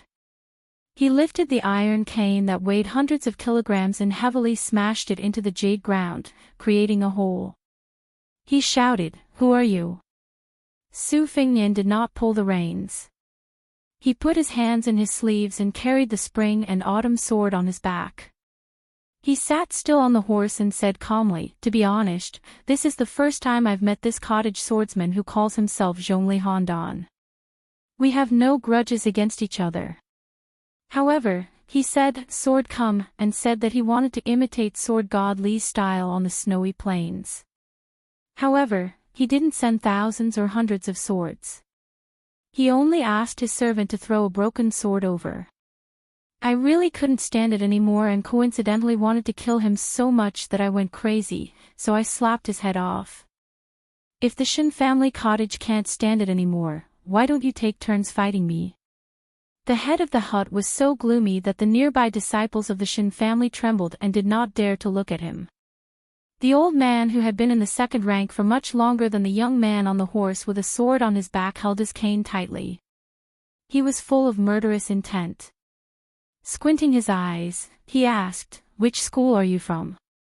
Su Fengnian said with a look of surprise, "I've already killed your son, and you're still nagging me. Am I your father?" Han Fong and Zhang Shuqing looked at each other. They were considered experienced people in the Jianghu, but they had never seen such a master who was like a ruffian in the marketplace. Good, good, good. The head of the hut was so angry that he laughed loudly. He pressed his hands on the huge luminous pearl that was held in the dragon's mouth at the top of the cane. Regardless of whether they were under the protection of the cottage or the direct descendants of the Shin family, there were a total of 60 people present.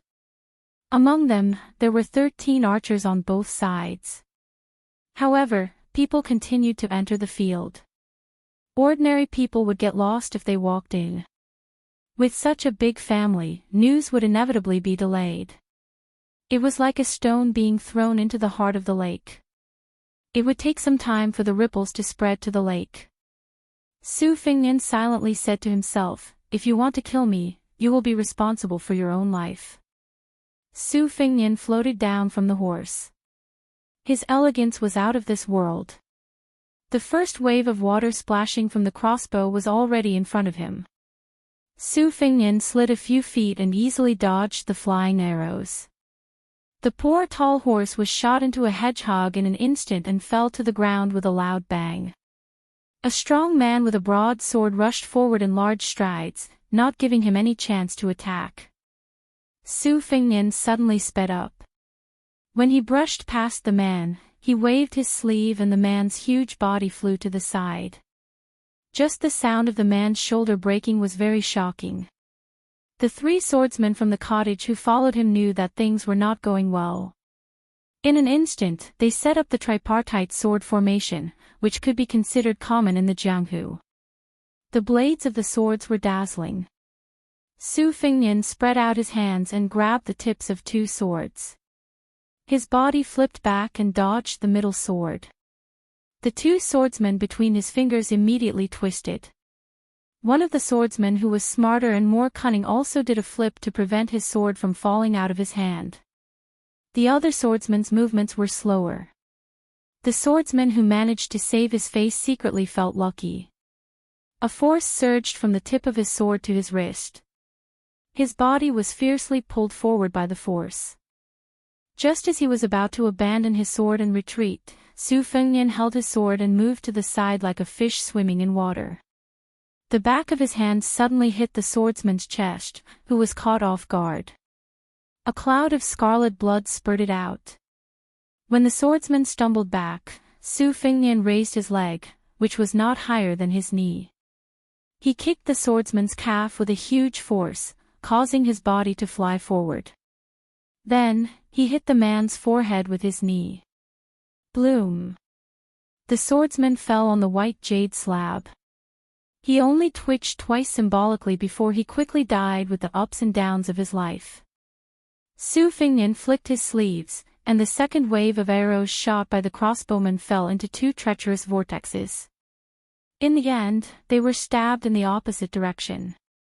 Only those who were quick enough to dodge were able to escape, but there were still 3 crossbowmen who died.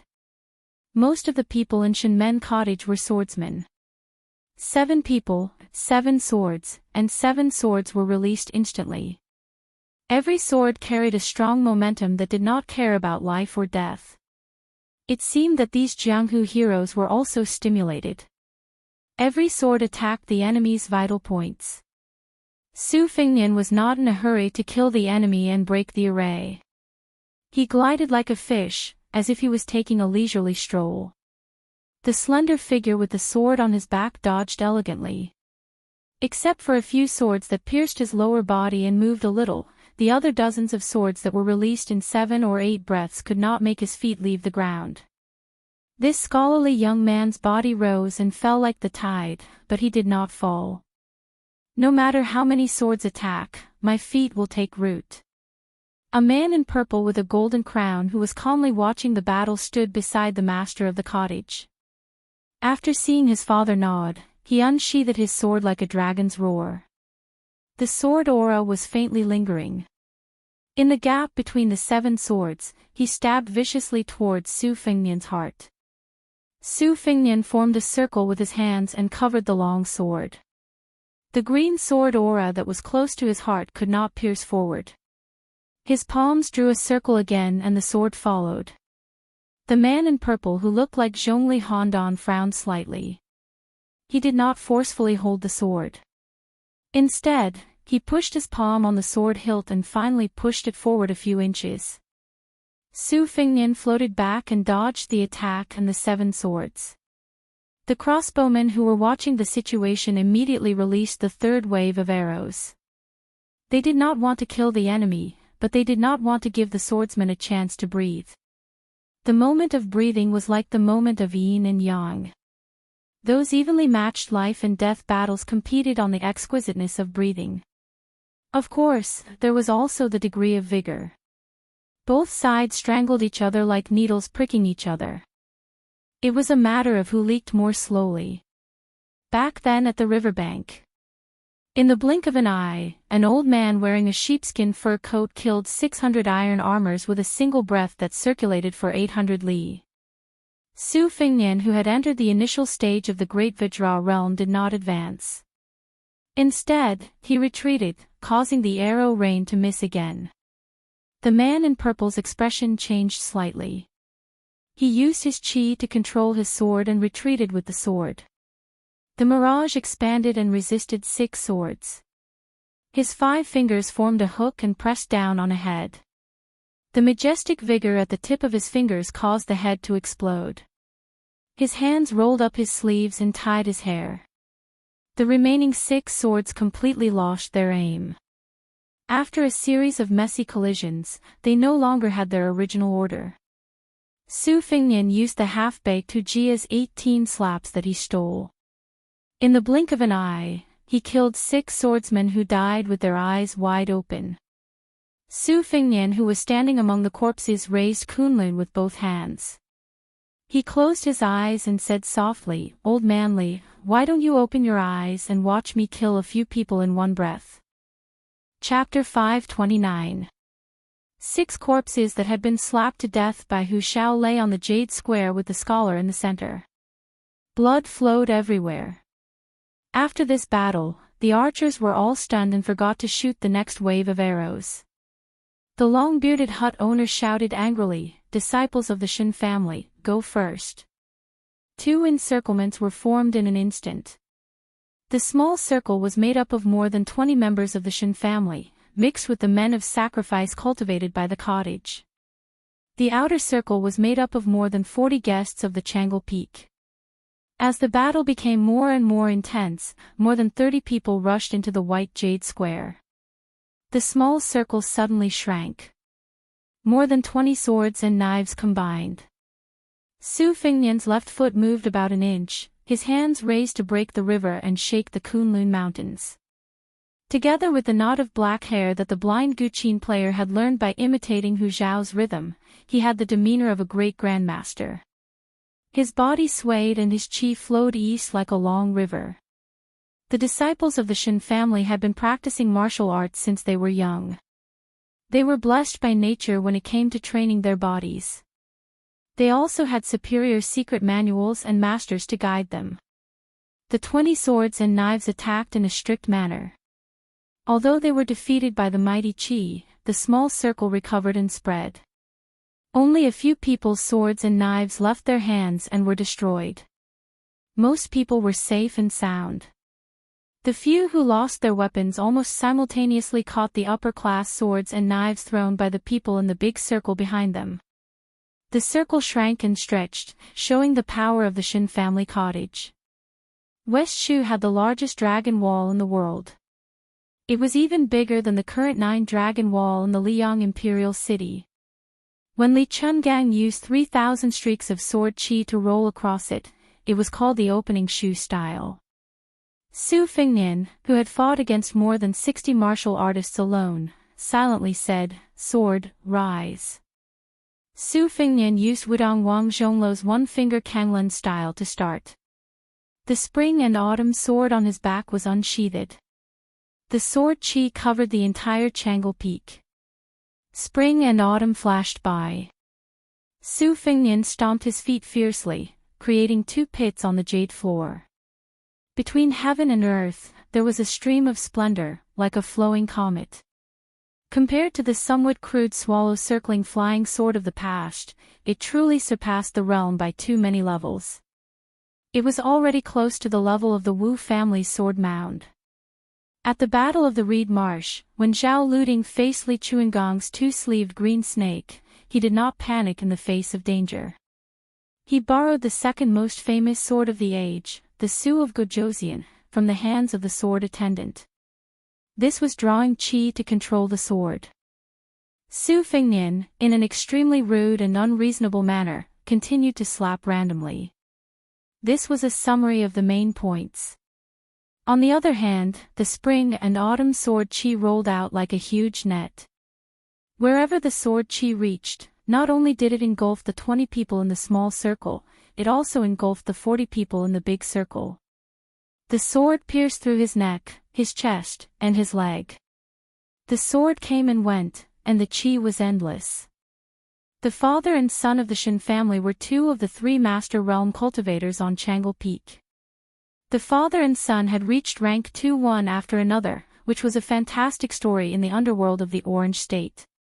It could be said that a tiger father would not have a dog son. The reason why Shenji had high hopes for his illegitimate son, Zhongli Handan, was because he was waiting for the day when 3 master realm cultivators appeared in Changle Peak. This would undoubtedly help the cottage close the gap between them and the top 10 sections. The younger generation of the Shen family had many talented martial arts geniuses. As long as they did their best to raise a rank 1 expert within 30 years, the Shen family would be qualified to enter the eyes of the Northern Mang imperial court and would be supported by large amounts of people, money, and resources. The rich would get richer. This was the underworld of the Northern Mang. Not only did the imperial court allow the small sects to eat shrimps, they would also take the initiative to help the big sects to eat the small ones. If they did not move forward, they would fall behind. In Dunhuang City, which was 600 miles away, the city lord was like a king who had established his own sect. He was called the Second King by Little Emperor Wu. He had long wanted to devour the Shen family cottage. If it were not for the fact that the Changle Peak and the royal family had built up a huge amount of incense, which allowed several military towns to stand between them and were willing to stop the Dunhuang city forces from invading the south, the cottage would have been devoured long ago. Living in peace, one would not think about danger. The 40 or so sects within 300 miles of Dunhuang City were examples. The death of one person in the cottage meant that there would be more danger. How could Shinji not be worried? The purple-robed swordsman from the eldest branch of the cottage squinted his eyes and said gloomily, "If we don't get rid of this person, how can the cottage stand in Mount Liui? Should I ask Grandpa to come out?" The cottage master shook his head and seemed to ask himself, "Isn't the price too high?" The middle-aged man retorted in a low voice, "Are we going to let this person kill everyone in the square?" The long-bearded cottage master squinted his eyes and said, "No hurry. Wait until he stops breathing, then you can test him again." The next cottage master, who was more elegant than Zhongli Handan, said angrily, "If we still can't take him down, what should we do? If we lose face, we will be hurt. Those bastards in Dunhuang City love to take advantage of every opportunity. Won't the cottage be in danger? If the cottage is destroyed, how can the descendants of the Shin family live a peaceful life? We can't learn from those filthy village leaders and take the Dunhuang City lord as our godmother and be her slave, right? The messenger from Dunhuang City on the mountain has a seductive face and a plump body. She is like a concubine in the palace. However, her heart is vicious and her tone is lawless. She just came and already said that she wants the entire Shin family of the cottage to be the fake sons of Dunhuang City. How can I tolerate that?" Shinji frowned and said, "Don't try to goad me. Nobody knows my son better than his father. Do you really think that I'm old and dim-witted for all the tricks you've done in secret all these years? You blame me for not being willing to rely on Murong Baoding and not paving the way for you in the military world. So, you secretly made friends with the henchmen who hold the decree. Shinkaiha, do you still think that I am your father?"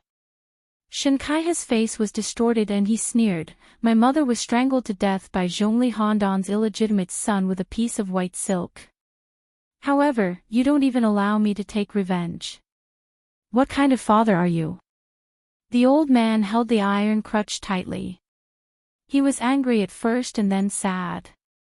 His eyes were lonely. He suppressed his anger and sighed, "Now that Handan is dead, you and I should be united." Looking at the sword in the square, the owner of the cottage felt that he was old. A scholar who had become a crown could ride a sword, which was hard to find for ordinary swordsmen. The old man said slowly, "Murong Baoding is a man of great talent and bold vision, but he has a disloyal heart. Even if he can fight against Her Majesty, who is from the same clan as him, can he fight against Uoba Bodhisattva who has military power? Can he defeat the other 7 people who will sit on the mountain and watch the tigers fight? If I kneel down and show my goodwill to Dunhuang City, even if the Shin family is struggling at death's door, it is better than being executed one day." Shinkaiha said coldly, "Let's talk about the future. Right now, we still have to rely on people." The old owner smiled bitterly and said nothing. In the square, the spring and autumn sword had broken through 2 layers of the circle. More than half of the people were dead or injured. Chapter 530. The sword returned to its scabbard. The purple-clothed Shinkaiha swept into the arena and fought a thrilling battle with this elegant swordsman. His figure was nimble and his purple sleeves fluttered. It was a very beautiful sight. The battlefield continued to shift. Shinkaiha was punched in the chest by the hut master Shinji, who was 20 steps behind him. The latter's expression changed slightly. He lifted his walking stick and rushed forward, supporting this eldest son of the hut master. Shinkaiha stood behind the long-bearded hut master. Su Fengnian originally did not want to play any trick of capturing the leader of the bandits. He only wanted to deal with the continuous battle of attrition and kill again. However, since he had delivered himself to his doorstep, he did not hold back. He unsheathed the spring and autumn sword. He saw the hut master with the white beard lift his walking stick. Su Fengnian sensed that this second-level master's chi had collapsed in an instant. Although there were signs of reversing the flow of chi, it was as if he had received another heavy blow. Finally, like the river and the sea, the spring and autumn sword pierced through his heart without any stagnation. It drew an exquisite arc in the air and returned to its scabbard. Su Fengnian narrowed his eyes. There was some surprise and even more unreasonable strange smile. Shen Kaihe roared, "Father," and hugged the dying old man who had been pierced by the sword.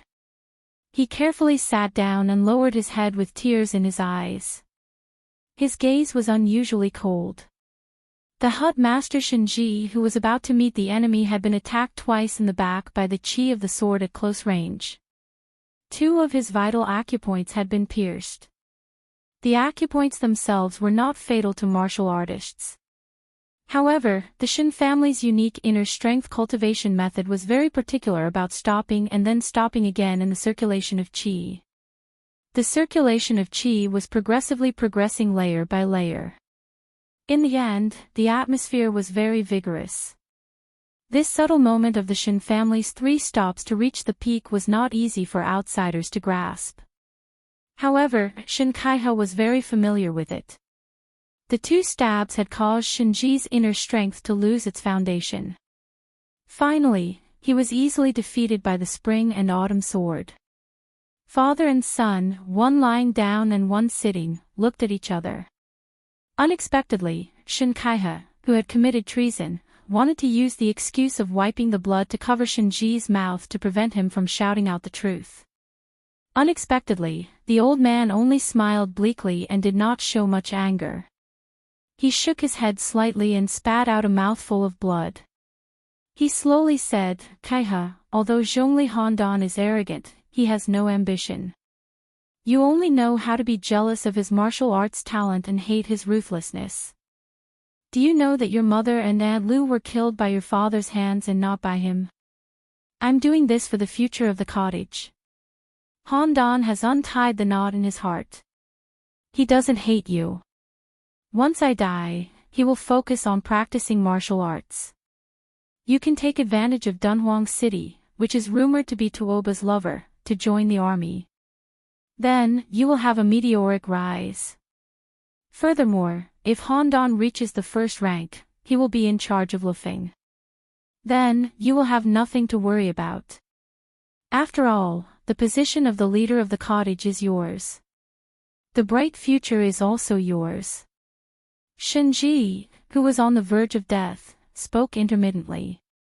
Shin Kaihe, who was in the prime of his life, pursed his lips and his lips trembled. Shinji, who was like a tiger that did not eat its cubs, grabbed his son's wrist and said with a hoarse voice, "Kaihe, don't get involved in the mud of the Murong family. Compared to the huge forces like Dunhuang City, the Shin family can't afford to play with a palace coup. Remember, there is a Zhuang spy hidden in the cottage. I purposely formed a connection with Dunhuang City to cover up your relationship with Murong Baoding. You have to be careful." Shinji's last words before he died were, "Don't feel guilty, Kaihe. You are someone who can achieve great things. As your father, I will take it as one of your achievements. In the future, you will bring glory to our family and have more children." Shin Kaihe finally had a few drops of sincere tears. However, there was still no remorse in his eyes. Su Fengnian, who had watched a great show, knew that there was no need to fight today. The purple-robed man's action seemed absurd and cold-blooded. He knew that he could not kill Su Fengnian in a short period of time, but he also revealed the truth of killing his father. It was obvious that he was giving Su Fengnian a name. Not to mention being an enemy, he could even become a secret guest.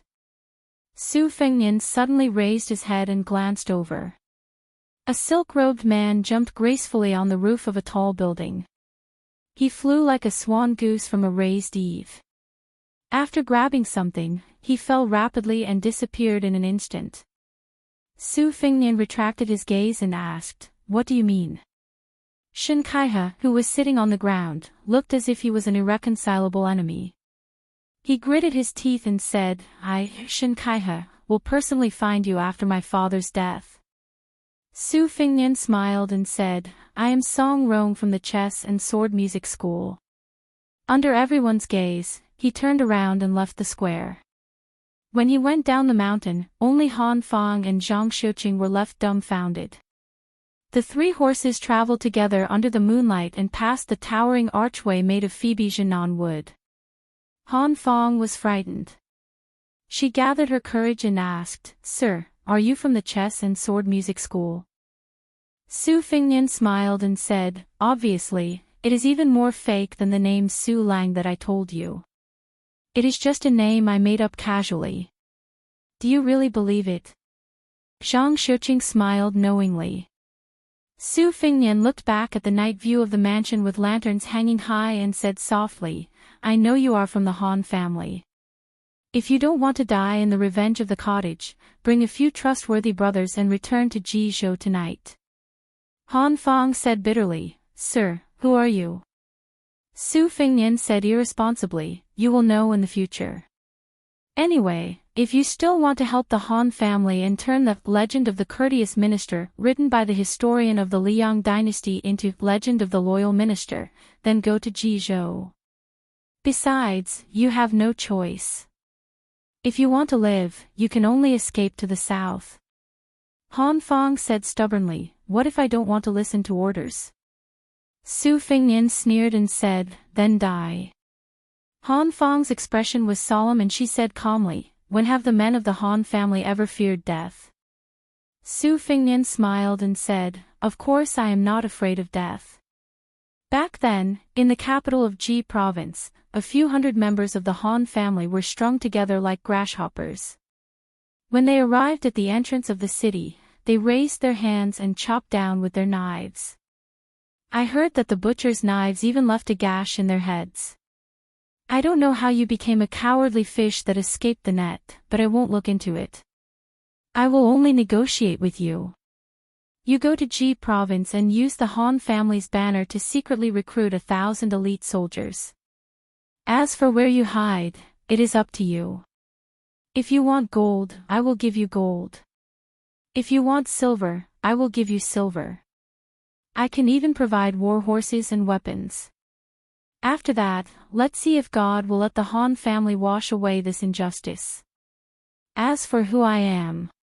Zhang Xiuqing squeezed the horse's belly and took the lead to run a few hundred steps forward.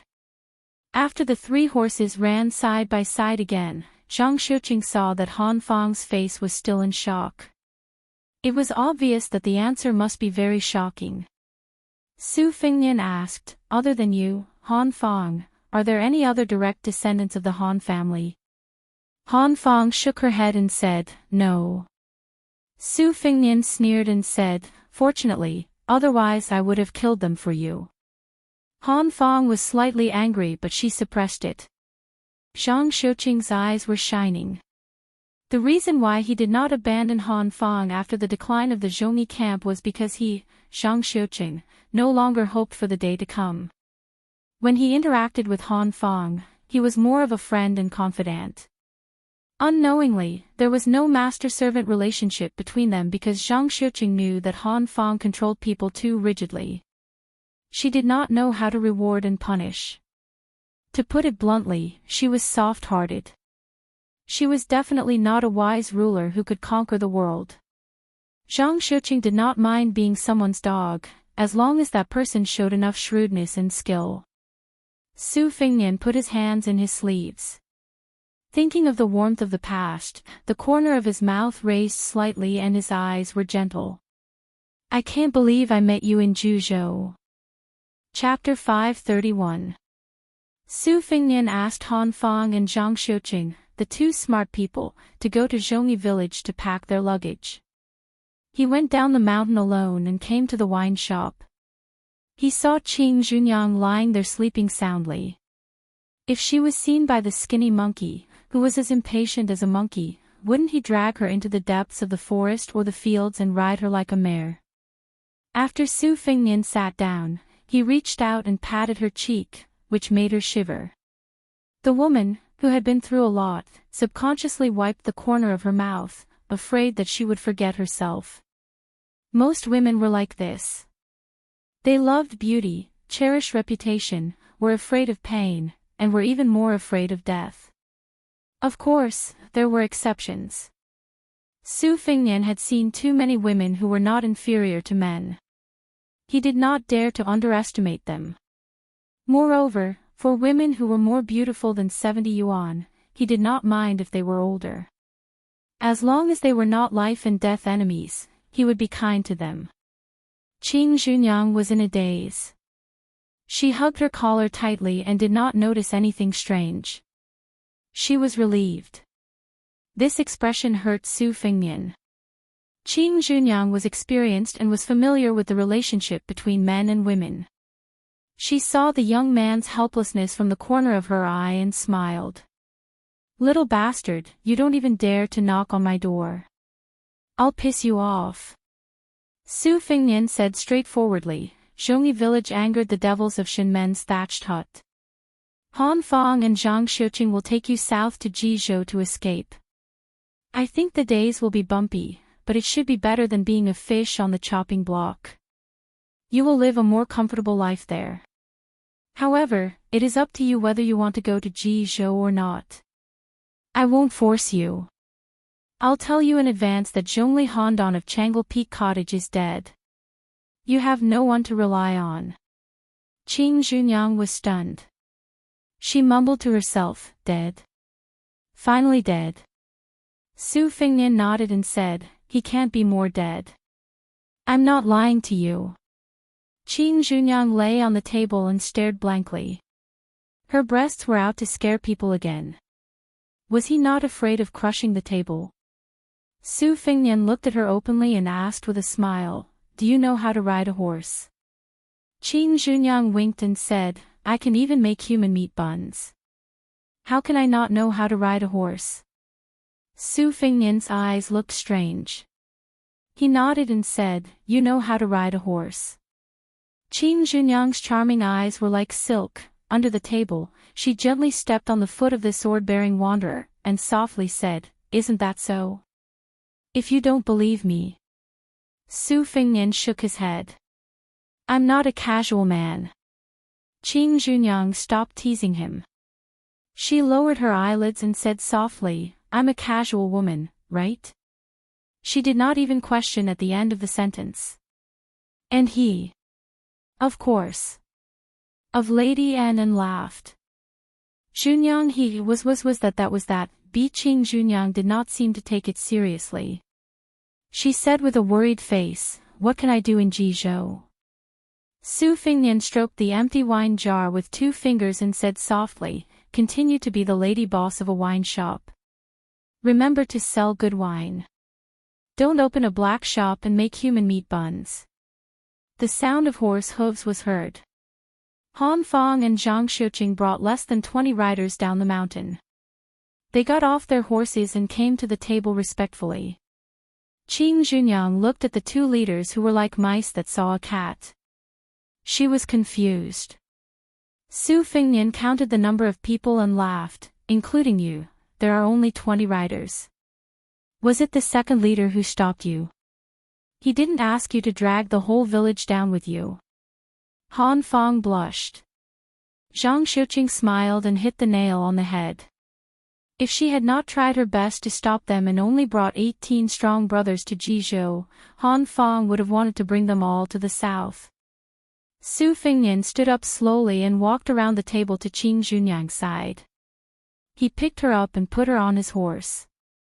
He raised his head and said, "Qing Junyang, go to Jizhou. Find a man you like and marry him. If anyone dares to talk bad about you, I will let the 2 leaders tear their mouths apart." On the horse, the young woman who was still drunk suddenly cried. She bent down and hugged the scholar's head, but she did not let go. For a long, long time. Su Fingnian finally said with great difficulty, "I can't breathe." The men of Zhongyi village were stunned. Moreover, Qing Junyang had a moment when she was shy like a young woman. Su Fingnian said softly, "Live well. There is no greater principle in the world than this." She nodded and wiped away her tears. The 21 riders gradually moved away. Su Fingnian waved his hand and touched his head. He said softly, "So fragrant, so heavy. Other than having a funny name, Du Qinglu only had a very ordinary face. His skills were average among the foreign officials of the Shin cottage. He could not participate in confidential matters. 5 or 6 years ago, he went to Changle Peak. Because he practiced a set of sharp swordsmanship that was not known in the Jianghu, the moves were not flashy, but they were very murderous. Thus, he was often caught by Zhongli Handan to compete with him and practice his swordsmanship. Du Qinglu was not a loner. He got along well with many officials on the mountain. He was a small character who was willing to lower himself to get to know people. He was also one of the few important officials in the cottage who was willing to be nice to the bandits. He often went down the mountain to drink and laugh. Chapter 532. This chapter is not updated on the 18th. It is a chapter to thank the new top scholar for his calligraphy. The mansion of Shinmen Cottage was in chaos. As the night deepened, more and more red lanterns were hung. Many of the acquaintances began to gather and whisper to each other. Those who did not have time to get close to the fight were all shocked by it. 34 people died in the encirclement of the young swordsman who went up the mountain to pick a fight. Even the head of the cottage, Shenji, was stabbed in the heart. Because of the rolling sword Qi, Shenji, who had been in the second rank for many years, was careless and died, which did not cause too much speculation. After cleaning up the mess, Shinkaihe in purple went to the back of the mountain and knocked on a wooden door. He told a white-haired old man about the situation at the top of the mountain. The old man did not say a word. In the end, he stared at his grandson's eyes. Shinkaihe sat upright and did not move, especially with a straight back. The old man in Changle Peak was like a retired emperor who retired after abdicating. He finally spoke in a plain tone, "Bury your father early to avoid leaving a topic for gossip." Shinkaihe knelt down and cried bitterly, "I am unfilial." Now that his grandson was no longer observing his expression, the old man slowly showed his weariness, just like a piece of rice paper that had been laid out for many years, but after a drop of thick ink had been dripped into it, he would eat the ink later.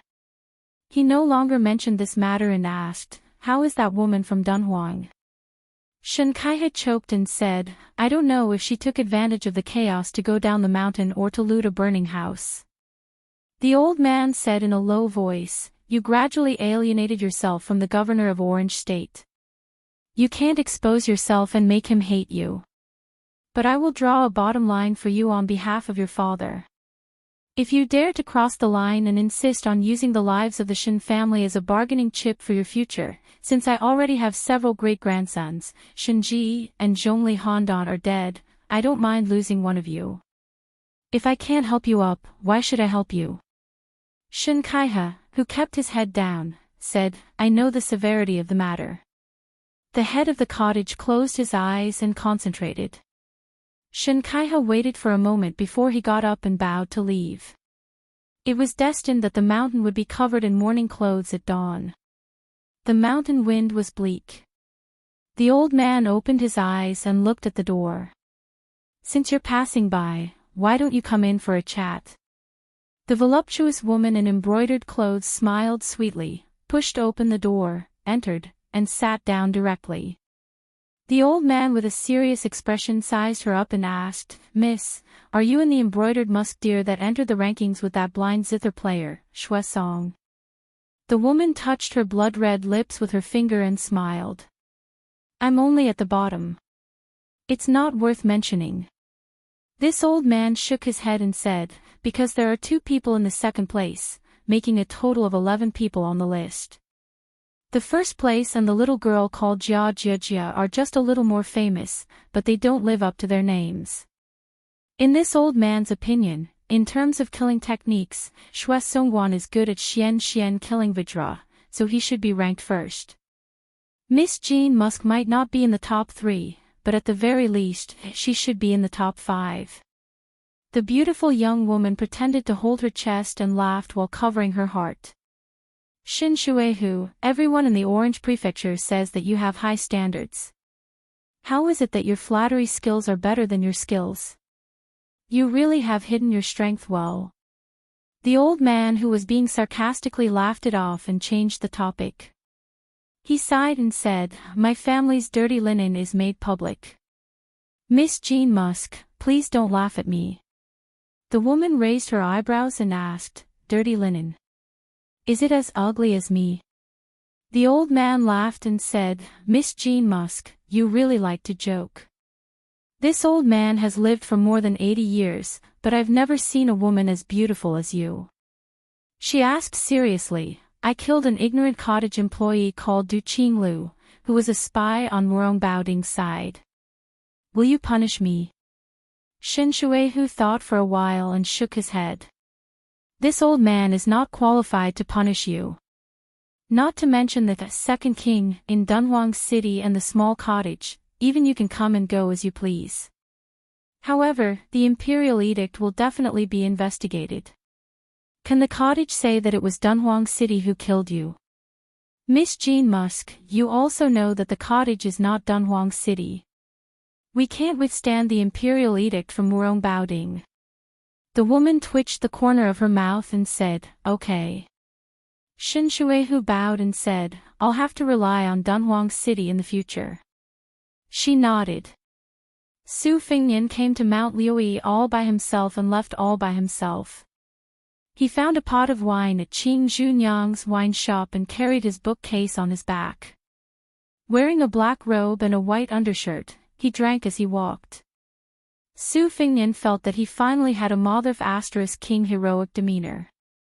Why did he go up the mountain to kill people? Su Fingyan walked on the muddy road that was full of potholes due to the horse's hooves.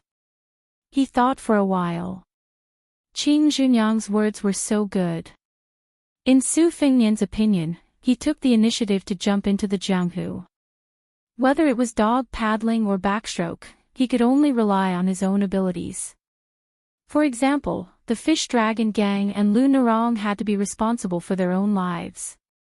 Other people practiced martial arts and ran to help the weak after reaching a certain level. Su Fingyan was in Beimang and was in a precarious situation. He did not want to join in the fun. Since he was determined to seek fame and fortune in the Jianghu, he could not blame others if he was killed by the waves.